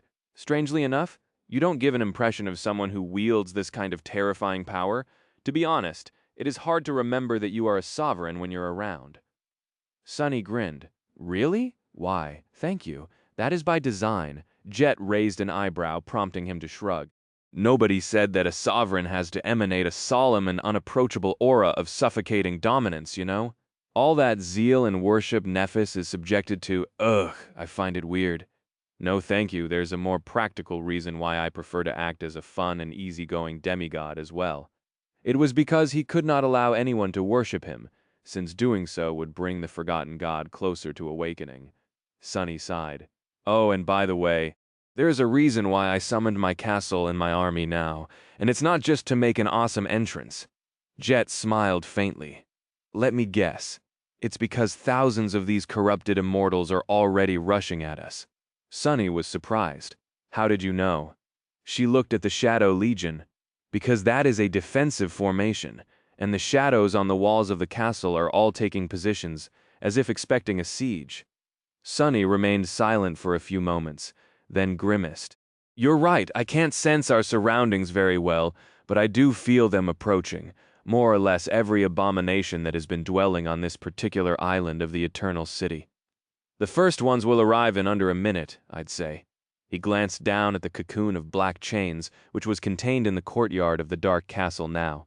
So, we have around a minute to decide how to win a battle against these things. Chapter 2632. Attrition. Looking at the vast army of silent shades, arrayed on the plaza below them, Sunny inhaled deeply. There wasn't much time for them to assess the situation and prepare for battle. But then again, this particular battle was merely the prelude for the frightening war that would swallow the Eternal City soon. He exhaled. Actually, I am not too concerned about this first skirmish. You should probably understand why. Jet was an experienced commander, after all. In fact, She was far more experienced than he was in that regard. She had already been a high-ranking officer during the Southern Campaign, having commanded various government forces throughout her storied career. Taking charge of the entire 1st Irregular Company was merely the next step. Later, Sonny had mostly faced the perils of the Dream Realm on his own, while Jet's responsibilities grew exponentially. He did take charge of a contingent of the Sword Army in Godgrave, but that paled in comparison to her leadership experience, both civil and military. There was little difference between the two in the Age of Nightmares anyway, so he could hardly find a better advisor. She nodded. The Eternal City is vast, and it is separated into islands by the powerful currents of water. We have just arrived, so the nightmare creatures we will face are merely those of them who happened to be on this particular island when we landed. Her expression darkened. The other inhabitants of the Eternal City would have already sensed our presence, though, even if they have not. The clamor of this battle will reveal our location to them. So, we will be beset by countless times more enemies before too long. They will come at us from various directions, threatening to outflank our forces or bypass them entirely to reach the Night Garden. Sonny smiled faintly. So what do you recommend we do? Jet fell silent for a few seconds, contemplating. Then she said in a somber tone, "The situation is unusual because apart from the current rulers of the city, there is not one but two invading forces. The terrain is difficult as well. So, although I would have suggested that we entrench ourselves and let the enemy crush themselves into pulp against our defenses, that is not an option now." She glanced into the distance, calculating, "We will need to advance, conquer territory, and play a strategic game of cat and mouse with these creepy immortals. Most importantly, we will need to keep advancing at a sufficient rate and achieve a swift victory. There are two possible outcomes if we don't, and neither of them promises a good ending for us." Sonny's smile turned a little dark. He nodded. "Indeed, if the Dutchman is wiped out, the immortals who are currently tied up fighting against the Wraith army will all descend upon us, doubling the already overwhelming strength of our enemies. If it is the opposite and the Wraiths conquer the city though, gods, who knows what terrible fate will befall us. They will get to all the treasures we are aiming for first, at the very least, and something tells me that they'll also grow stronger as a result." He looked in the direction where a towering lighthouse was shining with radiant light, far in the distance, and sighed.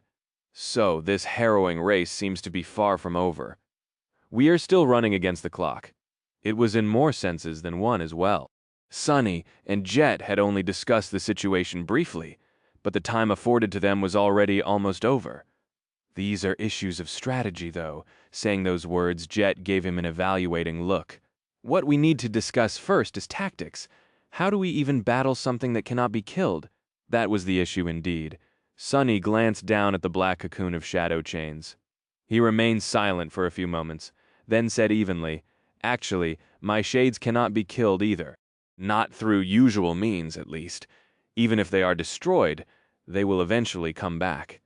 It is just that they need some time to mend themselves. The immortals of the Eternal City take time to be revived as well, although it seems much shorter." His expression darkened. "In that short moment between destruction and restoration, though they are vulnerable, that is when we can contain them. As long as we come up with a reliable manner of containment, that is. So, the end. It all comes down to simple math.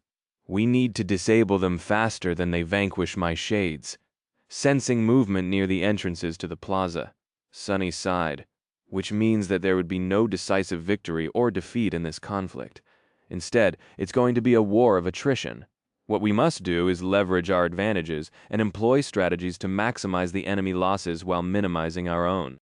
Then, we will be able to conquer the Eternal City instead of being devoured by it." Jet flexed, stretching her shoulders, and gave him an amused smile. "That was my conclusion as well." As for the details, she glanced at the far side of the plaza, where a wide road and myriad smaller alleys opened into it from the depths of the city. "Well, I guess we will have to iron them out as we go." Her tone turned a little somber, because there in the distance a small silhouette appeared at the mouth of a dark alley. Then there was another, and another. and another. Soon enough, a crowd had gathered at the edge of the plaza, as if the citizens of the eternal city had to come to peruse the goods of an open-air market. All of them were young and breathtakingly beautiful, wearing light and elegant garments, their smooth faces and glistening eyes betraying no sign of the hidden corruption. None of them was armed either, and yet their placid, curious glances made Sonny shiver. He took a deep breath and then gazed at the distant immortals chillingly. Let's do that, then. The devil hides in the details, after all. Chapter 2633, Rules of Engagement. How ironic. The immortals stood at the boundary of the vast plaza, their beautiful and youthful figures drowning in the stark darkness cast by the tall buildings of the eternal city. Only their eyes glistened like cold silver stars, reflecting the light of the magnificent spires. They seemed to be studying the Shadow Legion with curious smiles. But that was an illusion. By now, Sonny knew that their smiles were merely masks that these abominations wore to resemble humans. There was nothing human about them, though. Now that he could see them clearer, he noticed things that had escaped him during the frenetic battle with the fiend who had welcomed them to the city. Something moved under their supple skin from time to time, as if straining to escape, and their breathtaking faces turned monstrous for a split second now and then. Before, Sonny had assumed that these abominations took human shape to hide their harrowing nature. But now, he realized that they looked human through no effort or will of their own. On the contrary, the beautiful immortals were endlessly straining to become monsters. It was just that every time their bodies began to mutate into grotesque abominations. The same sorcery that granted them endless life returned their flesh to its original form. So, they were not fiends who pretended to be humans. Instead, they were monsters trapped in human bodies against their will for all eternity. This eerie contradiction made his skin crawl. And considering that the skin of these fallen immortals literally crawled, that only disturbed Sonny more while it seemed like the beautiful youths were observing the Shadow Legion with curiosity. In fact, they were simply waiting for more of them to arrive. A few figures turned into a crowd, and a crowd turned into a swarm. The swarm flowed onto the plaza like a tide. Sonny inhaled deeply. Here we go. His mind spun like a wheel. What was the best way to fight these monsters? How could he achieve victory, and do it in a way that was the most beneficial for him and the Shadow Legion? Sonny considered what he needed to do for a brief moment, and quickly came up with an answer. Funnily enough, it was almost offensively simple. At the beginning of his journey as an awakened, Sonny had mostly relied on his skill and combat intelligence to survive. His technique, physical prowess, and state of mind had decided the outcome of battles. Later, however, things changed. As both Sonny and his enemies grew more powerful, most of his victories were earned by his wit and his soul arsenal instead. Skill and martial prowess were still of vital importance, of course serving as the irreplaceable foundation of everything, but he won countless battles by using obscure enchantments of inconspicuous memories in unexpected ways. The outcome of battles he fought these days, meanwhile, was often decided by more mystical forces. Who was stronger? Whose power was more versatile? Who knew how to use it best? In the clashes of deities, the very concepts of what they were often played the most important role. Facing the swarm of immortal abominations, though, Sonny realized that he had made a full circle.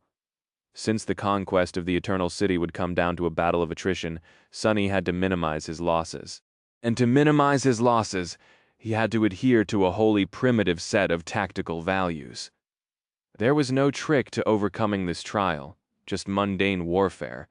The greatest advantage Sonny wielded was that his Shadow Legion was an organized combat force, while the fallen immortals, while dreadfully powerful, were merely a monstrous mob. So he had to make sure that his shades fought with the skill and technique of exalted warriors, and that all of them displayed flawless cohesion. Beyond that, the tried and tested rules of military strategy would be of utmost importance. He had to prevent the enemy from flanking his army, for example, and use terrain to his advantage. Whenever possible, he would have to reduce his losses by building or usurping fortifications. Even the simplest elements of warfare, like battle formations, would once again become vital. It was a far cry from the conceptual battles and clashes of opposing aspects, but it was also familiar territory. So Sunny was able to adjust his mentality swiftly. There were mere moments left before the fallen immortals descended on the battle formation of the Shadow Legion. And in those few moments, Sunny made a decision. With the nature of the battle for the Eternal City being what it is, his ability to finally control each of his shades was more important than ever. He had already achieved great success in that regard, thanks to Mind Weave, but even that was not enough. So, taking a deep breath, he summoned one more shade. The Rat King was resting in the lightless expanse of his soul now, which meant that Sunny could call upon a different sacred shadow. As the fallen immortals rushed forward, their bodies rippling and bursting into torrents of eviscerating flesh, a colossal silhouette appeared above the plaza. Then a titanic black moth opened its vast wings, perched atop the main tower of the dark castle and looming over its walls. Sunny had summoned the shadow of puppeteer Moth, the spirit of doubt. As it regarded the plaza with its enormous black eyes, countless strands of ethereal black silk shot forward, spreading through the air like a spiderweb, so thin as to almost be invisible. Each of those strings buried itself in the back of a shade, connecting them all to the puppeteer. At the same time, one of Sunny's incarnations turned into a shadow and wrapped itself around the sacred shade, sharing its senses. Ah! Sunny shuddered, overwhelmed by the feeling of fusing with the shadow of a sacred being. It was too strange, too vast, too great for him to fathom fully. But he did fathom the connection between the puppeteer and the soldiers of the Shadow Legion. Like that, Sunny gained nearly flawless control of his undying army. Chapter 2634, Gathering Data. The flood of slithering, hungry flesh collided with the vanguard of the Shadow Legion. A vast swath of the beautiful plaza exploded into a cloud of stone shards, then was restored to pristine condition, then was destroyed again. The fallen immortals each possessed the power of a great one, bending the very fabric of the world with their profane will. However, the enemies they faced were not weak. Either there, at the forefront of the great battle formation, the shades of the Black Millipedes and the Ember Queen flowed forward like a dark tide, unleashing their fury upon the abominable fiends.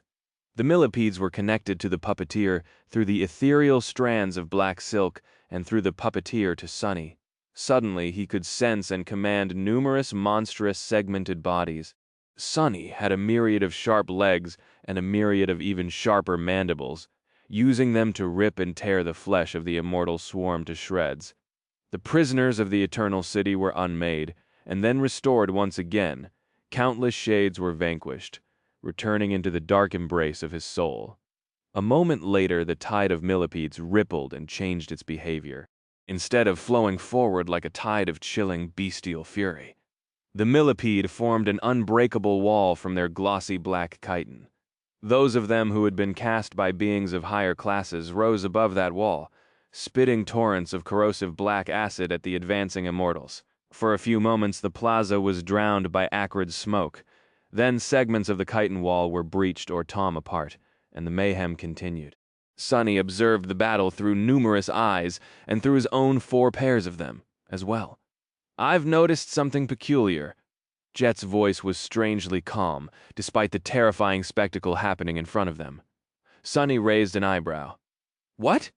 She looked around. Her gaze lingered on Saint Slayer, Nightmare, the gargantuan shape of serpent wrapped around one of the Dark Castle's towers, and the lumbering figure of Fiend far below. "You seem to be holding back?" Sunny forced out a smile. "I need to establish a baseline to know how swift my shades can be destroyed by these things. Once I know that, I will know how to plan for future battles better." She frowned slightly. "Are the losses you are suffering worth it?" He grimaced. "That is something I need to find out as well." Sunny was not going to sacrifice too many shades in pursuit of vital information, though. He was definitely not going to sacrifice the Ember Queen and her more powerful champions. So when the wall of chitin came close to collapsing, he moved one to the next test. 3 of his incarnations stepped through the shadows and fused with him, augmenting his power. Ah, feels great. This was the strongest he had been after the final battle at Godgrave, so Sunny almost felt like himself again. Enjoying the feeling of ferocious power running through his veins, he cast his attention to something else. The moment 4 of his incarnations were reunited, 4 links of the curse fused as well. Instantly, its power soared, and his did too. In fact, it worked so well that Sunny was stunned for a brief moment. Oh, I see what is happening. It was the absence of light enchantment doing its work. That enchantment was supposed to grant Sunny more power when he was surrounded by deep shadows. And where would he find shadows that were deeper than those that dwelled at the bottom of the Stormsea, in the abyssal darkness that had never been touched, even by an echo of sunlight? Perhaps only in the shadow realm. Spending a split second to come to terms with his immense potency, Sunny inhaled slowly and then activated 2 of the 3 core enchantments of the curse, Shadow Flame and Mercy of Shadow. Instantly, the augmentation he was enjoying was transferred to the champion shades of the Black Millipede tribe. At the same time, more of his deathly will was expressed through them as well. The cadence of the battle changed. Far below, the rate at which his shades were being destroyed increased drastically. At the same time, the rate at which the fallen immortals were obliterated increased. Not that it mattered much, considering that they were revived before too long. Sunny frowned. The effect was significant, but that was because there were relatively few of the immortal nightmare creatures on the outskirts of the Eternal City. Once they delved deeper into its streets, the scale of the battles would increase, and therefore the impact of the curse would become less pronounced. But that was valuable information in and of itself, because it helped him understand what kind of engagements he had to avoid, and what kind he had to force. Jet sighed. "Are you done gathering information, perhaps?" Sunny lingered for a few moments and then sighed. Yes, that should do, for now. It seemed as if Slayer had been waiting to hear these exact words. A moment after Sunny spoke them, she was already drawing her bow, the tip of her arrow swelling with blinding light. At the same time, Saint turned into a torrent of darkness and rushed toward the battle. Nightmare leaped into the air, while Serpent slithered to the ground like a river of onyx scales. Fiend simply plummeted into the shadows, stepping through them to appear just beyond the mass of shadow millipedes. He did not manage to disappear before Sunny stirred and shouted, his voice full of concern, "Don't eat them!" The first thing he had thought about when presented with the problem of containing the fallen immortals was feeding them to either fiend or mimic.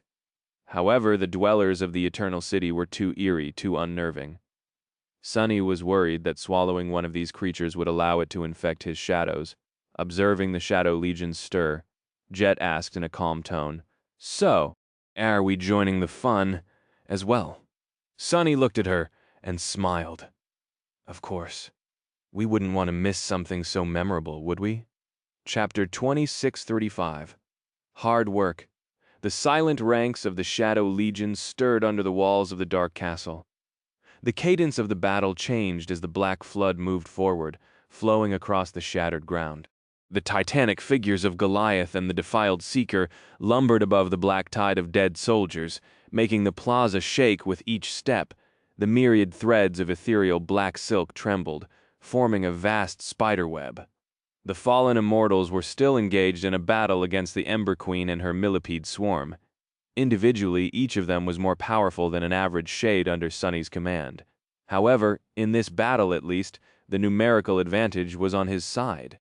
So, the rulers of the Eternal City rapidly found themselves flanked. Bestial shades of Godgrave had flanked them from the left, while the Shadow Wolves and the Obsidian Wasps had flanked them from the right. At the same time, the Shadow of Daron led the shades of human saints into a frontal assault to support the Ember Queen. Clad in the armor forged by the shadow of the King of Swords, the shadow of the King of Twilight descended upon the immortals of the Eternal City like a storm. His polearm carved a bloody path through the mass of slivering flesh, causing the thunderous roars of destructive impacts to roll across the battlefield. It was somewhat ironic, but in this battle between great and supreme beings, those who were only a step away from becoming deities, the mundane laws of strategy were just as important as mystical matters. The inhabitants of the Eternal City might have been immortals, but they still could not overcome the dire disadvantage of being attacked from the flank. Attacked from several directions at the same time, they began to falter. A few seconds later, a blinding explosion bloomed among the fallen immortals, turning hundreds of them to dust. That was Slayer's arrow finding its mark. Fiend emerged from the shadows of the battlefield, towering above it like a steel colossus forged in the depths of hell. A plume of red flame escaped from his maw, turning a vast area in front of him into a blazing inferno, and his razor-sharp claws severed countless bodies in half. Saint rose from a vast torrent of darkness. Despite towering more than 10 meters above ground, she moved with her usual grace. The weight of her firm steps, however, was crushing enough to send cracks running through the stone plates covering the plaza. Serpent plunged into the grotesque mass of fallen immortals, rampaging among them like a formless, ever-changing spirit of death. Took whatever shape was most suitable for destroying the adversary, and remained in its own serpentine form. When there was no better choice, Nightmare tore their monstrous flesh with his horns, hooves, and fangs. Jet observed the awesome spectacle of the distressing battle with a calm gaze. She sighed quietly, and then jumped onto the parapet of the Dark Castle's rampart. The wind sent her raven-black hair dancing, and wisps of chilling mist surrounded her lithe figure. "Have you come up with a way to actually contain these fiends yet?" Sunny gave her a neutral look. "I'm working on it." She grinned and raised a fist into the air. "Work hard with that." She turned into mist and disappeared from view as if dispelled by the wind. Soon enough, a frightening wraith of icy mist appeared among the fallen immortals, severing their repulsive bodies with a ghostly scythe. Sunny let out a satisfied sigh. "Well then, it's time for me to go too." He took a few steps back, lowered his body, and then dashed forward. Racing the parapet of the battlements, he jumped and soared into the sky. Half a dozen moments later, Sunny plummeted to the ground like a dark comet, falling into the very middle of the immortal swarm. His impact made the entire island quake, and a violent explosion tore everything around him to shreds. A devastating shockwave rolled outward, breaking the bodies of undying abominations and sending them to the ground. Those who were near the explosion were simply reduced to ash. When the dust settled, there was a vast crater in the spot where Sunny had landed, surrounded by a wide, empty area. Standing in the middle of that chaos and watching calmly as the swirling flakes of ash slowly coalesced into human bodies, he smiled. "See? I'm working on it hard." The helmet of the jade mantle hid his face, and a black shield wove itself out of shadows on his arm. Serpent! The colossal shadow slithered his way and rippled, then turned into a black sword that fell into his hand. Having suffered from how rapid and lethal the flesh tendrils of a fallen immortal were, Sunny had abandoned his usual odachi in favor of a one-handed sword and a shield. He was proficient in this form of combat as well. Naturally, he just did not use it often. Now that he did, however, Sunny felt a strong and unexplainable impulse to strike the rim of his shield twice. "I think I'm starting to understand why Saint does it." He was surrounded by the immortal fiends by then. Before, one of them had been enough to make Sunny sweat. Now, there were dozens of them around him, and behind them, hundreds more. But Sunny was not the same as he had been then at the moment. He was enhanced by 3 of his shadows and wielded 4 links of the curse on top of that. The jade mantle and its underworld armament, enchantment, strengthened the shadow-bound charm, as the absence of light enchantment of the charm empowered Sunny. The sword he wielded, meanwhile, was the manifestation of a supreme titan, Serpent, his slaying blade. So, his strength had become more unfathomably ferocious, making it feel like the world was straining to contain him. Sunny smiled. "Come, today. I will make you regret being immortal." Brandishing his sword, he lunged forward.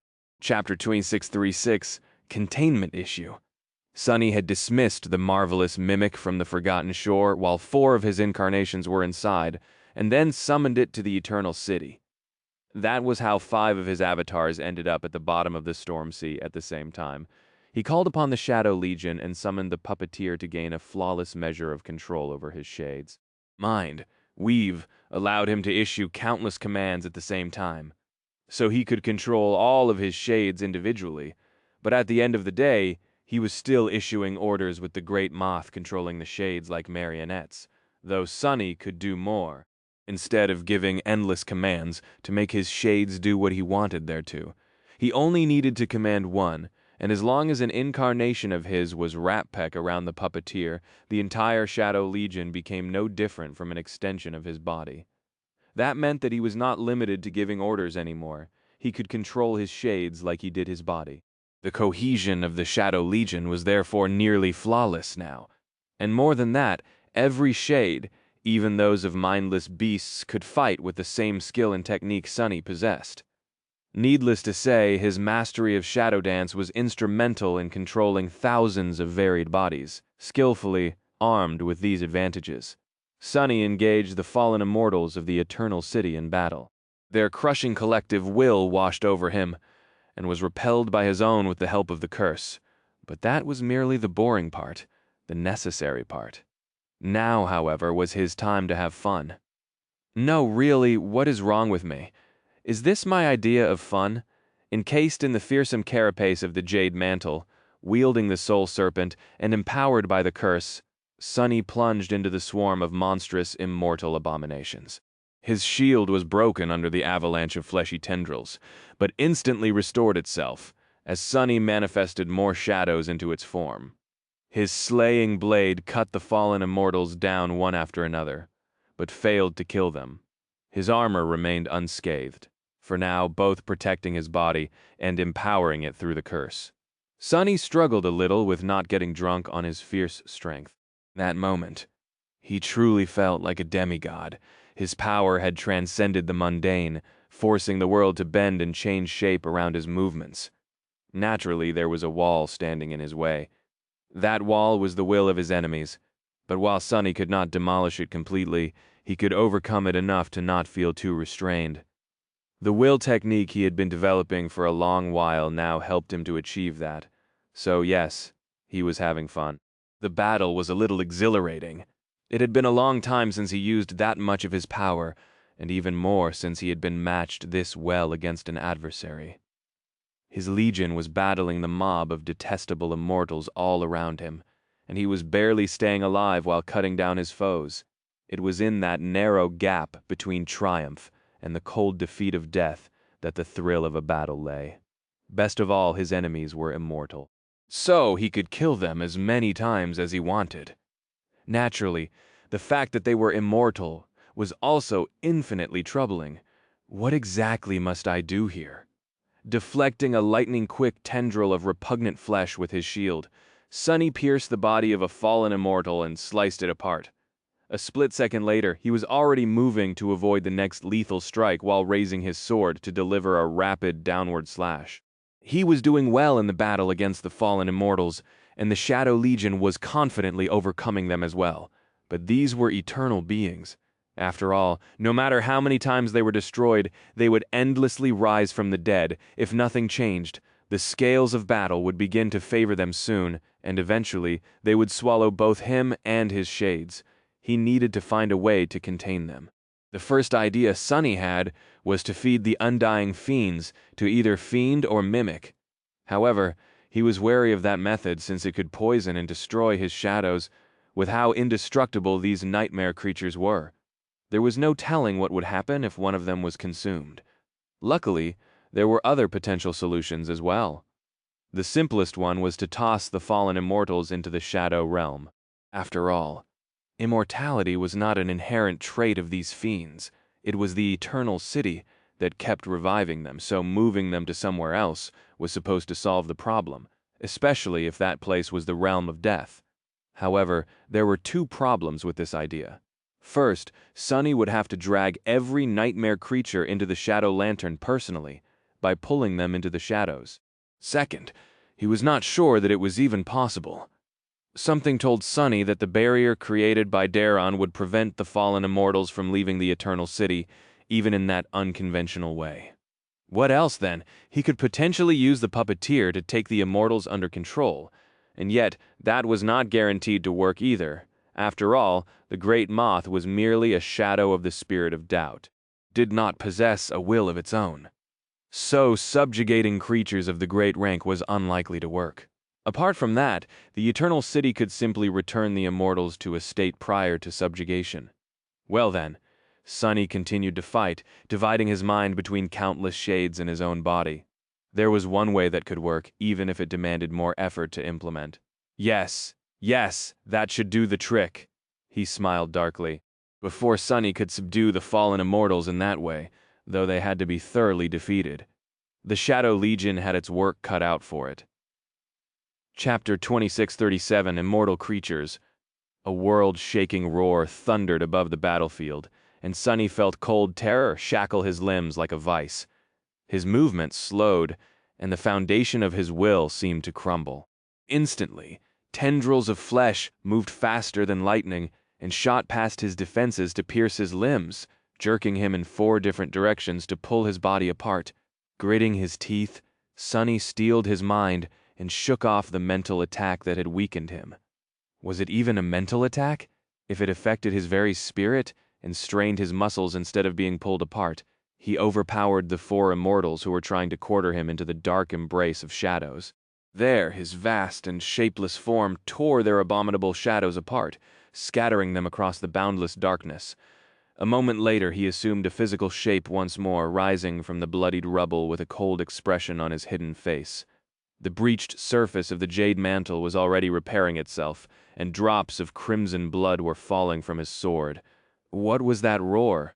Casting his senses into the depths of the Eternal City, he felt a massive shadow barreling toward the plaza. Then, a second roar crashed into the Shadow Legion, and an enormous tiger with glistening silver fur and golden stripes leaped into the mass of fallen immortals, its bestial eyes shining with a beautiful glow. In the next moment, the flesh on the back of the giant tiger rippled and bulged with repugnant growths, which then exploded into a forest of deadly tendrils. The tendrils shot forward, piercing numerous shades and tearing them apart. Sunny's gaze turned somber. So, the Eternal City was not populated by immortal humans alone. It seemed like there had been immortal creatures here as well, and all of them were now twisted by corruption. The abominable beast plunged into the battle formation of the Shadow Legion, shattering it. With every leap, the graceful figure of the silver tiger grew more monstrous and misshapen, slowly transforming it into a nightmarish mass of slithering flesh. Before the abominations could deal too much damage, however, an enormous hand forged of blackened metal rose from the darkness and grabbed its neck, slicing it open. As a waterfall of blood poured to the ground, Fiend emerged from the shadows, raising the giant tiger into the air. The obliterating tendrils scraped against his mental carapace without being able to pierce it, and as infernal flames ignited in his eyes, wisps of smoke escaped through the tears in the abomination's fur.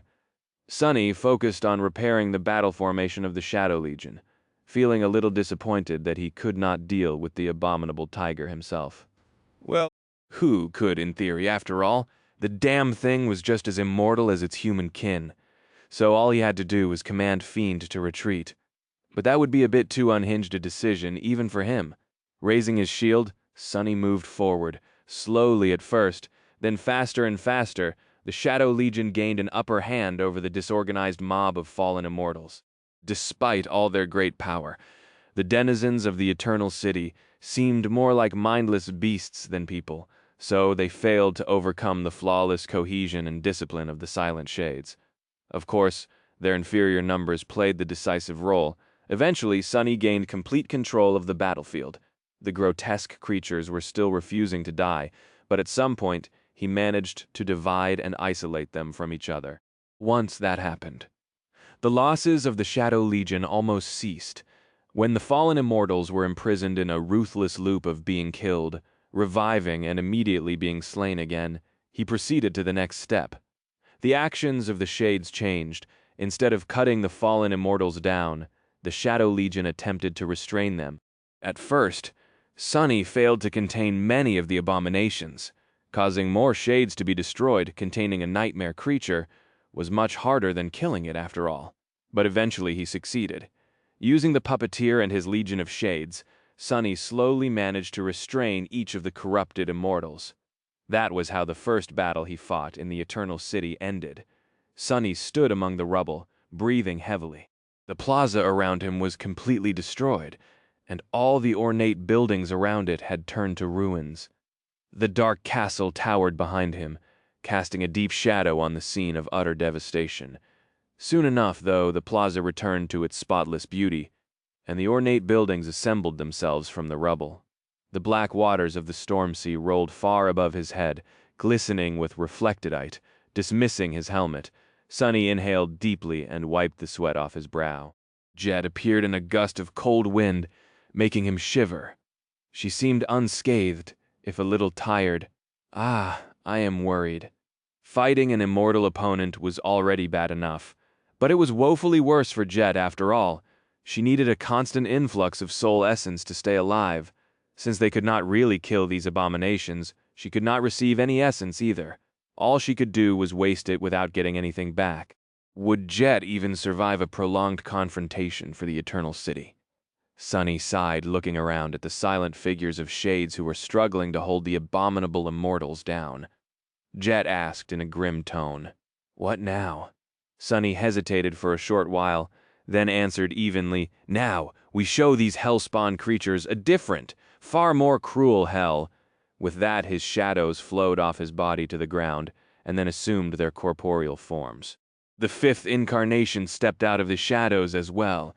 Having left the puppeteer, there was the sound of adamantine hooves ringing on the stone, and Nightmare approached them, blood dripping from its steel fangs. Sonny inhaled deeply and then looked at his steed. "Sing them a lullaby, Nightmare." With that, all 5 of Sonny's avatars turned into shadows and wrapped themselves around the black stallion. Nightmare's crimson eyes ignited with terrifying flames. Chapter 2638, A Maze of Dreadful Dreams. The fallen immortals of the Eternal City could not be destroyed, but they had to be contained.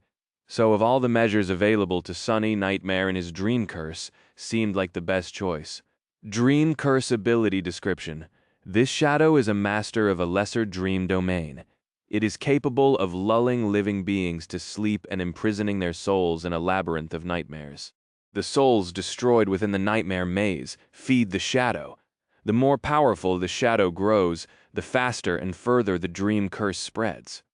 It was an insidious and terrifying power, made only more eerie by how closely it resembled some traits of the nightmare spell.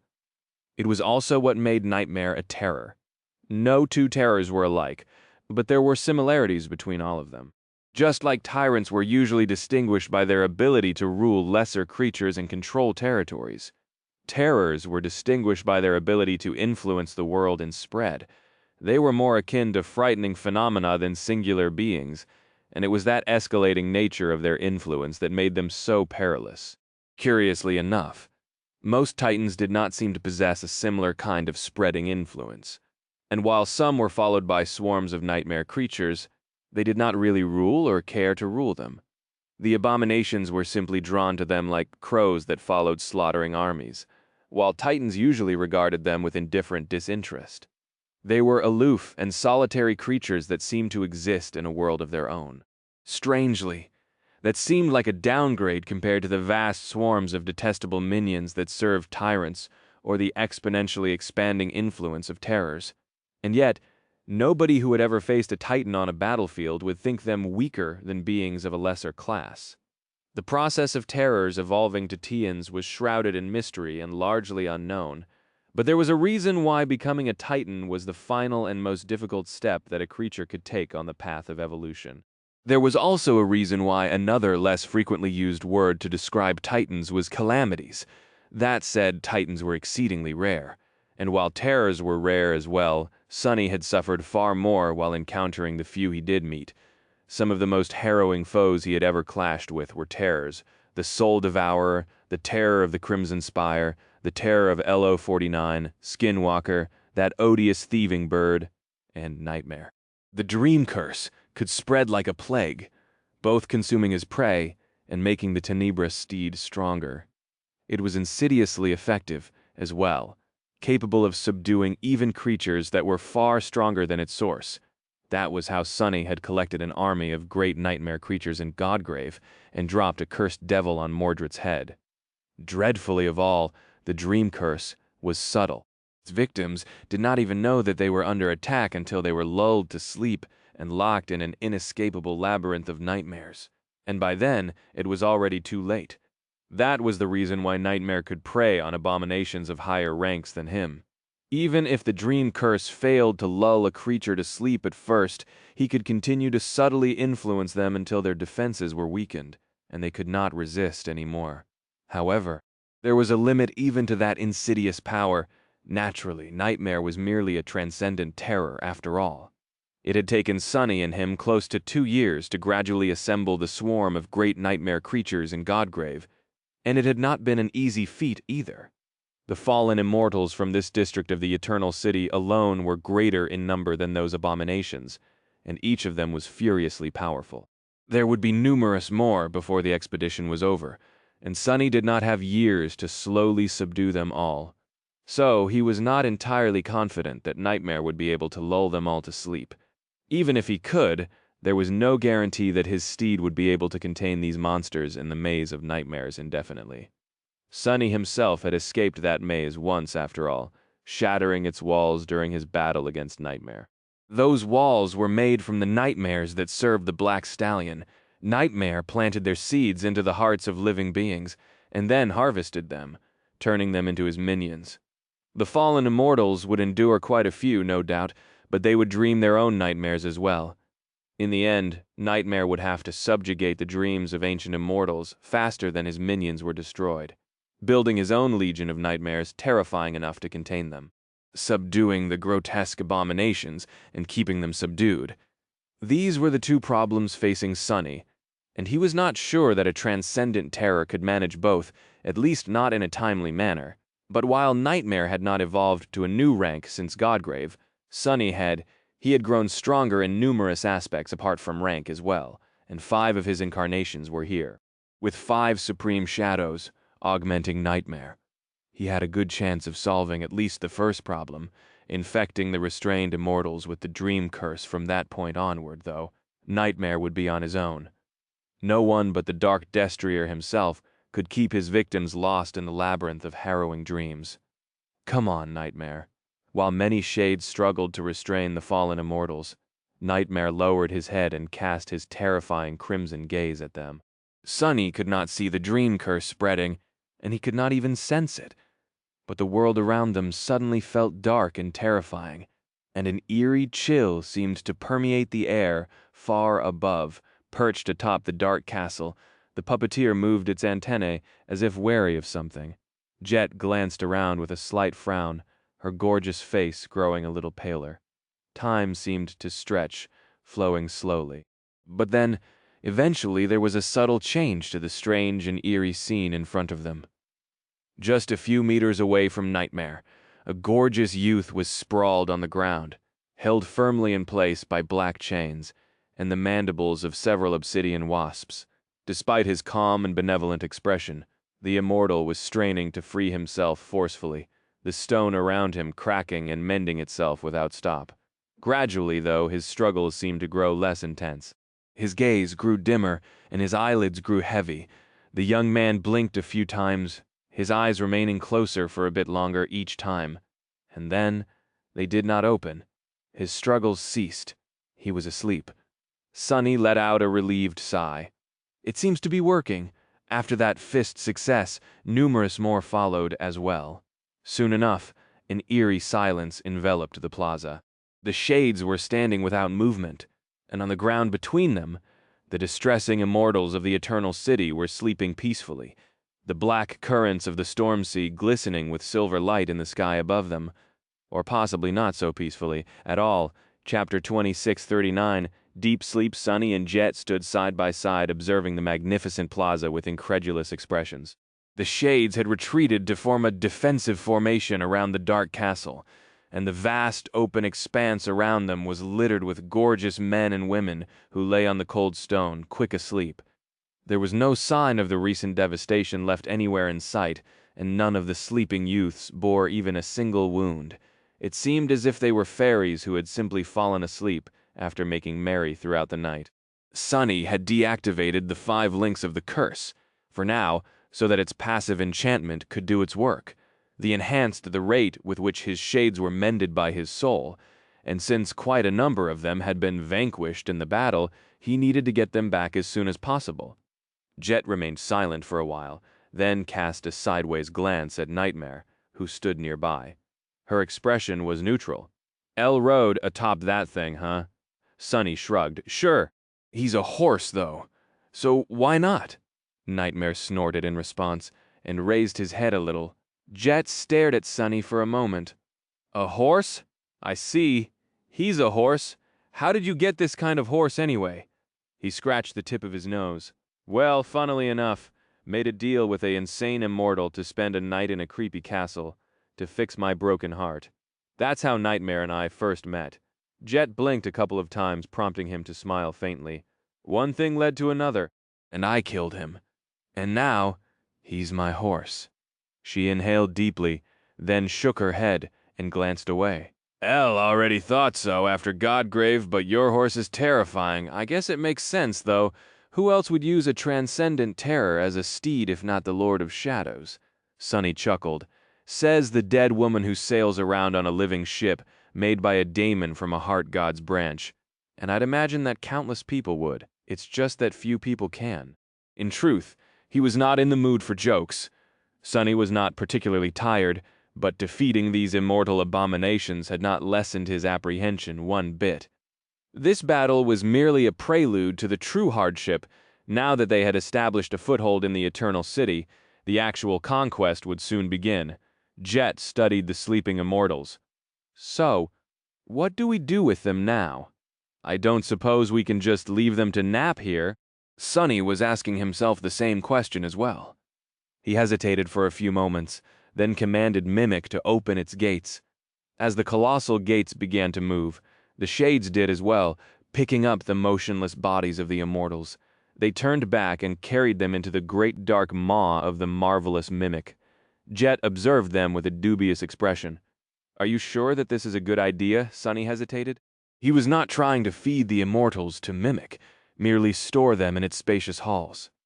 Still, it could prove perilous. If Nightmare failed to keep the abominations asleep, they would wake up inside the dark castle, giving it the worst case of indigestion in history. Not to mention opening Sunny to a deadly attack from the rear. It also prevented him from dismissing Mimic, since doing so would carry the sleeping immortals straight to the lightless depths of his souls.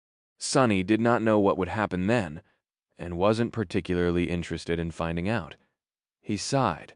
"Lamb. Not sure. However, this is the best terrible idea I've got. It is safer than leaving them in the open, at least." Jet contemplated for a moment, then shrugged. "Well, if you say so." While the shades carried the grotesque creatures inside, Sunny and Jet spent some time examining their sleeping enemies.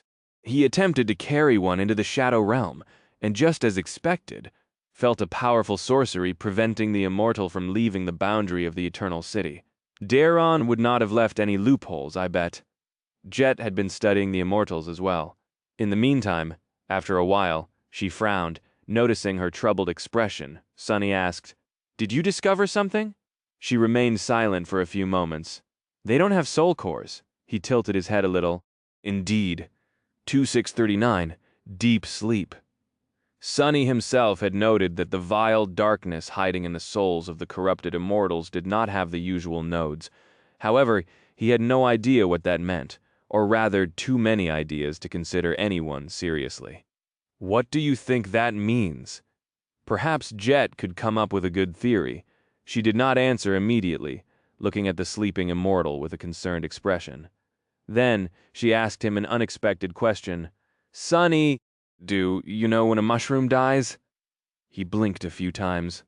What kind of question is that?" The question seemed preposterous. But, of course, his flaw forced him to give an honest answer, and that in turn forced him to consider the question seriously. When he did, he realized that he did not really know. No idea, actually. When it's harvested, no. When it's cooked, when it's eaten. Jet glanced back at the immortal. Those are all good answers. But actually, mushrooms never really die, because they're never really alive to begin with, not in our understanding at least. Because mushrooms are not organisms, they're merely organs. The real organism is the mycelium that is hidden underground. So, when we're picking mushrooms, we're just taking its fruit. You can say that a tree died, but you wouldn't say that an apple did, would you? Sunny stared at her with a peculiar expression. I guess not. But Jet, are you all right? Is the lack of oxygen getting to your brain, perhaps? Why the hell are you telling me this? Actually, he already had an idea of what she was trying to say. He did not like the implications, though. Jet sighed. This is the impression I get from these abominations. That they're not really abominations, just little parts of a far larger one. That would explain why they don't have soul cores, because there are no souls in their bodies, just fragments of a soul. Sunny remained silent for a long while before answering. First of all, can we move on from the mushroom metaphor, please? It's giving me the creeps, he grimaced, and then added reluctantly, so, anyway, if these are merely mushroom fruit, then where's the mushroom tree? Instead of answering, Jet simply turned to the center of the Eternal City. There, a colossal structure towered above the radiant spires. Chapter 2640 Battle Plan. The structure at the heart of the Eternal City resembled a soaring monolithic palace, with sharp spires piercing the darkness of the underwater chasm. These spires, however, did not emanate radiant silver light. Instead, they were black and lifeless, making the palace seem like a jagged mass of darkness. There were several structures in the Eternal City that stood out among the rest: the wharf, the lighthouse, the clock tower. But the palace was the largest of them all, sprawled across an entire island and set under the highest point of the invisible dome protecting the city from the crushing weight of water. Jet glanced at the dark spires looming in the distance, then shrugged. Lamb willing to bet that the most important thing in this city is hidden there. The Dutchman is probably moving in that direction as well. She lingered for a moment. So, what is the plan? Sunny contemplated for a while. Well, now that the night garden is being repaired, we have two main goals left. Secure the source of the storm god's lineage and find what I'm looking for. The former is located in the lighthouse, while the latter, the palace, is a good bet. There's also the building that looks like an armory, as well as several other interesting landmarks. The problem is that they are situated in different directions. He smiled darkly. Another problem is that this city is populated by a vast horde of immortal great ones. In fact, the city is what makes them immortal. Ideally, we should conquer this entire place, but that does not seem like a realistic goal at the moment. Unless we find a way to destroy the sorcery making the city eternal, that is. Granted, the same sorcery seems to be preventing the Stormsea from crushing it into dust. So there's that. Sunny shook his head. We should go for the lighthouse and the palace. If an opportunity to conquer the city presents itself in the process, we might consider it then. These are long-term goals, though. As for right now, Jet glanced at him and asked in a relaxed tone, Survive? He nodded. Yes, at the moment far more immortals than the ones we dealt with are moving toward us. And when they arrive, we might not be able to defeat them all. Jet smiled. We can't allow them to corner us on this island, right? If several swarms descend upon us here, even your shadow wraiths won't be able to withstand the assault. We'll be buried under an avalanche of flesh. Sunny hated to admit it, but Jet was right. They had suffered numerous casualties while enjoying a great numerical advantage. Without it, even the Shadow Legion would struggle to win. Worse still, even if they repelled the second wave of immortals, there would be a third one, and the fourth, each more overwhelming than the previous one. The Shades would not be truly destroyed, but if Sunny was not careful, all of them would be vanquished one after another, leaving him to face a city full of indestructible great nightmare creatures alone. So, what do you suggest? He had his own considerations, but not using Jet and her rich experience would be foolish. She lingered for a few seconds, then said in an even tone, If we can't allow ourselves to be cornered, we must attack. Advance to the neighboring islands, stretch out the line of combat contact, and let our superior numbers shine. Sunny smiled. That was my thinking as well. We should cross to the 3 islands connected to this one by bridges, find easily reinforced positions, and repel the second wave of immortals. He fell silent and closed his eyes for a moment. Things will get difficult from there, because we'll be nearing the inner ring of the city. Those 3 islands are connected to numerous more, and from different directions as well. So we will be flanked while repelling frontal assaults. It is hard to predict what will happen exactly, though, because we don't know enough about the Eternal City yet. Jet nodded. Advance, conquer territory, establish reinforced positions, rinse and repeat. The lighthouse is similar to the wharf, though both are situated on the outskirts of the city, while the palace is standing dead in the center. Which one are we going to go for first? Sunny grimaced. The lighthouse was easier to reach, since they could simply move along the outer perimeter of the Eternal City to get there. The palace, however, if the Dutchman was indeed carving a path to it, then they needed to arrive before the Wraith army. He remained silent for a while, then asked, "How long do you think the Night Garden will need to stay at the wharf to be repaired?" Jed hesitated. "I am not sure. We can set sail at any moment, though either to escape or to circle the city and make landfall at a different point." Sunny contemplated silently, feeling the pain of his flaw growing more and more intense. He still had not answered Jet's question after all. Eventually, he said, "Then let's go after the lighthouse and the palace." At the same time, he glanced at the distant spires of the palace somberly. The Shadow Legion will launch an invasion into the depths of the Eternal City, slowly making its way to the central island. The Night Garden, meanwhile, will sail along the edges of the dome and bring us directly to the lighthouse. Sunny glanced at Jet with a concerned determination. "If everything goes well, or rather, if we'll make it go well, we will launch a second offensive toward the palace, this time from the lighthouse. Then, we will see who gets to it first." Jet sighed. "Sounds like a plan." "I have just one question, though." Sunny raised an eyebrow. "What?" She grinned. "Are you sure that we don't want to just get the hell out of here?" Sunny stared at her with an incredulous expression for a while. "Of course we want to." "Do you think that fighting immortal nightmare creatures on the bottom of the sea is how I want to spend my days? Did I not mention that I hate water?" He grimaced. "However, reality does not always cater to our wishes, so let's wage a war on this cursed city and conquer it." Jet smiled lazily. Oh, and by the way, yes." She patted Sunny on the shoulder. "I do think that, deep down, that is how you want to spend your days." Sunny scoffed. "Joke's on her, I'm not that deep." Chapter 2641 Marathon Battle. The gears of war were turning. In the northern reaches of the Eternal City, the Dutchman and its Wraith army were engaged in a fierce battle against the corrupted immortals, slowly pushing their way toward the palace. In the southernmost part of the city, the Shadow Legion had conquered a foothold and was now preparing to advance. Far in the east, the gargantuan clock tower oversaw the silent streets. In the west, the lighthouse shone with brilliant silver light. Sunny felt a sense of urgency as he commanded his shades to march north. This is not at all like the burned forest. His campaign to conquer the outskirts of the burned forest had been a slow affair. Fierce skirmishes had been followed by swift retreats and prolonged periods of relative peace. Sunny would dismiss the remaining shades and evade the pursuing black millipedes alone, waiting for his growing legion to restore itself and wage another battle. It had been like a dreadful game of cat and mouse. The battle for the Eternal City was going to be different. Soon enough, the Shadow Legion was going to clash with the fallen immortals once again, and once it did, there would be no pause and no reprieve from the daunting violence of war until it was all over, one way or another. That marathon battle was going to be far more strategic and involve far more moving parts as well, so he expected to suffer unimaginable mental strain and truly put Mind-Weave to the test, exploring its very limits. Sunny did not feel wary or apprehensive, though. He did not feel particularly excited or on edge, either.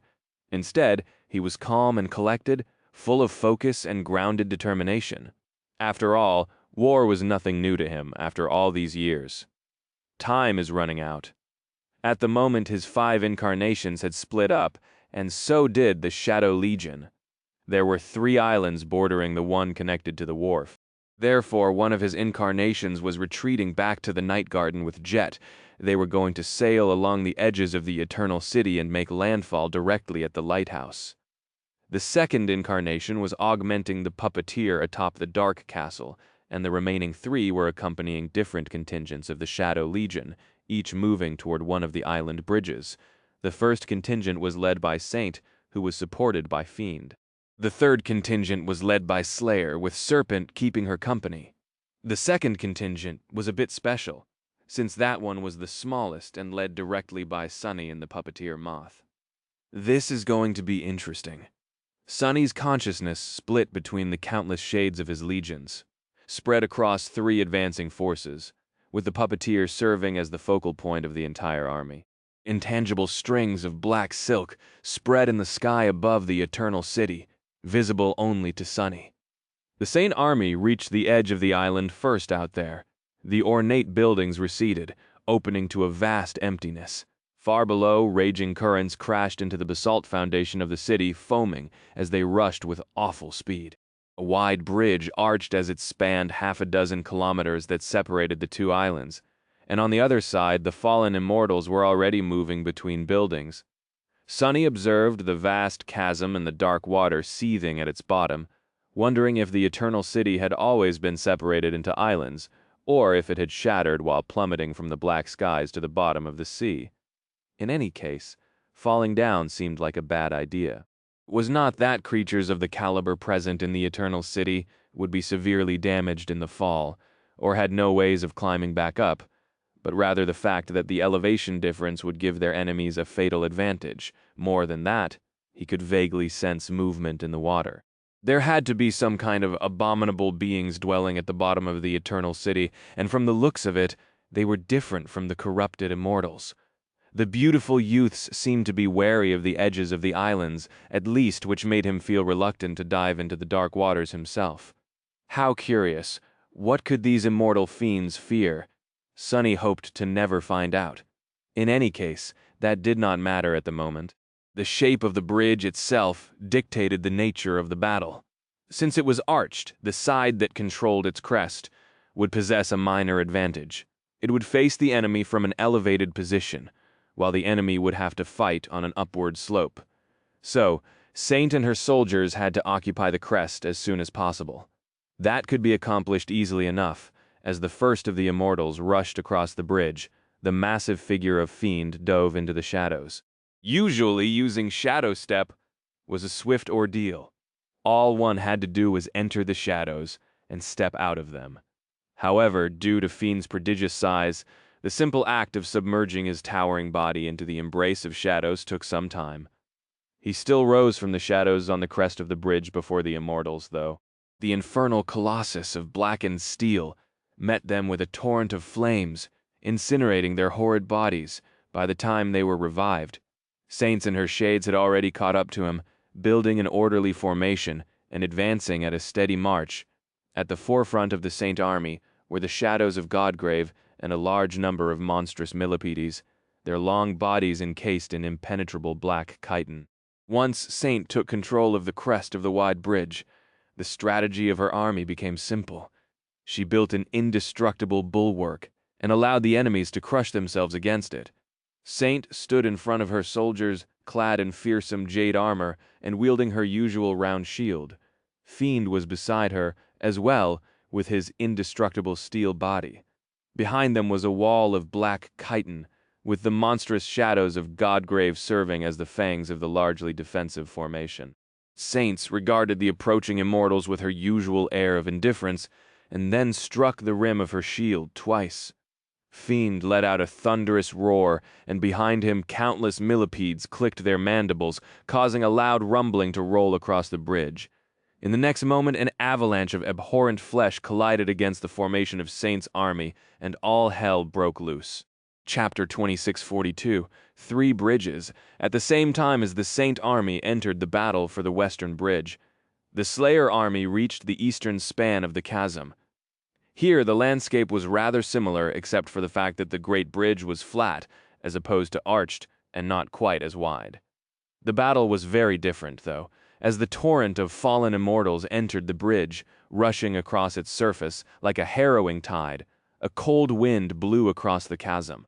Then, something glistened in the air. It was a snowflake. One at first, then one more, then an endless number of them. In a strange tum of events, on that day snow fell at the bottom of the Stormsea. The winds howled, reaching a frightening speed and intensity. and a violent blizzard enveloped the world in its frigid embrace. The temperature plummeted, and the milky white veil of snow obscured everything in sight. The snowstorm, of course, was summoned by the shadow of the winter beast. Somewhat weakened, but largely indifferent to the hurricane winds and the lethal cold, the fallen immortals continued moving forward. One of them had almost reached the middle points of the bridge when a black arrow suddenly fell from above, pinning him to the stone. The fiend struggled to break free, tearing his ghastly flesh in the process. A moment later, another arrow appeared noiselessly from the snow, severing his body in half. And then, as other fallen immortals overtook the bleeding body, massive silhouettes suddenly dove at them from the snow. Those were the shadow wolves, tearing the abhorrent abominations apart with their enormous maws. Drowned by the howling of the wind, a quiet rustle followed them. Soon enough, the figures of the obsidian wasps rushed between the giant wolves, joining the massacre, and then finally, eerily beautiful ember patterns ignited in the veil of snow stretching high into the air. They heralded the arrival of the Ember Queen. Slayer was standing on her enormous head, already knocking another arrow, and a great tide of the black millipedes flowed past her to join the fight. Among them was another millipede queen, this one seemingly forged from glistening onyx. It was Serpent who had assumed that form for the moment. The dark surface of the bridge was swiftly covered by snow, and the snow was swiftly painted red by the blood of the hideous immortals. But that was not all, unseen in the blizzard. Two currents of shadows extended on both sides of the bridge, spanning its length. Soon, they solidified into glistening obsidian, becoming bridges of their own. Their smooth surface was immediately hidden by the segmented carapaces of numerous millipedes, who were rushing forward to attack the fallen immortals from the flanks. Saint commanded the forces of the Shadow Legion in the west, while Slayer commanded them in the east. That only left the middle bridge. The scene taking place, there was no less stunning, albeit far more bizarre. Out there in front of the bridge, the ornate buildings collapsed, raising a vast cloud of dust. And in that dust, a strange, colossal silhouette revealed itself, moving slowly toward the chasm. Soon, the gargantuan figure reached the bridge, revealing itself to be a towering, imposing dark castle. The castle moved across the rubble on 8 towering, segmented legs, akin to a gargantuan spider. A titanic moth was perched on its tallest tower, and countless strands of black silk extended from it east and west, bloating out the sky of the eternal city like an ethereal spiderweb.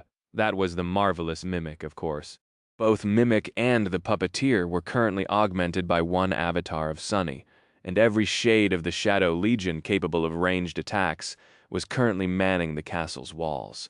The shadows of Daron and the human saints were there as well, while Goliath, the defiled seeker of truth, and the remnant of the Jade Queen were escorting it. The dark castle stepped onto the great bridge, instantly blocking its entire width, and continued moving forward. Soon enough, the defenders of its walls unleashed a devastating barrage of ranged attacks on the attacking immortals, reducing them to tom shreds of slithering flesh.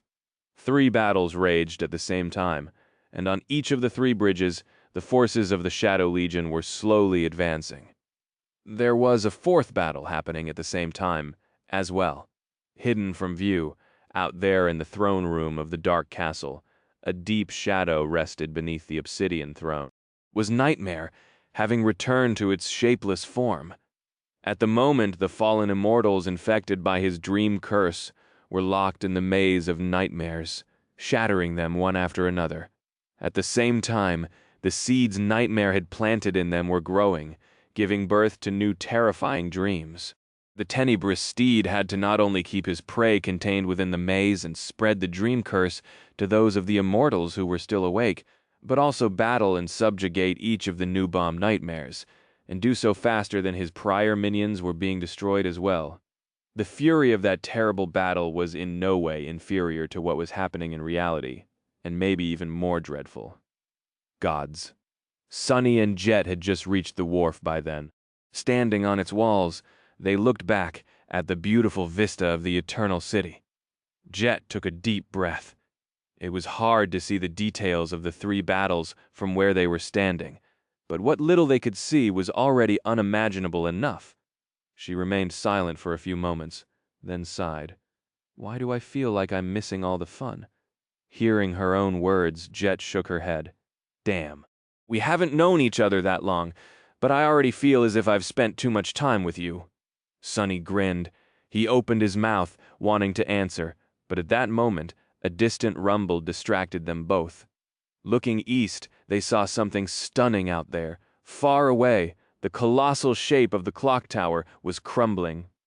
The immense structure was breaking apart and folding in on itself, enormous chunks of stone falling down in clouds of dust and debris. The scale of this destruction was simply daunting. Sonny frowned. His own forces were nowhere near the western reaches of the Eternal City, and the Dutchman was far in the north. That only left the mysterious third contender. That thing, whatever it was, must have caused this scene. His frown deepened. Because fun things are happening, turning away. Sonny headed toward the night garden. Let's go. There's no time to waste. Chapter 2643, Healing Process.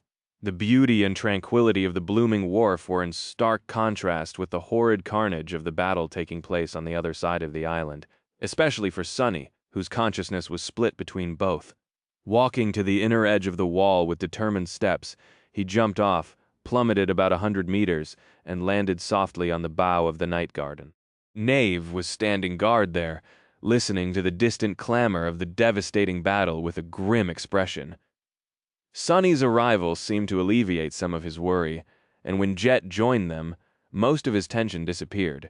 Glancing at the walls of the wharf, Knave exhaled slowly. What the hell is happening there? Sonny gave him a brief look. A dead army is battling an immortal army? It's quite hideous. With that, he looked around and asked, a better question is what's happening here? This wharf was supposed to repair the night garden. How is that going? Knave hesitated for a moment. Aether would be able to answer better since he is in the runic hall. But in short, Nightwalker was right. The night garden is indeed being mended, although we are not quite sure what it means just yet. Sonny had already been reasonably confident of that fact, but it was good to receive a confirmation. As Jet studied her ship with curiosity, he asked, So, how long do you think it will take? Knave raised an eyebrow. Probably quite some time, days, maybe weeks. Why? Sonny grimaced. Because we were hoping to take the night garden on a small voyage. The situation in the city is difficult, so having it at our disposal would be of great help. It was truly a blessing that the living ship was safe from the horrid abominations populating the Eternal City, already. If not for Daron and his runic array. Sonny shuddered to imagine what would have happened once they drew close to the sunken ruin. There was a good reason why the Serpent King had not only built a barrier around the city, but also left a warning to anyone wishing to explore it. Jet smiled by difficult. He means that there's a myriad of abominable immortals, the Dutchman and its army of wraiths, and also something else entirely, which might be even more dreadful. The Lord of Shadows has unleashed his legion, and there are 3 battles between great and supreme beings happening at the same time. Oh, and that is just the beginning of the end of this expedition. She sighed. We want to take the night garden directly to the lighthouse, though, where the lineage of the storm god is hidden. So, can it sail? And more importantly, should we interrupt the mending process? Knave studied them both silently for a short while, then nodded. T can sail, and it doesn't matter whether we do or not. It was Sonny's tum to be surprised. It doesn't matter. Knave nodded calmly. You must keep in mind that the night garden is not a mundane ship. It is not merely an enchanted ship either. Instead, it is a living ship. So, the reality of how it is being repaired is different from how we would usually imagine it. He pointed at the deck beneath their feet. The wharf is not literally repairing its broken parts, like one would a mundane vessel, rather.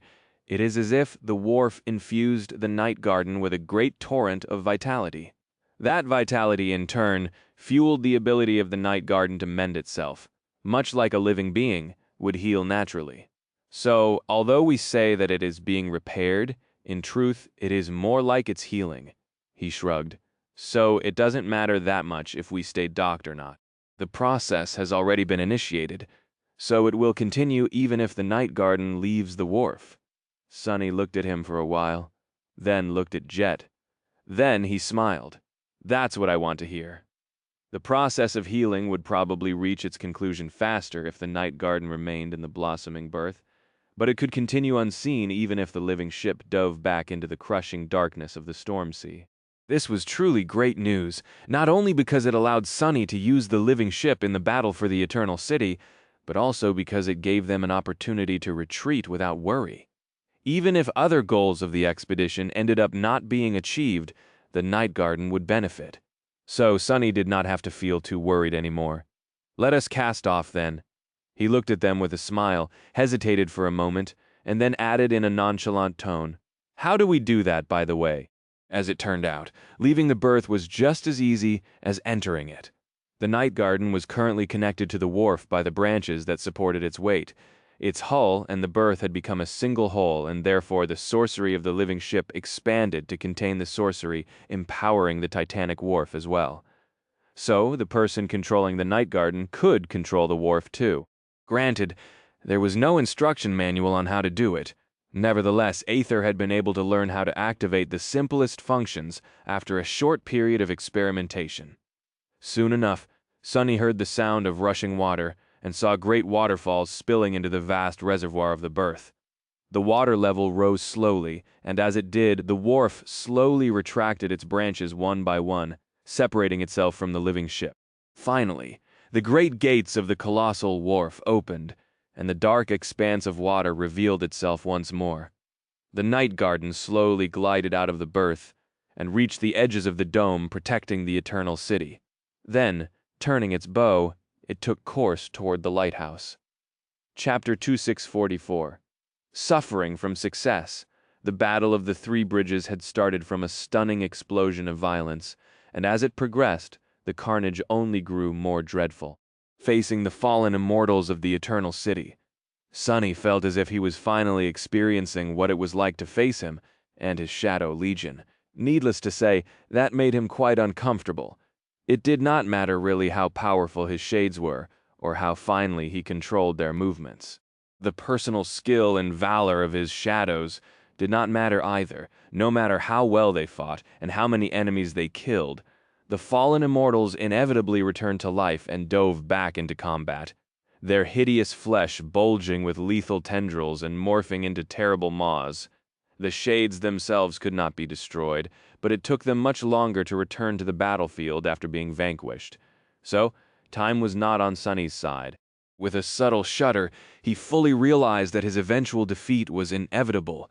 Sooner or later, the citizens of the Eternal City would completely obliterate the Shadow Legion and consume him. There was simply no escape. If he played by the rules, of course, which Sunny had no intention of doing. Why follow the rules and lose when he could cheat and win? It's still a little disturbing, though. His own intent and ability to deal with the immortal prisoners of the Eternal City were a stark reminder that Sunny was not invincible either. His shades were indestructible, true, but only until he met a being disinclined to follow the rules as well.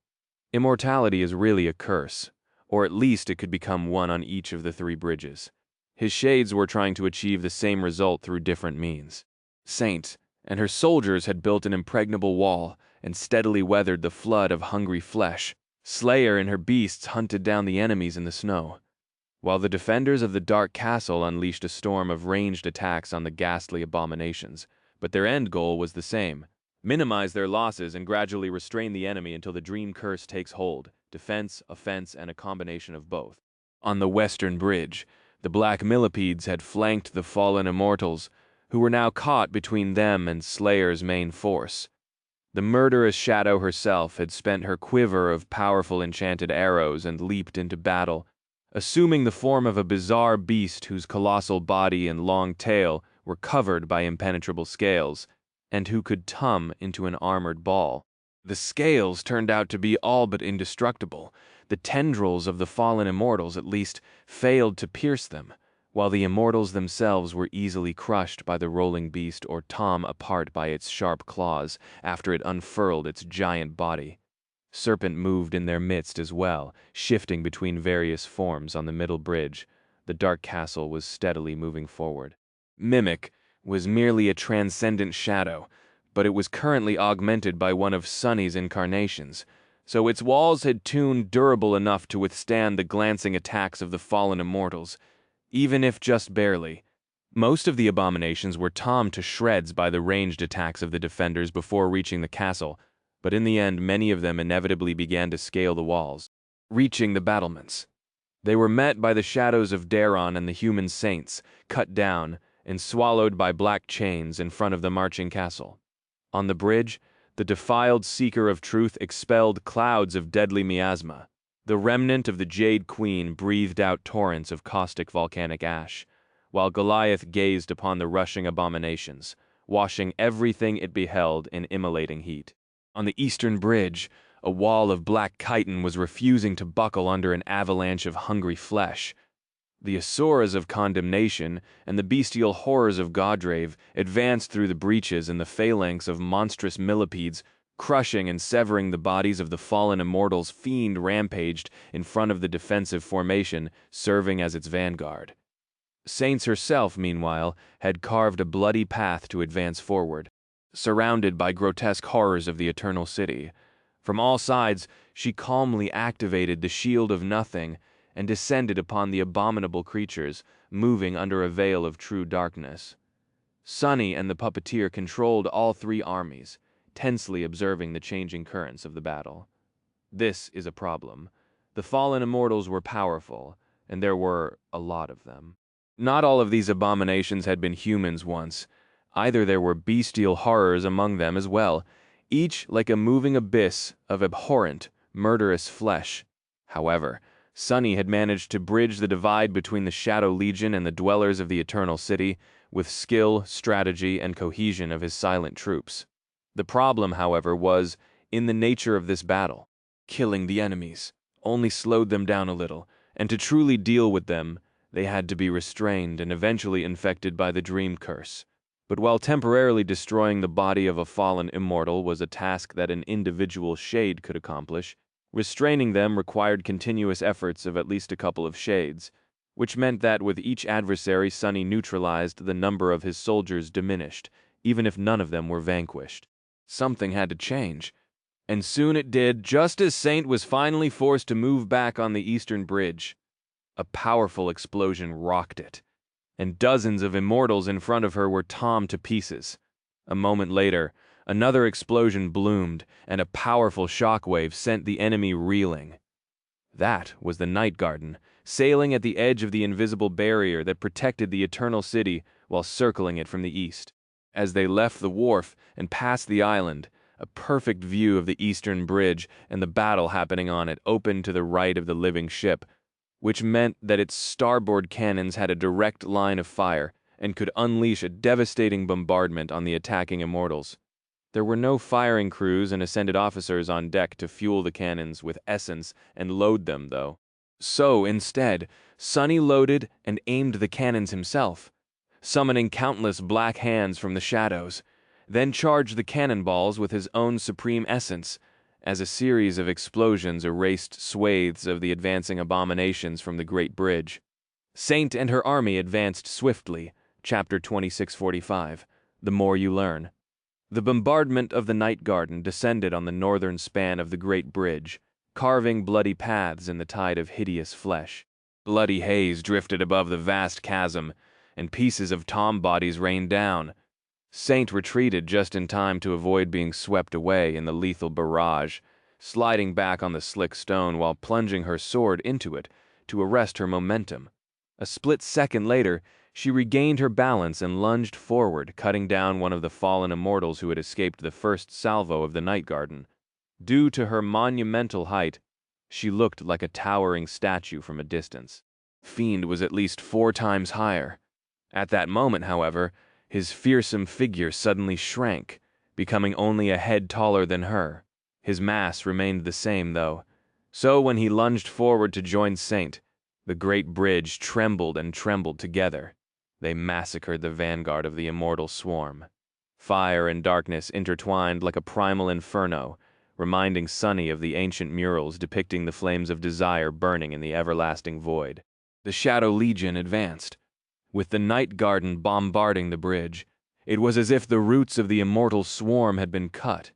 The grotesque nightmare creatures were still swiftly rising from the dead, but since the massive cannonballs continued to decimate them, fewer managed to reach the line of battle contact intact, and because of that, the balance of power between them and the silent shades shifted.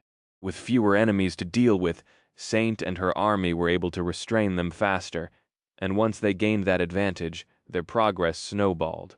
Standing on the deck of the Night Garden, Knave observed the distant battle with a stunned expression. This was his first time witnessing the Shadow Legion, or any sovereign going all out for that matter, so he was reasonably taken aback. Eventually, he said in a low voice, "So this is your true power." Sonny, who had been busy loading and firing 12 massive cannons of his own creation, gave him a sideways glance. "Technically, this is 1/3 of 5/7 of my true power, but it is close enough, I guess." Slowly, Knave's gaze turned subtly bitter. Looking away from the furious battle raging on the distant bridge, he sighed. "In the past, I've often wondered how things would have been different if the House of Night had managed to produce a sovereign. What would have happened if Nightwalker was still here?" Sonny smiled faintly. "I think you got it all wrong. Great clans do not produce sovereigns. It's the opposite. Sovereigns produce great clans. So, in a sense, the House of Night was the most impressive of the great clans, because you achieved that title without being supported by a supreme." Neve shook his head. "We were still wiped out in the end. Even if we weren't, we were destined to fade into obscurity as valor and song conquered everything." He remained silent for a while, then looked at Sonny and asked, "What does it feel like to wield the power akin to a deity?" Jet, who was leaning against a wooden beam nearby, smiled. "Yes, what does it feel like?" Sonny did not answer immediately, concentrating on his countless shades, the shadows he was manifesting and firing the cannons. Eventually he said, "I guess it makes you feel small." It was not the answer they expected, so both seemed surprised. "Small?" Sonny nodded. "You are both saints, so you should understand the more powerful you become, and the more you learn, the more painfully you understand just how weak and ignorant you are. However, there is solace in anonymity. As a mundane person, you know that there are billions of people who are no different from you. As an awakened, there are hundreds of thousands, at least 100 as a saint. But there are only a few sovereigns, so being weak and ignorant feels much more personal." He paused for a second, and then chuckled. "Ah, but don't misunderstand. It's not all bad. In fact, being a demigod feels great. To be honest, my youth was quite miserable. Every day I struggled just to survive. Now I wouldn't even know how to die. Killing me is strictly a theoretical possibility, having witnessed the state of the immortal dwellers of the Eternal City." However, Sonny was not as comforted by being nearly unkillable as before. On the bridge, Saint and her army were steadily making their way to the new island. With the support of the Night Garden, the pressure on her and her troops reduced by a large margin, so large, in fact, that Sonny could shift some of these forces elsewhere, so he sent Fiend and fresh reinforcements to the other two bridges. Most importantly, he released Saint from the embrace of his shadow and sent that incarnation to augment the marvelous mimic as well with 3 of his avatars concentrated on the middle bridge. He could unleash the power of the curse and weaken the fallen immortals there better. These bridges were a perfect battlefield for the weakening curse. In fact, because only a limited number of enemies could attack his forces simultaneously there. That allowed him to concentrate the debilitating sorcery of the shadow-bound charm on the foremost enemies, thus maximizing its effectiveness. With reinforcements arriving from the eastern bridge, the situation on the other two had shifted too. Slowly at first, then exponentially faster, the scales of battle started to tip in Sonny's favor. Once he gained an advantage, it only continued to grow, and before too long the 3 battles reached their conclusion. Saint, Slayer, and the marvelous Mimic had crossed the bridges and entered the 3 islands, leading the Shadow Legion onto their shores. Of course, the conclusion of the battle for the 3 bridges did not mean that all combat ceased. The islands were teeming with horrid, immortal abominations, so the battle continued, even if its intensity lessened. It had simply entered a new phase. Chapter 2646, Shadow Commander. The Night Garden had left the wharf, so Sunny saw no need to keep a presence on the island connected to it. Having cleansed it from the abominable immortals, the Shadow Legion abandoned the territory it had previously conquered and advanced northward to 3 neighboring districts of the Eternal City. Each of the 3 islands was larger and more densely developed than the Wharf Island, and populated by more abominations as well. The immortals dwelling there seemed slightly more powerful, with more champions akin to the abhorrent silver tiger hiding in their midst. One of the islands seemed like a residential area.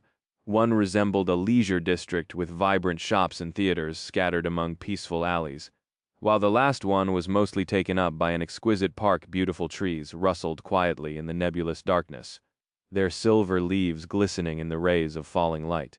Ponds and winding canals rested under the black abyss of the watery sky above, and tall hills rose above the landscape, cascading toward the promenades built along the edges of the island. Saint and her army invaded the leisure district. Slayer led her bestial force into the residential one, while the marvelous Mimic entered the park.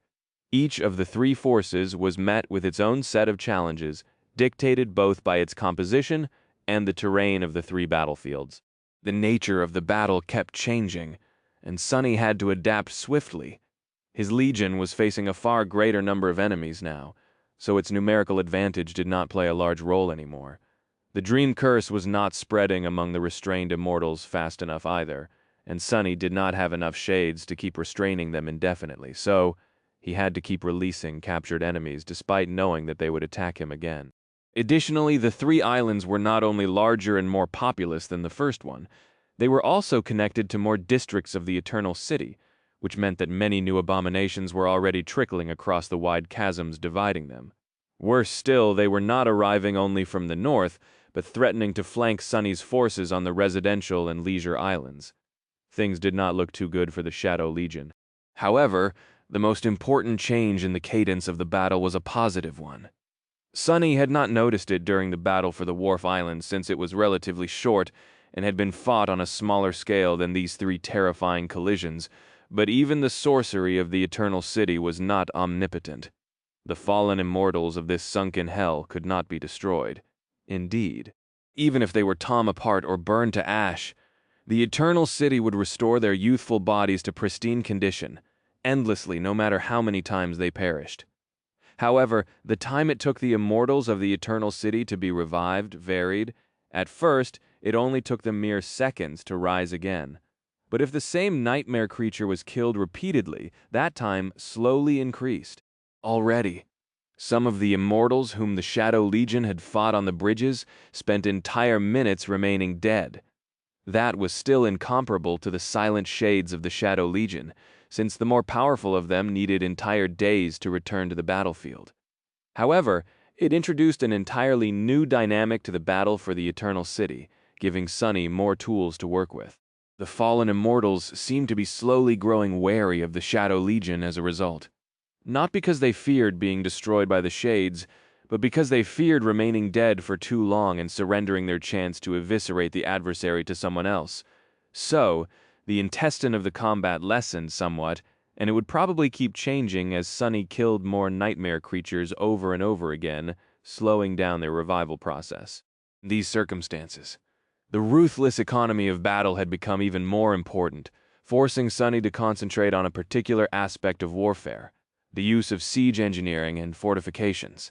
Like a general commanding an army, well, an actual general, commanding an actual army, rather, he had to conquer optimal positions on each of the 3 islands, entrench his forces, and slowly chip away at the swarm of immortal abominations. That was his priority at the moment. Luckily, Sunny possessed a unique advantage as far as fortifying battle positions went. In the leisure district, Saint and her army fought their way to a large structure that made him shudder, in secret because of its similarity to the Colosseum of the Kingdom of Hope. It was a vast theater built in an elliptical shape, with towering walls with open arches and lavish spectator seats descending toward a wide track that circled the arena. A hippodrome, if he was not mistaken. The open nature of its walls made the hippodrome a hardly defensible position, even if its great size and overall shape made it perfect for establishing a stronghold.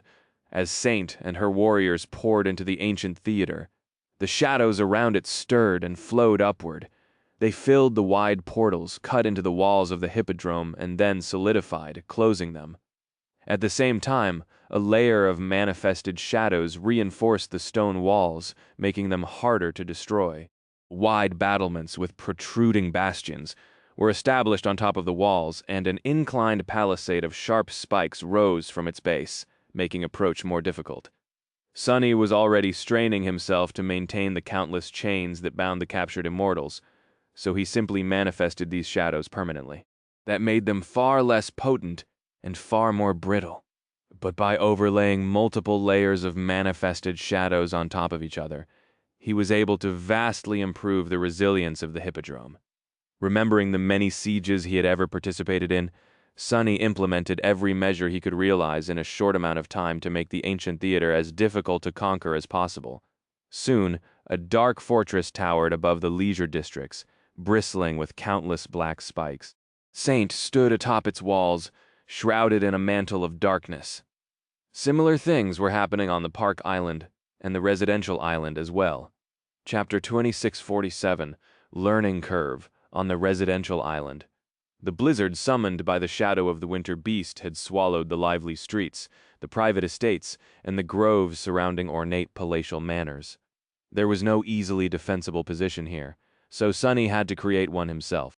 Slayer and her bestial army had taken control of the roofs, with aerial bridges made from shadows connecting them like a web. The obsidian wasps were able to fly, even if they were vulnerable when taking to the air, so they were both highly mobile and unpredictable, giving her a vital advantage. Serpent, meanwhile, was supremely adaptable, capable of supporting any strategy. And then there was the Ember Queen, naturally the shadow of a great tyrant who was not only fearsome in battle, but also capable of commanding the black millipedes and extremely elusive. On the central island, the marvelous mimic and its defenders had made it to the top of a tall hill, settling there like a natural fortress. Sonny covered his castle in a carapace of manifested shadows, as well as if dressing it in a suit of armor. There were few terrain features to make use of here, but there was hardly a more tried and tested combination than a steep slope and the walls of a fortress. The only thing he was lacking was a deep moat, but even then, the hill bordered a deep lake on one side. Granted, the immortals of the Eternal City were not going to drown, even if they fell into its water, but every advantage, no matter how small, mattered. Here they come.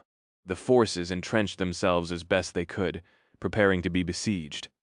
There was no trick Sonny could use, none that was worth the effort, at least.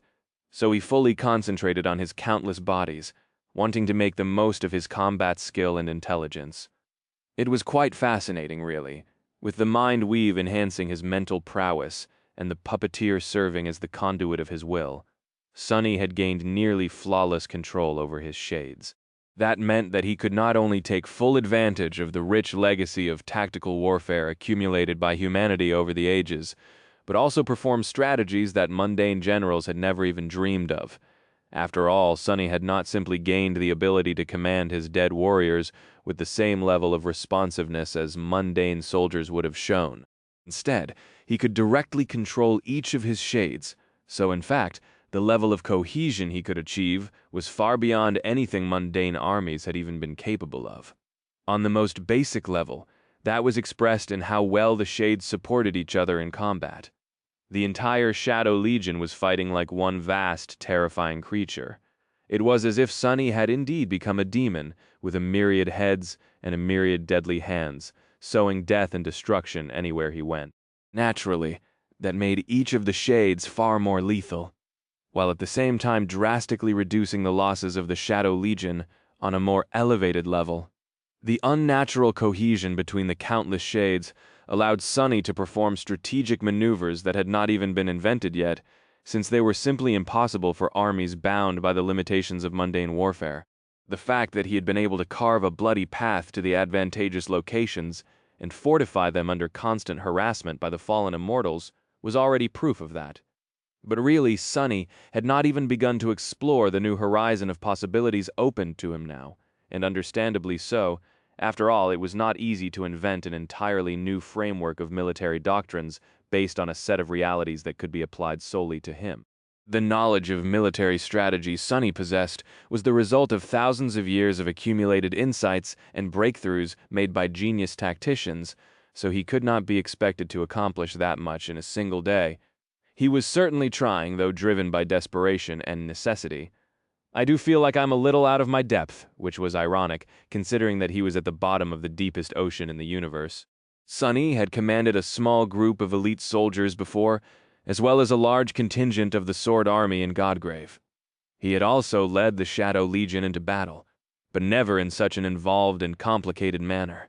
So he was both struggling and learning a lot, with every second of his endless, intensely violent, and harrowing battle. 3 tides of dreadful abominations descended upon the positions of the Shadow Legion. The violence was unimaginable. Sonny had been disturbed by the monstrous, sinister nature of the first immortal they had met in the Eternal City. Now that this one nightmare creature was replaced by a ceaseless flood of hideous, misshapen horrors, he could not even bother to be repulsed. But nevertheless, he was getting better at commanding his silent army with every moment.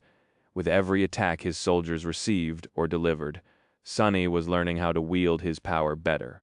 His vast mind spun frenetically, absorbing new information and coming to new conclusions. And as a result, the position of the Shadow Legion was slowly improving. On the Leisure Island, the tide of immortals was washing over the walls of the Hippodrome. On the Park Island, the defenders of the Dark Castle had established a killing field on the slopes of the hill. On the Residential Island, Slayer and her beasts were repelling the enemies who leaped or climbed onto the roofs of the few central blocks, and all the while, Nightmare continued to spread the dream curse among the fallen immortals. The Tenebrous Steed was fighting his own battle, as well. The Maze of Nightmares was being destroyed and rebuilt again, slowly expanding as more and more powerful creatures were imprisoned in it. Sonny just hoped that it would endure until the expedition to the Eternal City was over. Sweet dreams, bastards. Chapter 2648. Inherent Inclinations. How are things going there? The Night Garden had moved past the battle on the bridge, and was now sailing around an unknown island. The deafening cannonade had ceased, and only the distant echoes of the fierce battle were breaking the tense silence. Sonny was on the bow of the living ship, accompanied by Knave and Jet. Giving the latter a brief look, he sighed. Better than expected, worse than I would have wanted. Despite his best efforts, the Shadow Legion was still suffering casualties. If there was a consolation, though, it was that for every shade that was vanquished, several immortals were infected by the Dream Curse. The measures Sonny had taken and the fortifications he had built were doing their job. He could not tell if this was enough, though. It seemed like he would be able to conquer the 3 islands in due time, while suffering relatively few losses. But would that rate of attrition be acceptable in the long term?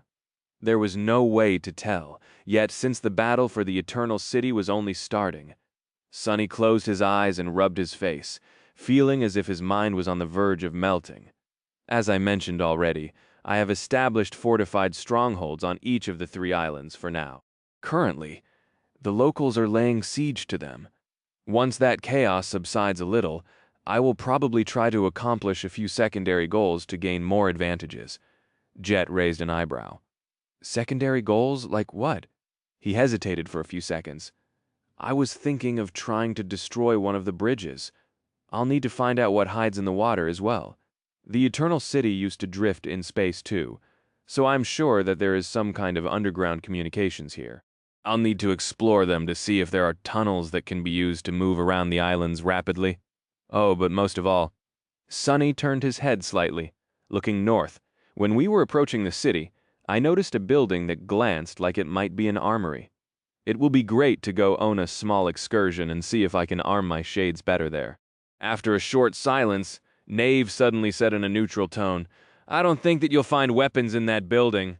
Sonny looked at him steadily. Why, Knave lingered for a bit, then shrugged. The locals don't seem like militant people. Sonny blinked a couple of times.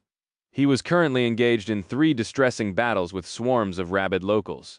So how were they not militant? On the other hand, he somewhat understood what Knave meant. The Saint of Night still explained himself, though. From what I've seen, This place was meant to be a sanctuary, a place of peace and prosperity where even death held no power. In other words, the people living here were not supposed to suffer. Plus, didn't you mention that the Eternal City used to exist in space? An armory suggests the existence of a military force and a need for weapons. Who would the inhabitants of the Eternal City even fight in space? Sunny stared at him silently. Knave was making a lot of sense. To his disappointment, Jet spoke at that moment. Still, that does not mean that there are no weapons in the Eternal City? When Sunny looked at her with a silent question in his eyes, he smiled and shrugged. Well, think about it. If weapons were not used for war, then why would they be used? He tilted his head a little. Was that a trick question? Where did people wield weapons except for the battlefield? Training schools, or... His eyes glistened a little. Sports, Jet nodded. Yeah, people might become immortal, but some things never change. Sunny hesitated for a moment. Indeed, all he had to do to come up with this answer was ask himself where he had used weapons most often outside the usual battles, and the answer was simple. It was in the dreamscape. People were wired to enjoy conflict and competition, so sports thrived even in war-torn societies, but especially so in those that experienced long periods of peace. In the waking world, the most popular sport was dueling, and since battles between awakened were too perilous, it mostly took place in the dreamscape. Sunny knew better than most how popular these duels were, since he had suffered a lot of unintentional fame as mongrel. The same could be said about all cultures throughout Earth's history. The dream realm had not been an exception either. The immortals of the Eternal City would have been even more susceptible to the excitement offered by sports competitions, since they could not even kill each other. War had been impossible here, or at least meaningless. But the deeply rooted need to experience strife all people shared would have remained. But how am I supposed to find where sports competitions? Sunny fell silent. Wait a minute. Hadn't he already found one such place? The Hippodrome? Jet nodded. Chariot races were quite popular in ancient times. I would imagine something similar would have been happening here as well, considering your description of the local hippodrome. Of course, the races themselves would have been different, with not only people, but also beasts and monsters participating, and everyone in the arena being immortal. Gods, I would have bought a ticket if I could. Sunny stared at her for a moment.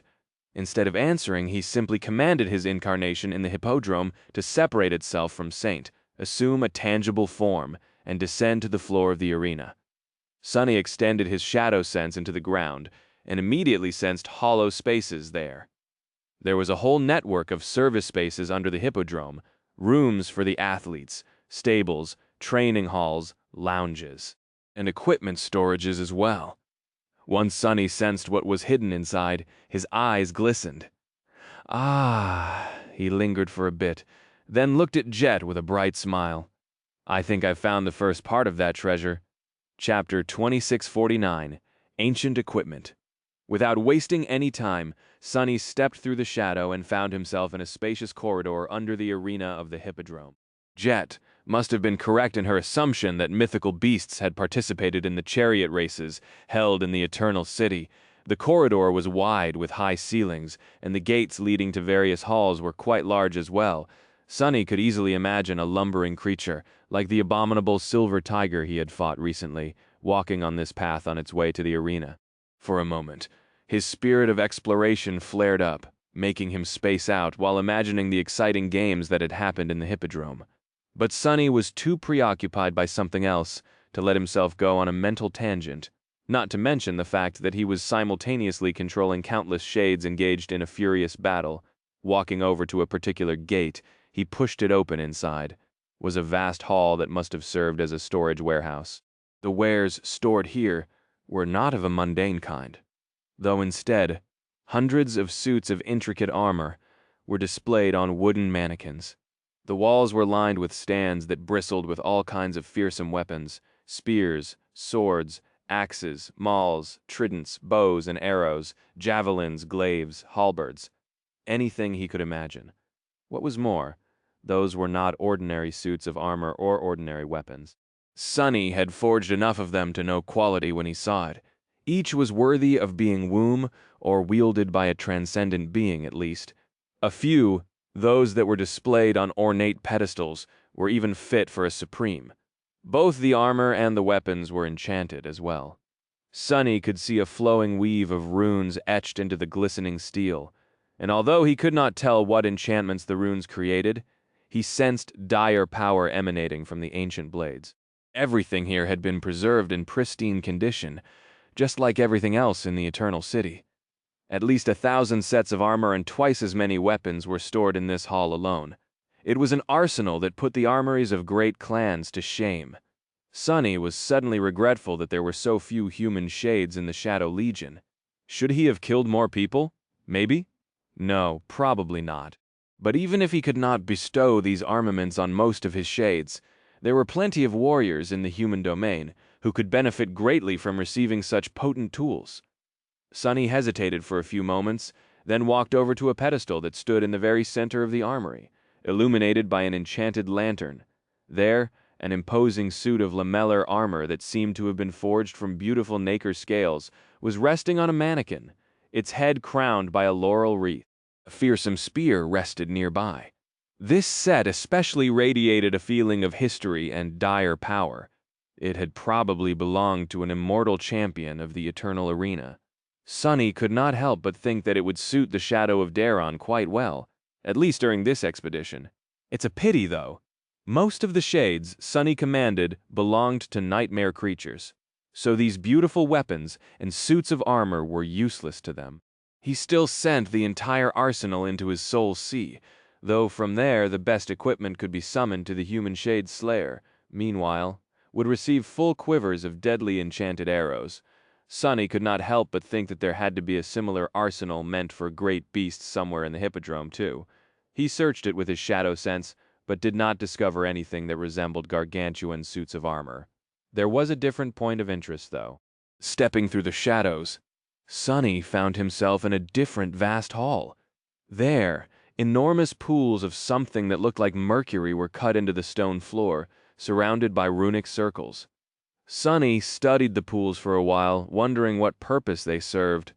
He looked around the hall, then considered the layout of the underground complex hidden under the arena.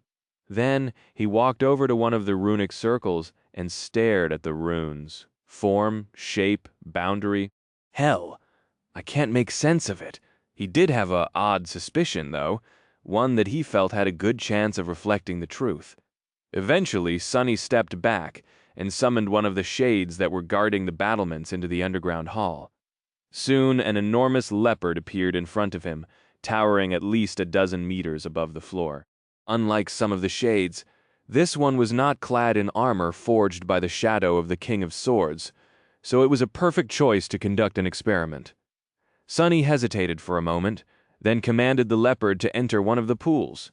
The mercury rippled as the massive beast submerged itself into the pool. Shades did not need to breathe, of course, and the liquid metal did not seem dangerous. Still, Sunny called the leopard back before too long.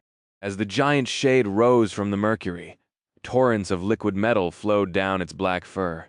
However, not all of that metal returned into the pool. Instead, a layer of it solidified around the body of the leopard. Sunny's eyes trembled a little by the time the giant beast stepped back onto the cold stones. It was encased in polished armor. The mercury did not just solidify around it. Instead, it was shaped and guided to tum into an actual suit of armor that was perfectly suited for the body of the bestial shade, protecting all its vital spots while leaving enough open areas not to compromise its mobility. It was incredibly resilient, too, capable of withstanding most of transcendent blades, at least. Or corrupted claws. Great nightmare creatures would not find it easy to break this armor either. As Sunny looked at the heavily armored black leopard, his eyes glistened. That's what I'm talking about.